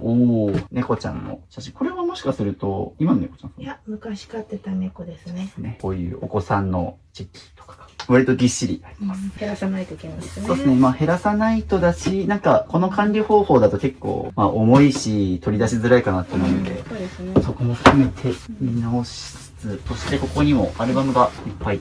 これも思い出系というので、お子さんのおもちゃですね。多分これ長女の子がちっちゃい頃に遊んでたやつ。そうですね。これかなは長女。これは次女。次女が遊んでた、リンダさん、親御さん目線でちょっと思い出がある。これしかも服が入ってますね。そうですね。生まれたての時に着てた服を一着取っておこうと思って入れてます。なるほど。じゃあもう、ちっちゃい時の最初の服みたいな。そうですよね。あとは、これがすごい。すごい奥の方から。これは石。子供が拾ってきた石をずっと貯めてるっていう。なるほど。はい。昨日も石確か土に返しましたけど。ちなみにこれは届きます？いや、もういいです。そうですね。っていう感じで、あ、それまだいた。そうですよね。こっちの奥の方にも、アナ雪のエルサ。今、流行ってますよね。必ず通りますね。そうね、ちっちゃい子の家行ったら今、エルサあったりして、これはお子さんが描いたイルカ。あ、そうですね。タチかな。シャチですね。これなんだ？これは横向きでいろんな顔です。いろんな顔ですね。独創的なミッフィー。ミッフィーです。もうちゃんとお子さんのやつ全部ちゃんと額縁に、高そうな額縁にちゃんと入れて。安いです。安いですね。イ IKEA ですね。IKEA だ。IKEA のフィスク棒って書いてますね。という感じで、全部出したらこんな感じで、開けるとめっちゃスカスカっすね。そうなんですよ。だから、この物置の、3分の1くらいはお子さんの。なんで今からちょっとあれを厳選していきます。はい、というので、あそこからお子さんの作品を一旦全部出しまして、ちなみにあのタワーの上はこういうお面があったり、まあ以下同類ということで、ここもいっぱい作品が積まれてます。じゃあこれをちょっと今から減らしていくんですけど、こうどうですか？頑張れそうですか？頑張ります。そうですね、多分今結構取り出しながらも、うわ懐かしいなとか、今もちょっともううるっときそうなくらいですね。まあ、ただ僕からのアドバイスすると、まあもちろんね、やっぱこれずっと残してると、なかなか家も片付かないし、まあ、それこそお子さんの部屋とかを、ね、綺麗にちゃんと遊び場としてやるためにも、こう減らしてあげてほしいのと、せっかく YouTube 出てもらってるので、今ね、多分この出してる時にも映像残ってるので、物として手放してもちゃんと物にまつわる思い出は残ってるので、まあそれを前提に、じゃあちょっとこれを頑張って今から減らしていきましょう。感じでスマホも撮っていただいたので、写真に撮ったりしてですね、どんどん減らしていきましょう。でそうだな、まあちょっと残す量をあらかじめ決めておきたいですね。まあ例えば、このボックス一つ分にするとか、一旦これは目標しましょうか。はい、わかりました。ちなみに、ここからこれ絶対残したいみたいなものってもう先に思いついたりしますか？はい。まずこの折り紙にいっぱい書いたやつを、このシリーズを取っておこうと思って、ファイリングしてあるので、これは取っておきます。はい、そうですね。これわざわざちゃんとファイリングしてあるので、これはじゃあ残すという感じで。じゃあどんどんいきましょうか。同じくここにまだファイリングはしてないけど、同じサイズのやつ。これも残したい。これは残したいかな。娘だけじゃなく、親子で書き殴ったやつですね。おー、ちなみにいつ頃ですか、これ。これもう本当に2歳とかだと思います。おー、だからもう11年前とかだけど、そこもちゃんと覚えてるっていうのがすごいなと思って、その親子で書き殴ったっていうところ。はい。これは大丈夫ですね。はい、さよなら。まあ、基本なんでお絵描きしたものがいっぱいありますね。これもですね、はい映像に残していただいている。はい、そうですね。まあこれ映像を残して、これは何を思って描いたんでしょうね。さよならします。はい。これ多分アンパンマンですね。あ、これはアンパンマン。おー、でもこれも可愛いと思って残したんですね。ちなみにこれは長女ちゃんはここに残してあるっていうのは知ってるんですか？なんとなく知ってそうですけど、そうでもここまでいろんなものがあるとは知らないとないいうか、ですよね何も気にしないと思います。そうですね。なんで本当にもうですね、お子さんからすると多分そんなに大事にしてるものではないんだけど、お母さんであるリンダさんからするとこれは本当にはい、大事なもの。そうですね。これはちなみにどんなものが幼稚園で預かり保育から帰ってきで、た時に持って帰ってきた作品です。すごいちゃんと全部保管しますね。そうなんです。もう専用の箱でちゃんと全部一枚一枚丁寧に保管されてます。やばい。そうですね。泣く。泣いちゃうっていう。もう全然泣いても大丈夫です。はい、ちょっと違う方に行きます。また幼稚園ですね。どうしよう。そうそう、見るたびにね、こういろんな感情が記憶が宿ってきてしづらいっていう。バンバン写真撮るしかないですよね。ああ、でもそうですね。それで自分のけじめがつくのであれば。はい。とかも、枚数多かったら動画にしちゃうとかですね。動画にしながらポンポンポンポン。というので、写真を撮りながらどんどんめくって、これはね、ほんとリンダさんにとっては大事な儀式なので、映像に残していただいて。だからこれを頑張って減らすことによって、お子さんの未来が明るくなるっていう風に捉えるといいと思います。ピカチュウ。昨日も確かお子さんの人形をね、手放してる時に、メタモン、ポケモンがいましたけど、ポケモンが好きだったんですね。しかもピカチュウとイーブイが好きっていうのもよくわかりますね。なんかやっぱ全体的に絵が多いですよね。そうですね。いっぱい絵を描かせてあげようと思って、こんなスケッチブックも買い与えたり。そう、これ結構いい感じのお絵描き帳みたいな感じだと思うんですけど、ね、これだってなかなかちっちゃい子が買うようなやつじゃないから。あとね、白い折り紙を大量に買って。ああ、これさっきのあれか。いるやつ先にくださいって言った時に、この大量の正方形の紙にたくさんのやつがこれなんか折り紙なんですね。そうなんです。折り紙だけど折らずに絵を描いてもらったんですか？はい、イラスト用に描いてました。イラストは描いてました。そういう使い方があるんだ。なので、お子さんに絵を描いて欲しかったっていうのがあるんですよね。そうですね。私が小さい時に、チラシの裏紙ばっかり与えられて、真っ白じゃなかったりするじゃないですか。はい。それでなんか、せっかく絵描いてもちょっとなと思って、ええ自由に伸び伸びと描かせてあげたいと思って、白い紙をどんどんどんどんあげてました。自分がそういう経験をしたからこそお子さんにはいい紙で描いてもらいたいみたいな。うんし、特にリンダさんって美大出身ということもあったりして、そういう描いたりとかデザインすることの喜びを知ってる方なので、お子さんがそういうの描いてると嬉しくなりますよね。そうですよね。あとは最近のこれ、神戸寺光彦。俺でも知ってる。鬼滅の刃僕2回見に行きましたもん。あ、これも鬼滅です。これは、品津川の弟ですね、これは。流行ってますよね、鬼滅。あ、これもだ。親方様が自爆しましたけど。やばい、僕の推しの柱がいますね。あ、本当ですか。あ、無一郎。無一郎が。あ僕は、推しです。あ、じゃあ一緒ですね。僕は時藤くんが一番好きですね。そっか、でもだって、鬼滅流行ったのって言うて、今も流行ってるけど、映画とか。流行り始めたのだって、コロナ禍とかじゃなかったっけ？そうですよね。スイーツ武器でやっつけろ。あ、でもこれ、はい、こんなこといじりまくってたら多分娘に怒られる。なんで一応ですね、時刻伝えておくと今、7時34分ということで、一応そうですね、今日はやっぱお子さんのこととかあるんで、一応8時にちゃんと撤収はしますが、まあ、最悪、明日以降でもいいし、まあ、宿題でも。宿題ですかね。うんまあ、ここら辺はね、時間かかると思うんで、しゃあないですね。まあでも、ちゃんと時間かけながらも、こんだけ減らせてるのは、もう大成長だと思うんで、もう昨日なんか涙するくらいね、頑張ってする中で、まあ多少ちょっと体勢つきましたかね。あ、そうですね。もう覚悟を決められましたね。そうですね。まあだから、僕の2つで企画って本当に申し込みフォーム結構書くの大変なんですよね。だから何時間かかけてまとめてました。そうなんですよ。だからそれくらいもう腹くくって来てくださってるのでね、思い出あっていいなと思いつつも捨てなきゃいけないっていうのも多分分かってるとは思うので、あとはもう多分時間の問題でここら辺は全然減らせそうですね。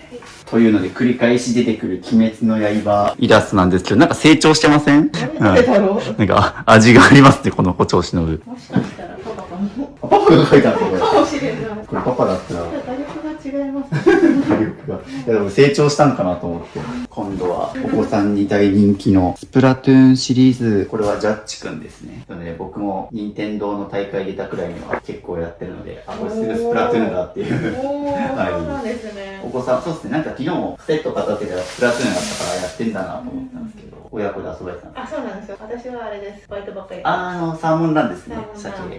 でももう年のせいで画面見てたら夜になって。スプラトゥーンはマジでトッププレイヤーがなんとみんな中学生、高校生だから年齢が物言うゲームで。そうなんです。そうなんですよ。もう僕もスプラトゥーン歴何年だもう7、8年ぐらいやってますけど、年取るとともに弱くなってますもん。悲しいことに。やっぱ、そう、悲しいっすよね。あ、年老いていくって俺こういうことなんだっていうね。なんかもう気持ち悪くて画面見てたら悲しいこととか、まあ僕はまだ画面良いとかはないんだけども、なんか動体視力というか反射神経が落ちてくるみたいなのはやっぱなんか実感しますね。あ、そうなんですね。なんか今でもスプラトゥーンの会みたいなのがあるから行くんですけど、普通にちっちゃい子に打ち負けますからね。こちらも空になりました。いるやつだけあそこに入れてもらってます。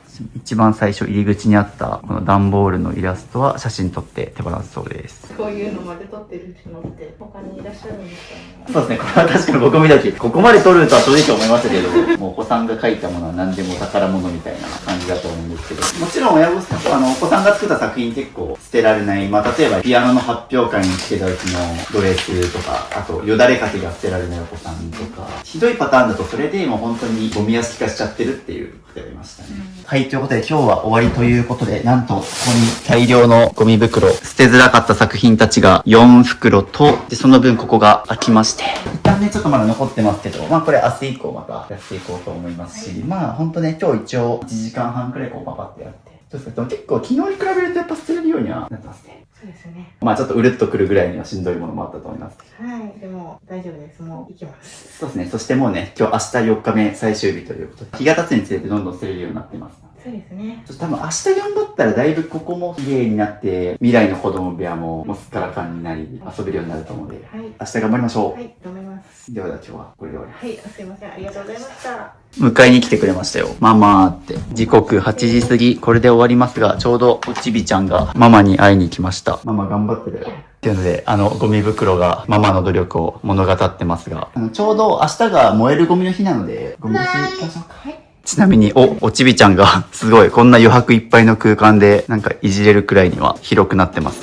一応今日これで終わるんですけども、なんかちょっと僕が帰った後もやりたいっていうので、はい、でそうですね、ちょっと時間足りなくて、お父さんとかも見てくれてるんで、ちょっともう今日は気合い入れるんですけど、なんで僕が帰った後も全然ここやってもらって大丈夫です。はい、なんで明日の朝どんぐらい減ってるか楽しみにしてます。はい、ということで、また明日4日目、よろしくお願いします。お願いします。ではでは。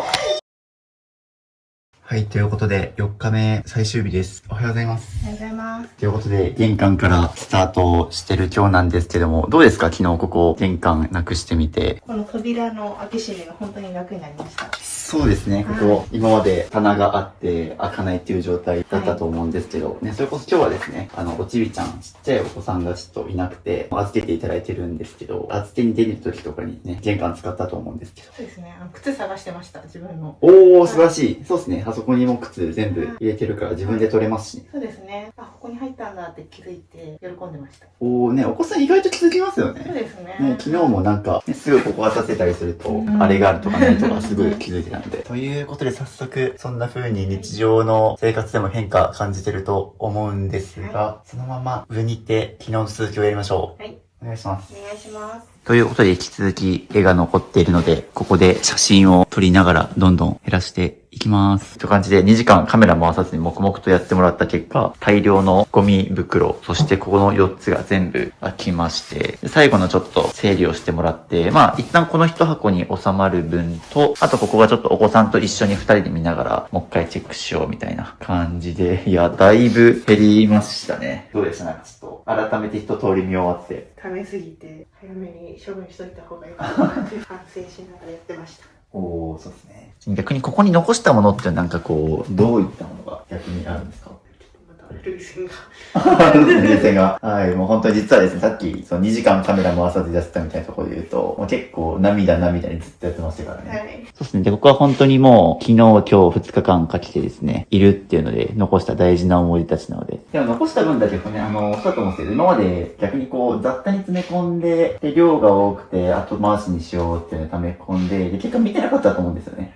まあ大事にしてるとは言いつつも、そんなに見返されることなく、でも今回の片付けによって、昨日の夜と今日の午前中っていうので、2日間かけてちゃんと時間かけてじっくり向き合ったと思うんですけど、そうですね、この機会がなかったらずっと思い出されることなくまた眠ってたと思うので、ね、向き合った結果、これは大事なものだっていうので、厳選もできたと思うので、こういうものを大事に残してきてるからこそ、ちゃんと今後見返せるように管理を続けてほしいですね。はい、そうですね。はい、ということで減らし終わりまして、こんだけ大量に捨ててますが、結果、ここがめちゃくちゃ空いてます。まあ、手前もそうですけど、奥の方も、こっち側も空いてきて、まあ、こんだけ逆に言うと思い出のものがいっぱいあったってことでもあるんですけど、でこの空いたスペースに生活に必要なもの、未来の子供服とか含め、こっちに移動させていこうと思います。ということで、廊下にあった子供服たちを今移動させてます。ちょっとこの廊下も綺麗にしていきます。おー、でも廊下が綺麗になってます。積まれてあった4段ボックスもなくなり。トイレに入りやすくなりました。そうですね、トイレの前も。動線が確保されました。ここにあったものもなくなり、まあ、本来あるべき姿に戻ってきます。はい、ありがとうございます。掃除機かけられる余裕もできましたね。今まで一回もかけたことなかったですよね。そして、ここからの眺めも、ここが開けられるようにもなりましたし。はい、ということで僕たちがここに2人座るくらいの余裕もできまして、ここも着々と綺麗に開いてて、で、今ここの整理をしてたんですけども、なんと減らした結果ですね。まあもともとこういう風に床に積んであったものとかも、もうここに入れる余裕もできまして、極力床落ちをなくしてます。しかもそんなぎゅうぎゅう詰めじゃないと思います。そうすると、これもいらないですね。使用中に部屋の中をコロコロと移動させという意味ではするんですけど、ここに置く必要はなくなりました。そうですね。なんでこれも、そうするともうどんどん見てもらっての通り床置きが減りまして、素晴らしい。すごい、はい寝れます。全然寝れますし、まだここにいろいろ積もうと思えば、もう入るくらい余裕はできてますね。というので、溢れてたこういうトイレットペーパーだったり、子供服とかを詰めていきます。すごい、こんなスムーズに物を運べるようになって、すごい、ちゃんと計算して減らしてたんで、でもちょうど入りますよね。そうですね、すごい。そう。なのでこれここにちょっと画像貼っとくんですけど、もともとリンダさんご自身のクローゼットの上に大量に積まれてあった未来の子供服でしたんですけど、せっかく毎日使うクローゼットがね、あんな頭上に重たいものいっぱいあったら気持ちよくはないよねっていうところで。で、本来ここを減らしておけば入るんですよね、こういう風に。まあなので、もうお子さんの服って今下にクローゼットがあるから、まあ極力下に寝室が一番上の階なんで、こっちの方が回数低いんですよね。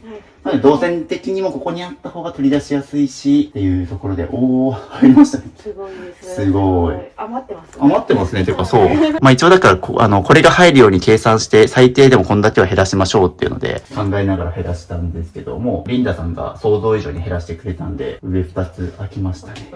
素晴らしい。そしてここも開いてるので、すごい使いやすいですね。そうですね。必要なものがどこにあるか一目瞭然ですし、取り出しやすくなったと思います。素晴らしい。おー、マジ綺麗。はい、っていう感じで、ここにあった子供服やら色々がなくなりまして、廊下はスッキリ。まあ、本来こういう状態にしといた方が使いやすいはずです。続きまして、こちら、廊下の奥にあったこのカーテン。まあ、ここはちょっとね、今、ごちゃってるので、ここも片付けようと思うんですが、よく見ると、あそこにまさかの猫ちゃんが、こんなところに。そういえば、この猫のお名前何ですか？マリちゃんです。あ、マリちゃん。はい。 4日目最終日にして初めて知ったわ。それくらいもう全然合ってないので、本当にどこにでもいますね。そうですね。いろんなところに逃げようとしてますね。いますね。物が多いから隠れ放題。物減らしたら隠れる場所なくなりますよ。そうですね。というので、じゃあ次ちょっとここを片付けていきます。はい。はい、という感じで、引き続きこう片付けていくので、連打します。おー、こっちの。いた！今度下に移動して。バレた。そうね、猫ちゃんもいますが、これは何でしょうか？オイルヒーターですね。オイルヒーター、これ使ってますかね？レロンギ使ってないです。まあ、いいやつですよね、いいやつ多分ですけど。これいります？もう電気代気になるのでいいです。はい、じゃあこれはジモティーとかで手放してもらいます。あと、大量の衣類ケースがあるやつは、なんでしょうね。あ、いらないの。パジャマとか、これはカバーのカバーみたいなやつです。けども使ってないです。そうですね。だいぶもう年季が入ってるというかあそれはもう、使った形跡は、いなくなっちゃったヨギボーですね。ヨギボー、あ、ヨギボーあったんだ。猫におしっこされて捨てちゃったんで。じゃあこれは手放しますそう。ですね。ヨギボー、みんな憧れて買うけど、ほとんど捨ててますね、みんな。あ、やっぱそうなんですね。うんうちは事故なんですけど。やっぱそういうのでも起きちゃうんですよね、やっぱり猫ちゃんがとそうか、なんですよ。猫がやっぱ買っちゃいけなかったです。まあ猫ちゃんいなくてもやっぱりちょっと部屋が狭くなるとか、やっぱダラダラしちゃうとか、結構手放しちゃう人が多いイメージ。これちなみに何でしょうか？キッチンマット。あー、キッチンの。はい。なんか馴染まなかったので。今、キッチンマットって知ってましたっけ？ついてないです。そうですね。まあ結構ミニマリストの定番なんですけど、まあキッチンマットを手放すのをおすすめって言ってる人が多くて、まあ要はあと油汚れとか遊んだ時にね、床が汚れないようにとか、床冷えするとか、ふかふかさせるとか、いろいろみんな言ってキッチンマットを置いてるんですけど、まあキッチンってね、料理するとこだからいろいろ飛び跳ねたり、っていうのが、まあ布物に染みつくと、これ自体の掃除が大変だし、もう床そのものね、クイックライパーとかで掃除する方が楽ですよ。そうですね。あと、定番で言うとトイレマットとかもそうですね。あ、そうですね。尿漏れとかをっていうんですけど、まあ、結局ね、尿漏れが布についてるだけの違いだから、まあ、そういったものを手放すのは皆さんおすすめなので。はい、ということで、ここ減らし終わりまして、大量の不要品、いらなかったケースとか、あと実はここ、もともと大量のおむつが入ってたんですけど、まあ、いろいろヒーターやら大型家具も手放した結果、なんとこうなりました。空いたスペースにこのストックのおむつ、まあ、おちびちゃんのでめっちゃ使うと思うんですけど、まあ、ここの廊下って、お子さんの部屋もあったりして、今こう、ゴミ置き場になってますけど、まあ、未来の子供部屋と長女ちゃんのお部屋とかあったりしてですね、まあ、寝室もそっちにあったりっていうので、かなり通るし使う場所だと思ったので、もうリンダさんがパッとおむつとか、ウェットティッシュとか取り出しやすいように、空いたスペースに消耗の激しいものを置きました。まあ、使用頻度の低い季節のものとかは上に置いて、であと旅行用のもの。そうですね、ここもいっぱい減らしたので、だいぶスペース空きましたし、ここに掃除で使うマキタのスティック掃除機。コンセントがすぐ近くにあるので、充電もできるしっていうので、掃除道具もここですね。なので、ここからパッと掃除道具取って掃除するってこともしやすいと思います。というので、いかがでしょうか？すごい、もうこんなになるなんて思ってなかったです。ここも意外といらないものがいっぱいありましたもんね。そうですね。もう、あれで正解だと思ってました。し、ここってカーテンがね、こうやってあるからですね、目を背けて片付けせずっていう状態だったと思うんですけども。もう隠さなくても綺麗な状態にはなってますはい、ね。美しいです。もうここなんて猫ちゃんが隠れるスペースないですからね。あ、そうですね。って感じで、またこれゴミ出しに行きます。減らしても減らしても、どんどんゴミが。うわ、めっちゃ綺麗ですよ。廊下も綺麗だし、こっちも綺麗ということで、素晴らしい。素晴らしい。すごい。ありがとうございます。という感じで、ゴミ袋を持ってラスボスの元へ、こっち行きます。最終日ここを終わらしたい。ここは、リンダさんのアトリエ部屋という名前の物置になってますね。で、ここをよく見るとですね、出かけた思い出1、2、過去のノート。思い出系だけじゃなく、作品とか手芸の材料とか、雑多に置いてありますので、これもともと物置部屋にあった写真、思い出系まとめてるんですけど、結構また思い出のものもあるので、そうですねちょっ。ともう一回泣いてもらいながら、どんどん減らしていただきますが、先にちょっと明らかにいらないものがあればどんどん教えていただきたいです。思い出系は最後。はい、これです。ここ、iPhone の空箱、昨日も iPad の空箱捨てましたけど、とかいろいろ、空箱ボックスですね、これ。空箱ボックスです。これも丸ごと大丈夫ですか？ね、はい、もう子供のの工作用に取ってたんですけれども、そういう年じゃないし、まだ下の子もまだ使わないので、いらないです。なるほど。授業とかで図工の時とかに空箱持ってきてみたいな。そうですね。これ、手放します。はい。なんかまた、フェルトキットシリーズも目が、目が売れちゃってどっか行っちぐはぐになっちゃってますけど、こんなにこのまだやってないのあったんですけど。これか。しかもこれよく見るとダイソーって書いてあって、ダイソーにこういうの売ってるんですね。売ってるんですよ。じゃあこれも丸ごとはい手放します。大量の資材。これは自分のなんか創作に使おうとしてって感じでしょうか。もともと子供が近所のお友達と一緒にうちで工作をよくしてて、そのために撮ってたんですけど、もう年を重ねるにつれて子供たちも来ないし、やらないしでいらないです。じゃあこれも丸ごと手放します。もう何年も使ってない絵の具です。絵の具。おー、これ未開封こいや、使ってたりはするんですよ。だけどでも色による使ってない色もあります。れ自分で表面上描いたんですか？そうですね、色がわかるようにして。じゃあ元々はこう真っ白だけど、本当は使った形跡はありますね。はい。これはもう大丈夫と。そうですね。なのでこれは切り刻んで陶器にしようと思ってたんですけど、まだいっぱいあるのでいいです。そうですね、皆さん結構雑巾とかタオルとかってこうボロくなったやつも布巾に使えるからとかね、いろいろ残したと思うんですけど、もう豪快にバスタオルそのまま取ってましたが大丈夫ですね。はい。空き瓶にいろいろ入れてたんですよ。アクセサリーの材料。あー、ここ全部ですね。はい。可愛いと思ってやってたんですけど、使いにくい。使いにくいとはい。瓶は手放してますね。すごい。瓶の中に瓶。そしてそれがうまく出ないあ。いけそう。いけるいけるいける。来い。あ、ダメだ。ゲームみたいになってる。そちらは、何かに使えるかなと思った何かです。もう説明が終わってましたよ。何かに使えると思った何かっていう。これは厚紙の何かですね。ね。角を守ってた何かなんですよ。あー、これ手放します。はい。ラッピングです。お、ラッピング。さっきの何かしかり、リンダさんご自身も結構創作で何か作るから、そっちに使えそうっていうのでついてっちゃうんですよね。そうですね。なんか癖になってます。そうですね。多分それが美大の時代から多分ね、癖として残ってると思うんですけど、ももう美大でもないし、作ってもないのう、で。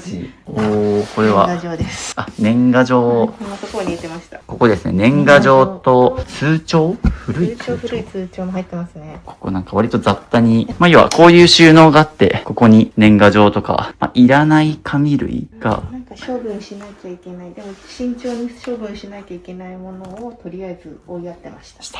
が、もう処分するときで今来ましたね。はい。なので空にしました。ここに。おー、布系や、これ、収納ボックスにまとめて入ってますが、これは、これはまあ作る時もあるので、全部はいるものもあるけど、こんなにいらないです。これ必要なものがあっても取り出すのも大う変。ん。ぎゅうぎゅう詰めだし、布ももうこれしわくちゃになっちゃってるから、ちょっと出しましょう。はい。はい、というので減らし終わりまして、いるやつはこんな風にもう畳んで直置きにしてあります。半分以上減ってますね。ちなみにここどう片付けようか考えてるんですけど、まあ理想を言うとこれ自体なくしたいですね。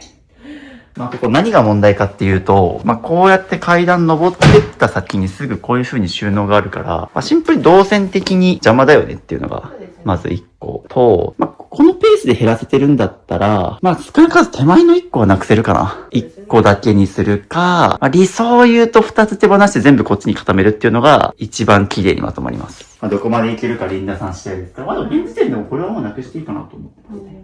はい。っていう感じで減らしてくれたおかげで寄せれたんで、これなくします。びっくりですよね。この発想はなかった。これ減らすと多分だいぶ広いし作業しやすくなると思います。って感じでこれも撤去です。はい、というので戻ってきましたが、めっちゃ広い。本来こんくらい広いんですよね。そうなんです。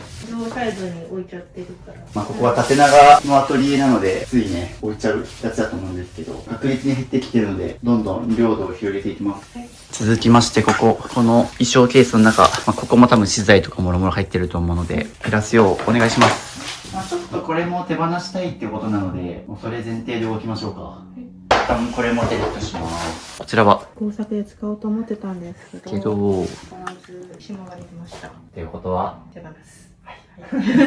結構未開封でもったいないとか見せづらいとは思うんですけど、100均とはいえ積もり積もってそれなりの金額はしますので、はい。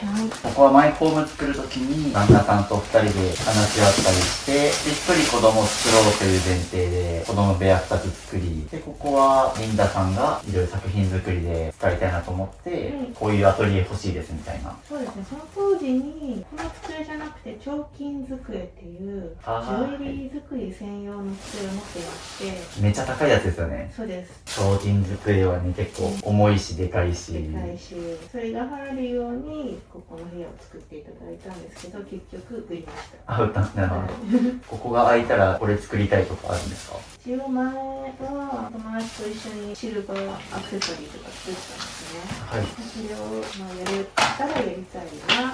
これはそれはもともといろんなところで使ってたんですよ。トレイみたいはい、揃えてたんですけど、お金なくなったので、な。そうなんですね。はい、これも IKEA ですね。そうですね。このお家は結構IKEA とコストコでできてますね。いや、コストコ無印です。そう。なんでここ減らし終わったら自分が作りたいものを作る余裕もできると思うんで、ずっと今までは片付けしなきゃっていうので、全部中途半端になって集中できないっていう状態だったと思うんですが、楽しみですね、ここは。どんな部屋になるか。はい、という感じで、こういう引き出しもあるので今見直してもらってるんですけど、上の段がすごい用途が被りまくってるペンたちが大量、まあね、これたくさん使うからストックいっぱいあっても困らんでしょってところであると思うんですが、ちょっとここも減らしましょうか。はい。まあ、ここはわかりやすく、例えばこういう全く同じ赤い水性ペン、青い水性ペンは4本みたいな、用途被ってるものは減らしつつ、で、使用頻度が高いやつだけ少しストックするとかっていう風に、そうですね。これも全部綺麗にゴムで束ねてありますね。というので、残量を把握して、カスカスなんで、これはもういらないですね。はいっていう風に残量も把握しながらすいきます。はい。はい、という感じで見直しが終わりまして、すごいもう一目瞭然になりましたね。はいこんだけあれば大丈夫。はい。そして大量にできた工具、工作に使うものがいっぱいあります。大量にできた六角レンチ、これは大丈夫ですかね。はい。ちなみにここも見直して、下の3つが全部空になりました。というので着々と不要品が積み上がってる一方で、こっちはですね、どんどん綺麗になってって、もう少し細部の詰め、この周辺の書類とかを見直してもらってます。ここはもういらない本ですかね。大丈夫です。簡単かわいいまっすぐソーイングっていうので、この辺りはそういう、例えばここにミシンがあったりとか、こんな風に結構裁縫道具もあったりするからですね。こういう空のクリアファイル、結構ちょいちょいいらないもの出しつつ、机の上もだいぶ綺麗になってきました。はい、っていうので、ここに大量の不要品が出てますが、一通り終わりました。じゃじゃんということで、まずここ、めっちゃ広いですね。ここないとめっちゃ広い。そしてここにもいろいろ固まってましたが、何も置いてません。素晴らしい。どうですか？すごい。ここがないのが、もう広すぎてびっくりです。そうですね。まあ、ここがめちゃくちゃ広くなりまして、ここもスッキリ。で、ちゃんと使うものはこっちに置いてあります。まあ、もともといっぱいここぎゅうぎゅうでしたけど、減らしたらここなくてもここに詰められるっていうので。そして、まあ、この上にもいろいろ置いてあったんですけど、もうここも空っぽですね。必要なものは全部こういうとこだったり、こういう場所に入れて、もうここ極力置かないでも生活できると思います。で、あと、宿題がここですね。ここが今ですね、こんな風に、写真ですね。昨日はお子さんの絵とか片付けてもらったと思うんですけど、ここはですね、結構写真がいっぱい、まあ、ここにちらっとチェキみたいなものがありますけど、そういった写真のアルバムとかですね。いったものが、あと他にも、ここですね、作品とか、出かけた思い出とか、ちょっとこれやってると時間がかかっちゃうので、ちょっと僕が帰った後の宿題しますが、まあ、ここが減ったら、ここがちゃんとキャットウォークになります。ちょっとここまた経過報告楽しみにしてます。というので、もう時刻も6時過ぎというので、残り2時間くらいですね。なので、ちょっと下のリビング一回行きます。というので、ちょっと休憩しましょうか。今日特にもう家族誰もいなくて、もうめっちゃ集中してできましたけどね。はい。集中しすぎて疲れました。そうですね。はい。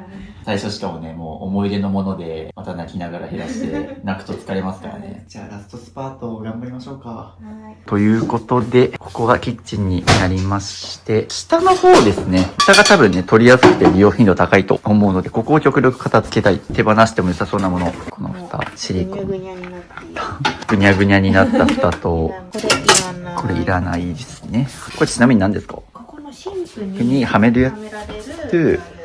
これはもう使ってない。はい。洗うのがめんどく臭い。なるほど。はい。これは大きすぎる蓋。大きすぎる油跳ね防止網。で、全然使ってない土鍋。土鍋はもう炊くのめんどくさいって感じですかね。そうですね。もう、あれでやっちゃってるんで。これがあるから土鍋は大丈夫。はい。この段はここまでです。おー、まあでもだいぶ手前が来ましたね。僕だったらこの空いたスペースにもうちょい分散させるかな、ここ。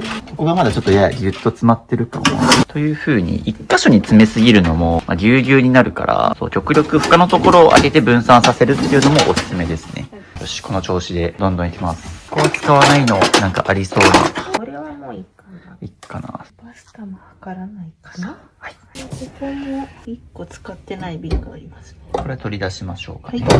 おー、ここにアップルビネガーがありますが、はい、食材は食材でまとめて、で、これのパーツがあっちに入っちゃってます。じゃあ、一箇所に固めましょう。はい。まあ、なので、こういう風になんか付属品がこう、まちまちに離れてるものっていうのは、いちいち2箇所で探さないといけないんで、1箇所に固めます。何気ないことですけど、こういう2箇所から探すみたいなストレスが積もり積もってね、家事が負担になってくるんで、ここは、ここは、いらないのが、ここが真っ先にちょっと、すごいですよね。ごちゃっとしてる感ありましたね。ここら辺はなんか使うものがちゃんとこう、整理整頓されてあるとは思うんですが、用途が被ってるので、減らしていきます。お、こんだけですか？このぐらいかな。ああ、うん。本来こんくらいスカスカにしときたいですそうね。ですね。これはここじゃなくていいかな。ケーキの方です。ああ、たまにしか使わない。はい。結構僕、お菓子作り系は割と上とかに使用頻度が低いものだと思うので、置いて、あと、一個一個軽いんで、まあ、上に置いてもいいかな。はい。あと、下。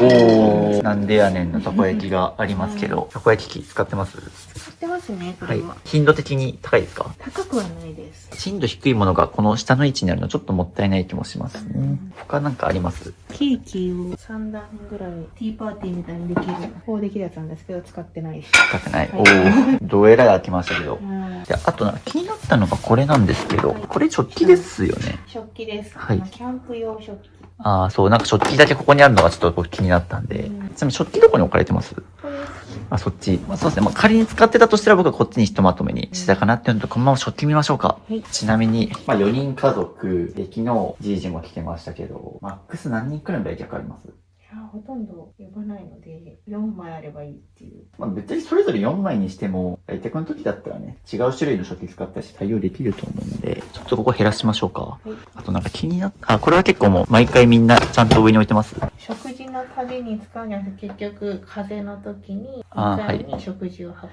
ぶように使ってます。とかだとするとこれ4人分いるのかっていうのはありますねうん。同時に4個使うことはないと思うのでうん、まあ2個とかあれば事足りそうな気がします。これスーパーあるんですけど、おお、これも全部大丈夫？そうですね。実家からもらってきて、実家からもらったシリーズ。まあ、こっちでいいですし、まあこれ、この枚数いります？いや、いらないかな。 4枚でいいですね。これも家族の人数分にします。この IH ヒーターここにあるんですよ。使ってます？使ってないです。なるほど。キャンプ用とかに使ってんのかなと思うんですけど。子供に料理をさせようと思って買いまして、使ってます。ソプさんガス使ってますもんね。そうですね。じゃこれは手放します。これはちなみに。かき氷機で、それはよく使います。すると、そっちが片ってて空いてると思うんで、なんかたこ焼きしかり、ガスしかり、ここってそんなに使用頻度高くないものが入ってると思うので、まあ、かき氷機とか季節物なんで、こっちに入れてもいいかな。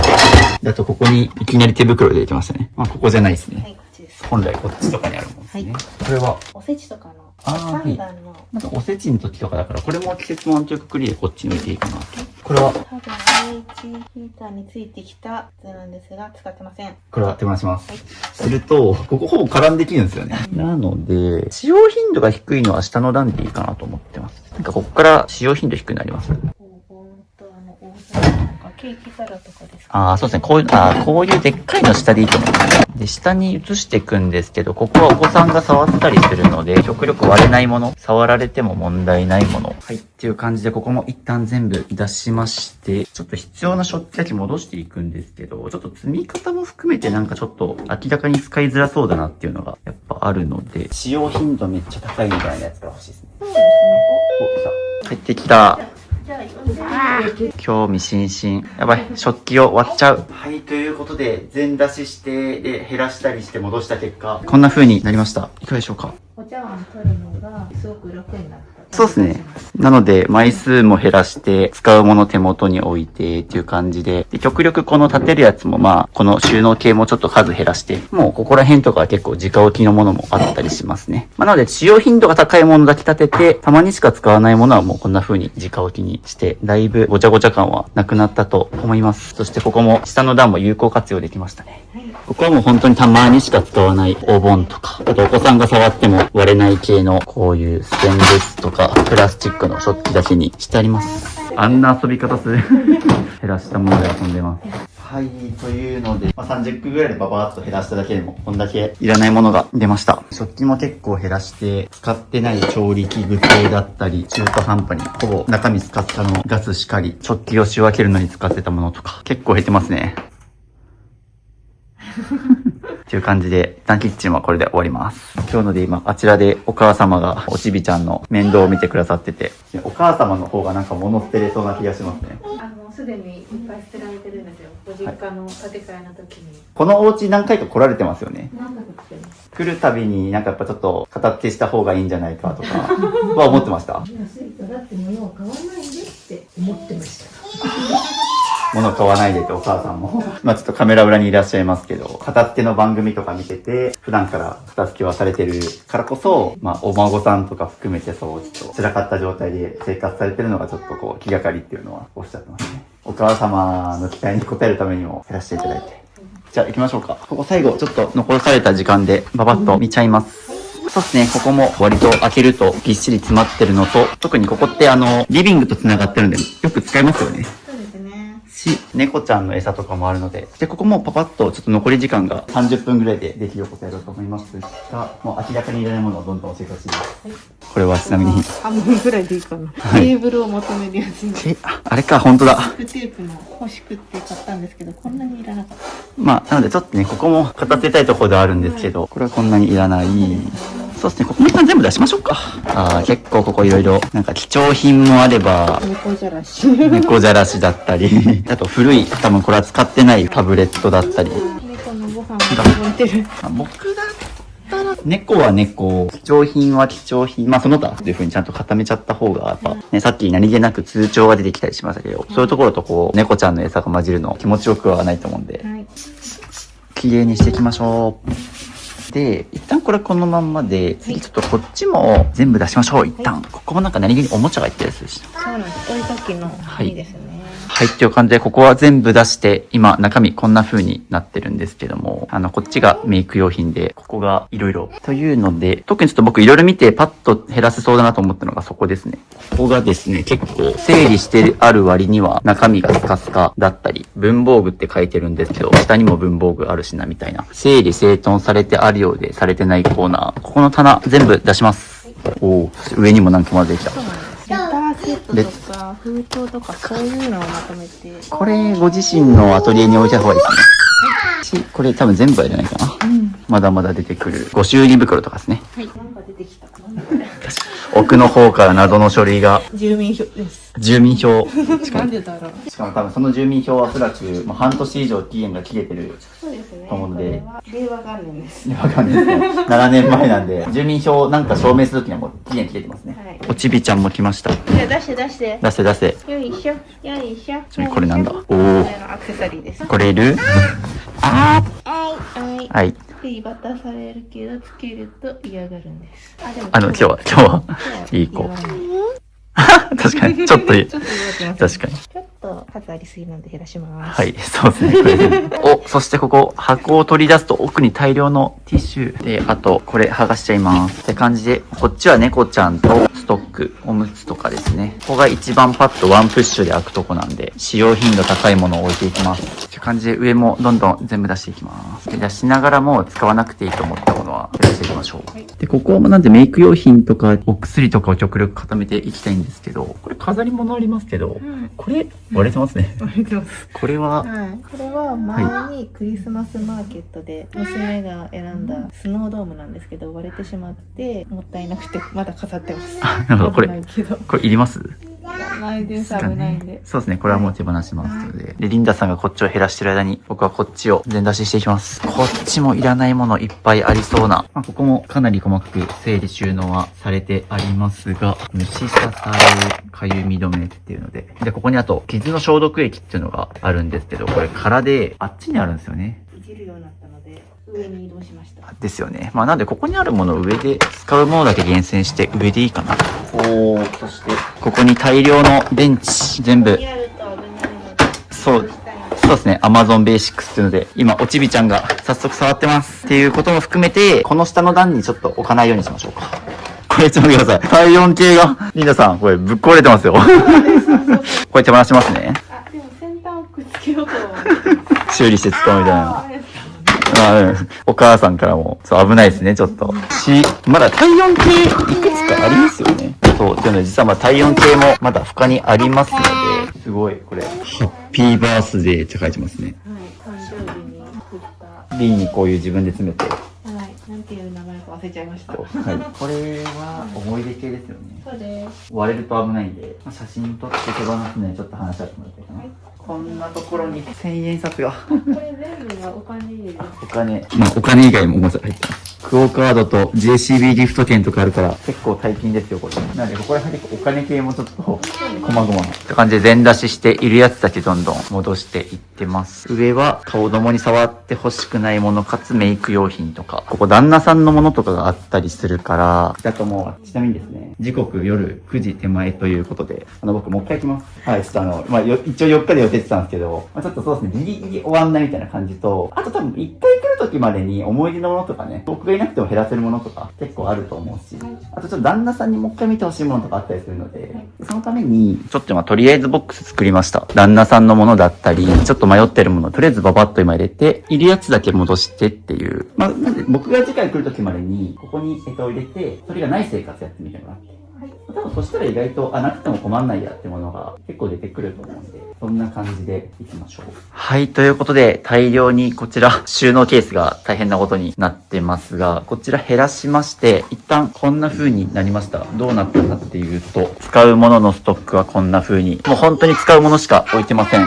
そして、まあ、ここはほぼ空ですね。スペース空いてますけど、お子さんがね、結構触るんで、まあ、なんか今後使うものができたら最低限だけ置くっていうのと、で、上の方はお子さんが触りづらいので、こういう風におむつだったり、猫のもののストック、全部ここに固めてます。まあ、ここが一番ね、多分、リンダさんが一番使う場所。そうですね。ここに固めてて、で、こっちもですね、もう、大量の引き出しのケースとかあったんですけど、こんな風にリビングスペースで使うものだけ置いてます。そして、おもちゃとかも入れてますね。ここもともといろいろ使ってないものが雑多に入ってたんですけど、開ければこういう風におもちゃが入るというので、本来ここでおちびちゃんが結構遊んでるので、おもちゃこっちにあった方が使いやすいよねっていうので、ここに入れました。まあ、だから逆に言うと本来使うものだけ置けば、こんくらいスッキリするはずなんですよね。ここはあとお子さんが絶対に触れて欲しくないもの。リンダさんのメイク道具だったり。あと昨日ね、寝室で片付けたアクセサリー類。ここでね、メイクしながらつけれると思うんで、ここに置いてます。あとお子さんの保湿剤とか。まあ、ここはとにかく一番リンダさんが使うとこですね。はい、そうですね。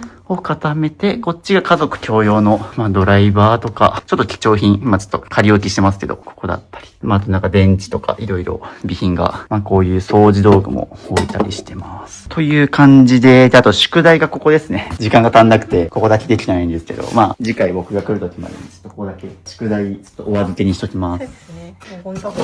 ゴミ箱やばい。そう。もうなんだかんだね、時刻が、これ15分早いけど、まあ、9時半前っていうので、もうさすがに終わります。で、あとちょっとここが宿題ですね。ちょっとここに入ってた、まあ、いらないであろうものなんですけど、ちょっと旦那さんのものが混じってたりとかするのと、これとかすごいですよ。謎のものって書いてますね。謎のものが入ってるそうなんで、ここもちょっと宿題として次回来る時まで見といてもらおうと思います。という感じで4日間にわたる片付けが終わったんでゴミ出し行きます。すごい。ゴミ出しをしてる最中に、猫ちゃんがすごい場所に登ってます、これ。家族で協力しながらゴミ出ししてます。そして、ここの、大変申し訳ないんですけど、これがちょっとね、まだゴミ出しができないので、僕が1ヶ月後来る時までにちょっとここを減らしてもらいます。その時までは、ゴミ置き部屋になっちゃって申し訳ないんですが、ゴミ出しをお願いします。ということで、お分かりいただけますでしょうか。なんと、4日間で出たゴミの一部です。これ今日の朝にもゴミ出ししてますし、で、まだ2階の子供部屋にも大量の物置き部屋ですね。大量です。で、次回僕また1ヶ月以上先に来るので、その時までにゴミ出しをしてもらうということになりました。お分かりいただけますでしょうか。このゴミの量、大変なことになってます。お母様も手伝っていただいて、ありがとうございます。もうなんかいつも結構、もうお母さんもすごい協力してくれて、もうなんかお母さんの家に持ち帰りますみたいなしてみたいなものもあったり。ありがとうございました。ということで、ゴミをまとめてたら10時になりまして。はい、ということで、4日間お疲れ様でした。ありがとうございました。すいません、ちょっと予定通り終わらずっていうので。うちの物量が多い。そうですね。申し訳ないです。いや、いや、まあでもほとんどそうですね。8割、9割ぐらいは終わってて、あとはちょっと思い出のものとか、1ヶ月後にまた来るので、多分その時までにまた時間かけて写真撮ってですね、捨てれば多分また減らせるものもあるでしょうし、どうでしたちなみに4日間連続で片付けてみて。集中力がないと思ってたんですが、集中できたのでびっくりしました。そういうことですね。ちょっと4日間結構ね、もう8時間、今日に至っては10時間ぐらいやってますけど、そうですね。しかもお子さんもいながらっていう。ただこの4日間本当に頑張っていただいたおかげでもう山場を越えてほぼほぼ片付け終わってますので。はい、ありがとうございます。あとはそうですね、次回そうですね、もうかなり自走できるようにはなってると思いますので。ちちょっとまた次1ヶ月後に来るのがめっちゃ楽しみですね。頑張ります。だから一応もう一回僕来るんですけど、もうその時までにちょっと LINE とか、あと僕ズームで週に1回一緒にお片付け会っていうのを、その過去 YouTube 出てくれた人とか、僕のそのコーチング片付けサービス買ってくれてる人と、週に1回土日とかに片付けやってるんで、ちょっとそういうところにも参加してもらいつつ。ありがとうございます。そうすればもう全然余裕で1ヶ月後には多分ここ、もう見違えるようにキラッキラに。そうですね。ホテルのように。いや、本当だからちょっと楽しみなんですよね、次来るのが。そう、あとね、この日中明るい時にお部屋のビフォーアフターを取りに来るので、お願いします。頑張ります。ではじゃあまた1ヶ月後、よろしくお願いします。よろしくお願いします。 4日間お疲れ様でしたあ。りがとうございました。お疲れ様でした。ピースということで、2ヶ月ぶりに訪問してます。お久しぶりです。いいです。俺のこと覚えてるということでですね、前回ね、ちょっと時間ギリギリで、最後お部屋がどうなったのかっていうのをちょっとね、撮る余裕がなかったので、改めてですね、実は前回4日連続片付けて、で、今回ちょっと2ヶ月ぶりに久しぶりに訪問してます。ということでね、リバウンドしてないかとか、むしろ綺麗になってるんじゃないかということでですね、早速片付け後のルームツアーをさせていただきます。じゃじゃじゃん。ということで、玄関はこの通り、ここにあった棚もなくなりまして、すごい綺麗になってます。ということで、こちらの靴箱の中もどうぞオープンお願いします。はい、じゃじゃじゃじゃん。はい、この通り、もうすっかりすべてここに綺麗に物別に収まっております。ここなくしてここに全部収まって、もうすごい玄関が広くなりましたね。続きまして、リビングどうなったのか。じゃじゃじゃじゃじゃん。ということで、めっちゃ綺麗、広く感じる。そして、まず真っ先に目がいったのがここだったんですけど、ここもすごい綺麗になりましたね。常に物置きっぱなしでしたけども、何より見てください。なんと、お餅が置いてあってですね。今日撮影日12月27日ということで、もうね、すっかり年末年始、お正月が近づいて、これを飾る余裕も出てきましたね。っていうので、お座りってできるくらいですね。ここ広くなった感じがしますね。そこですね。テレビ台がなくなってます。なんと。そしてね、ここにもともとおもちゃ入れてましたけど、こっちにですね、ここ綺麗になってるけど、じゃあ中身どうなのよっていう話で、なんとですね、こっちも、ここにちゃんとおもちゃがすっきり収納できるようになってですね。歯磨き。という感じですね。おもちゃちゃんと出し入れできるようになってですね。このあたりもですね、ちゃんと猫用品、こっちは健康器具など、ちゃんと物別にですね、すべてすっきり整理できております。素晴らしい。いや、だいぶここ最初ぐちゃぐちゃでしたけど、このあたりもすべてちゃんとリンダさんが使うものが綺麗に整理されました。このあたりもちゃんともう物別にすっきり整理されてます。そしてそのままこっち行くんですけど、これなんとジモティーにもう出品してるとのことで、これ減らすんですね。そうですね。これちょっと気に入って買ったんですけど、結局どこの部屋にも合わなくなりまして。これ実はですね、ここに置いてあったとりあえず荷物置きみたいな感じだったと思うんですけど、この2ヶ月間でどんどん減らしてもうあれも使わなくなったっていうので素晴らしい。なのでここから見たうちにもう本当テレビ台も減って、とりあえず物置もなくなり、すごい広くなってます。そしてこちらの部屋もですね、綺麗に減らし終わりまして、使うものがパッと取り出しやすく、ちゃんと物別に分類されてスペースもできまして、何より変わったのは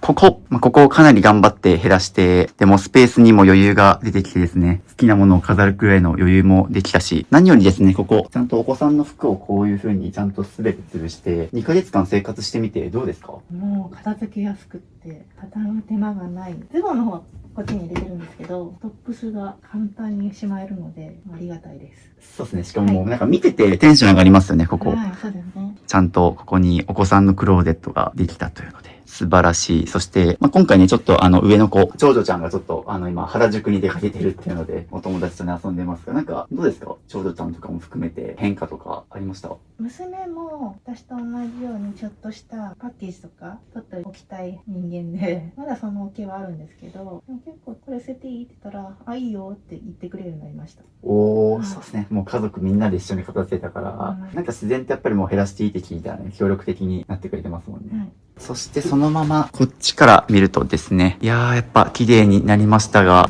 僕ですね、キッチンがすごい綺麗になった気がするんですよ。上の段ってありましたよね、確か。白いボックスが上の段にもありました。した。ね、ありましたよね、ここ。なんか、すごいこう、僕の脳みそもバグを起こしたというか、ここいっぱいあったよなと思ったけど、なくなってますね。そうですね。今1段目に置いてあるボックスが2段目にあって、1段目の方にちっちゃいタイプのボックスが何個か並んでたり。まあなんか物量半分になってるっていうところと、この辺りも含めてすごい抜け感が綺麗。で、ちゃんとここから見たもですね、この通りちゃんと使うものだけに厳選されて、なんか見やすくなりましたね。見やすくなったし、見やすいしで。特にここはもうリンダさんが一番使うとこだと思いますし、はいね、ここ使ってて多分ストレスなくなりましたよね。そうですね。なんかあとここに包丁とかも置いてあったものとかも片付けたことで、ここにちゃんと収められるようになったりとかですね。あとはこの冷蔵庫の上もですね、物を結構置いたんですけど、ここももう猫ちゃんの用品だけにして頑張って綺麗にしましたね。そしてこちらの水回りもですね、綺麗。この辺りもですね、僕が来るまでの2ヶ月で細かいとこですが、減らして片付けたので、この辺りちゃんと減らしたりして、まあ前回ちょっと見えるとこ中心にやってましたけど、この2ヶ月の間で結構これ細々したとこも片付けが進んでて、使いやすくなりましたよね。そうですね。続きまして、2階に登ります。じゃじゃじゃじゃじゃんということで、おー、アトリエ、綺麗になってる。そうですね、前回宿題でここに思い出の写真など捨てられなかったものをここにちょっと置いて宿題にしてたんですけど、なんかめっちゃ広い。やっぱ手前半分空いてるから頑張りましたね、ここ。前回ここに大量の絵とかあったけど、これか。ちゃんと、そうですね、絵も飾れるようになりましたね。はい。物置に眠らせるんじゃなくて、木の芽を見るそうですねができました。日の目を見ることができたということで、ね、こういうお子さんが作った絵とか、こういうこと多分3つとも全部そうですよね。そうですね。三つとも上の子のやつなんですけど。長女ちゃんが描いたミニーマウスっぽいものと、版画の絵だったり、ちゃんとここにディスプレイして、いいですね、お子さんが作った大事な作品ですから。前は結構本当にもう涙しながら捨てたお子さんたちの作品もこういう風にね、ちゃんとね、残すのであればやっぱ見てなんぼだと思うので、素晴らしい。やっぱまあ何よりもここってもともとリンダさんがこうちょっとアトリエ部屋として作業する空間で、かつちゃんとこう自分が好きな作品並べてるっていうのがアトリエ感ちゃんと出たなっていう。どうですか、ここもなんか減らして2ヶ月。ここで過ごす時間増えたとかあります？今朝、なんか書き物するためにここ来て、もう今までは物をどけながらやってたんですけど、それがなくなって、さっと出して、ここから文房具出して、返して、さっと戻してってなって、すごく簡単にできて、使いやすくなってました。すごい、そうですよね。はようやくちゃんとアトリエ部屋として今後、まあ、創作とかもできると思いますしそうです。ね。はい。やっと頭がすっきり、いろいろ考えられると思います。続きまして、こちら一番物量がすごかった、この屋根裏下の空間なんですけど、これ多分なかったですよね。そう、ちゃんと大事な作品をもう飾ってっていうので、これお気に入り、でかいですね。赤組必勝。運動会のキャラクターに選ばれて、はい。デザインして書いてるんです。すごい。キャラクターに選ばれるのは、だいぶ大仕事してますそうね。ですね。なので、飾っておこうと思って、ずーっと寝かしてたんですけど、やっと綺麗に飾れました。ようやくここで涙しながら片付けたものから、ちゃんとね、もう好きなものをこう並べてですね。そしてしかもですね、ここに今床置きしてあるものなんですけど、これもまた減らすものだそうで、まあ、前回もめちゃくちゃ減らしましたけど、また時間の経過とともに減らせるものが出てきてるから、やっぱなんか気になるようになってきましたよね。そうですよね。はい。なんかこれは本当に生活に必要なのかな、みんなにとって必要なのかなってすごく考えるようになりました。おー、素晴らしい。そしてそのまま、おー、じゃじゃじゃじゃん、綺麗になってます、ここも。いや、ここ、そうですね。申し込んでくれた時も、ここが一番物量多くて大変だったと思うんですけど、どうですか、ここ、綺麗になって。入りやすくなりました。入りやすくなったと思いますし、まあ、3日前までクリスマスだったので、ツリー出したりとか、結構出入りも多かったと思うんですけど、どうですか？やっぱりしまう時が戻しやすくなって、それはすごく良かったです。そういう風に物が戻しやすくなったっていうところで、ここもすごく綺麗になりまして、ちなみにですね、これが面白くてですね、ここ開けると消火器があります。なんか非常時もこうパッとすぐ取り出せるようになってるから、本当になんか防災部屋にもなってますね、ちゃんとした。今まであったんですけど、はい埋もれてたので、非常時に取り出しにくかったと思います。そうですよね。だからもうこれだったら何かあればすぐ火事起きてもパッと取り出せるようになっているので、素晴らしい。ちなみにこれはお子さんが遊ぶ用のパズルがここに貼ってあります。続きまして、寝室とクローゼットです。この寝室もすごく綺麗で、こっちもですね、じゃじゃじゃんということで、ここのクローゼットもすごいスッキリになりました。ビフォーアフターの画像を貼っておきますが、ここの最初覚えてます？すごいぎゅうぎゅうでしたね。そうです。もうここも最初、ぎゅうぎゅう詰めて未来の子供服がいっぱいありましたが、すっかすかで、もう奥しか使ってないっていうので、すごい綺麗になりました。油断もありましたもんね。ああ、そう、そっか、下段もあったんだ。ここ手前もありましたからね。そうなんです。ここに跡がありますけど、下の段もすっきり3分の1になってますね。そのまま、こっち、旦那さんもですね、すごく綺麗になってます。どうですか？なんか、特にここ、お二人夫婦で使って、なんか変化というか。今まで洗濯物取り込んだらここにさって乗っけちゃってその山の中からもう一回切るみたいなこともやってたんですけど今はもう奥のところに一時置きができるのでここに置くことがほぼなくなりましたすぐに片付けられますおお、そうですね。なのでもうここに置かずにすぐここに吊るしたり戻せるようになったっていうので、すごい綺麗、広くなりました。そしてここに山積みだったゾイドのおもちゃたちもなくなりまして、子供部屋オープン。おほほほ。ここ前回ですね、ゴミの山になった状態でちょっと帰ってて、今回来るまでにちょっとゴミ出ししてもらいましたけど、本来こんな綺麗な空間だったんですねっていうので、最初はここもちょっと物置部屋にしてしまうかみたいな話もありましたけど、もうちゃんと片付けて、下のちっちゃい子も遊べる部屋ができて、未来の子供部屋がちゃんとできましたね。できましたありがとうございます素晴らしい。そしてこの上もね、僕が来るまでにまたさらに磨きをかけて、飾り物が最小限になって、いやでもそうですね、ちゃんと減らしたことによって、この残したものたちが際立つ空間になって、すごい綺麗ですね。そしてここだけではなくてですね、上の見直しもしてもらいまして、大量にあったのもちょっと抜け感が出てるというか、もう物量が半分か3分の1くらいになってますね。もうたまに使うピアノとか、一部のおもちゃだけここに戻してですね、ここもかなり減らしました。しかも、どのおもちゃが何がどこにあるかわかるから、もうパッと探せますね。そうですねよいしょ。よいしょ。ということで、本日の主役登場。子供部屋ができたよ。おー。はい。ということで、子供部屋ができて楽しいね。もうおもちゃに夢中ですが、こんな形でちゃんとお子さんが遊べるようになって、本来の姿を取り戻しました、このお部屋が。シャンプー。はい。やばい、俺、湯シャンだから、シャンプー数年ぶりに使ったわ。でも本来こうやってね、一緒に遊びたかったんですもんね、ここで。もうここで十分お子さんがそうですね、のびのび遊べますね。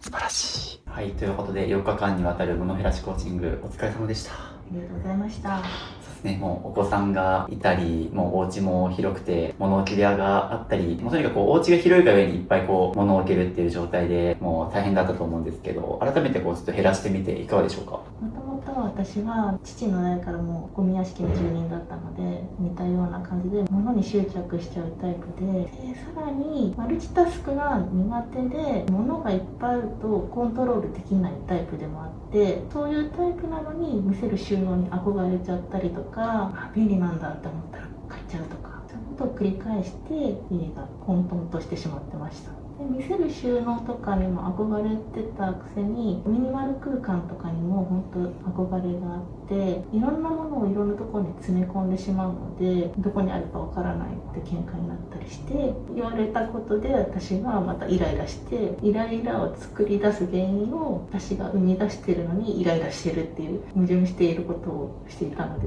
今回渋さんに直接コーチングしていただきまして考え方とかやり方を学んだことでなんか考え本当ガラガラと崩されまして自分の頭が柔らかくなってきました。そうですよね。多分、良くも悪くも物に対したりとか空間に対するちょっとこだわりが強い一方でなかなかこうちゃんと片付けできるかっていうとそれも実行できてなくてっていう理想と現実のギャップみたいなのがすごいあってそれにすごい悩まれてたと思うんですけど、僕から見てるとせっかくこんな素敵な空間があるのに本当にもう綺麗にすれば理想の空間手に入る恵まれた状態なのにちゃんと減らしきれてないっていうのがすごいちょっともったいないなと思ってたので、いやでも本当になんか思考が柔軟になって視野が広くなった感じがすごくするので、こっから先もまたねキッチンとかも含めて僕がいる時にもかなり頑張って減らしてたので、多分なんかもっと長期的に見るともう1年後2年後とかなんかもっとこう綺麗になってそうな気がするので、ちょっとまた今後のリンダさん宅の生活もどうなるのか経過楽しみにしてます。はい、頑張ります。でちょうど撮影日がもう12月27日ということで年末年始ご家族ともうすっきりした空間でのんびりお過ごしください。はい、ありがとうございました。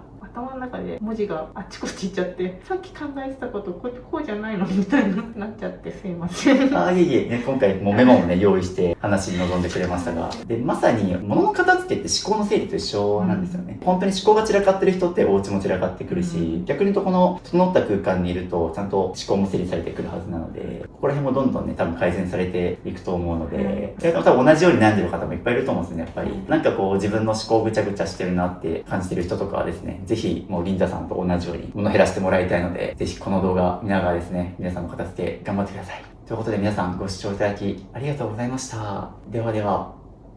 お知らせです。ミニマリスト支部の LINE を追加するとなんと無料で YouTube 未公開の片付け動画やルームツアー動画5本、スマホのホーム画面が綺麗に片付くアプリアイコン画像150個と壁紙セット、物を手放すか迷った時の30の質問リスト、ミニマリスト支部と1対1でズームできる相談会、インテリアの参考になるミニマリスト部屋のリンク集など、他にも計10個の特典を無料プレゼントしています。配布は予告なく終了する可能性があるので受け取りをお早めに、概要欄のリンクか QR コードから登録お待ちしてます。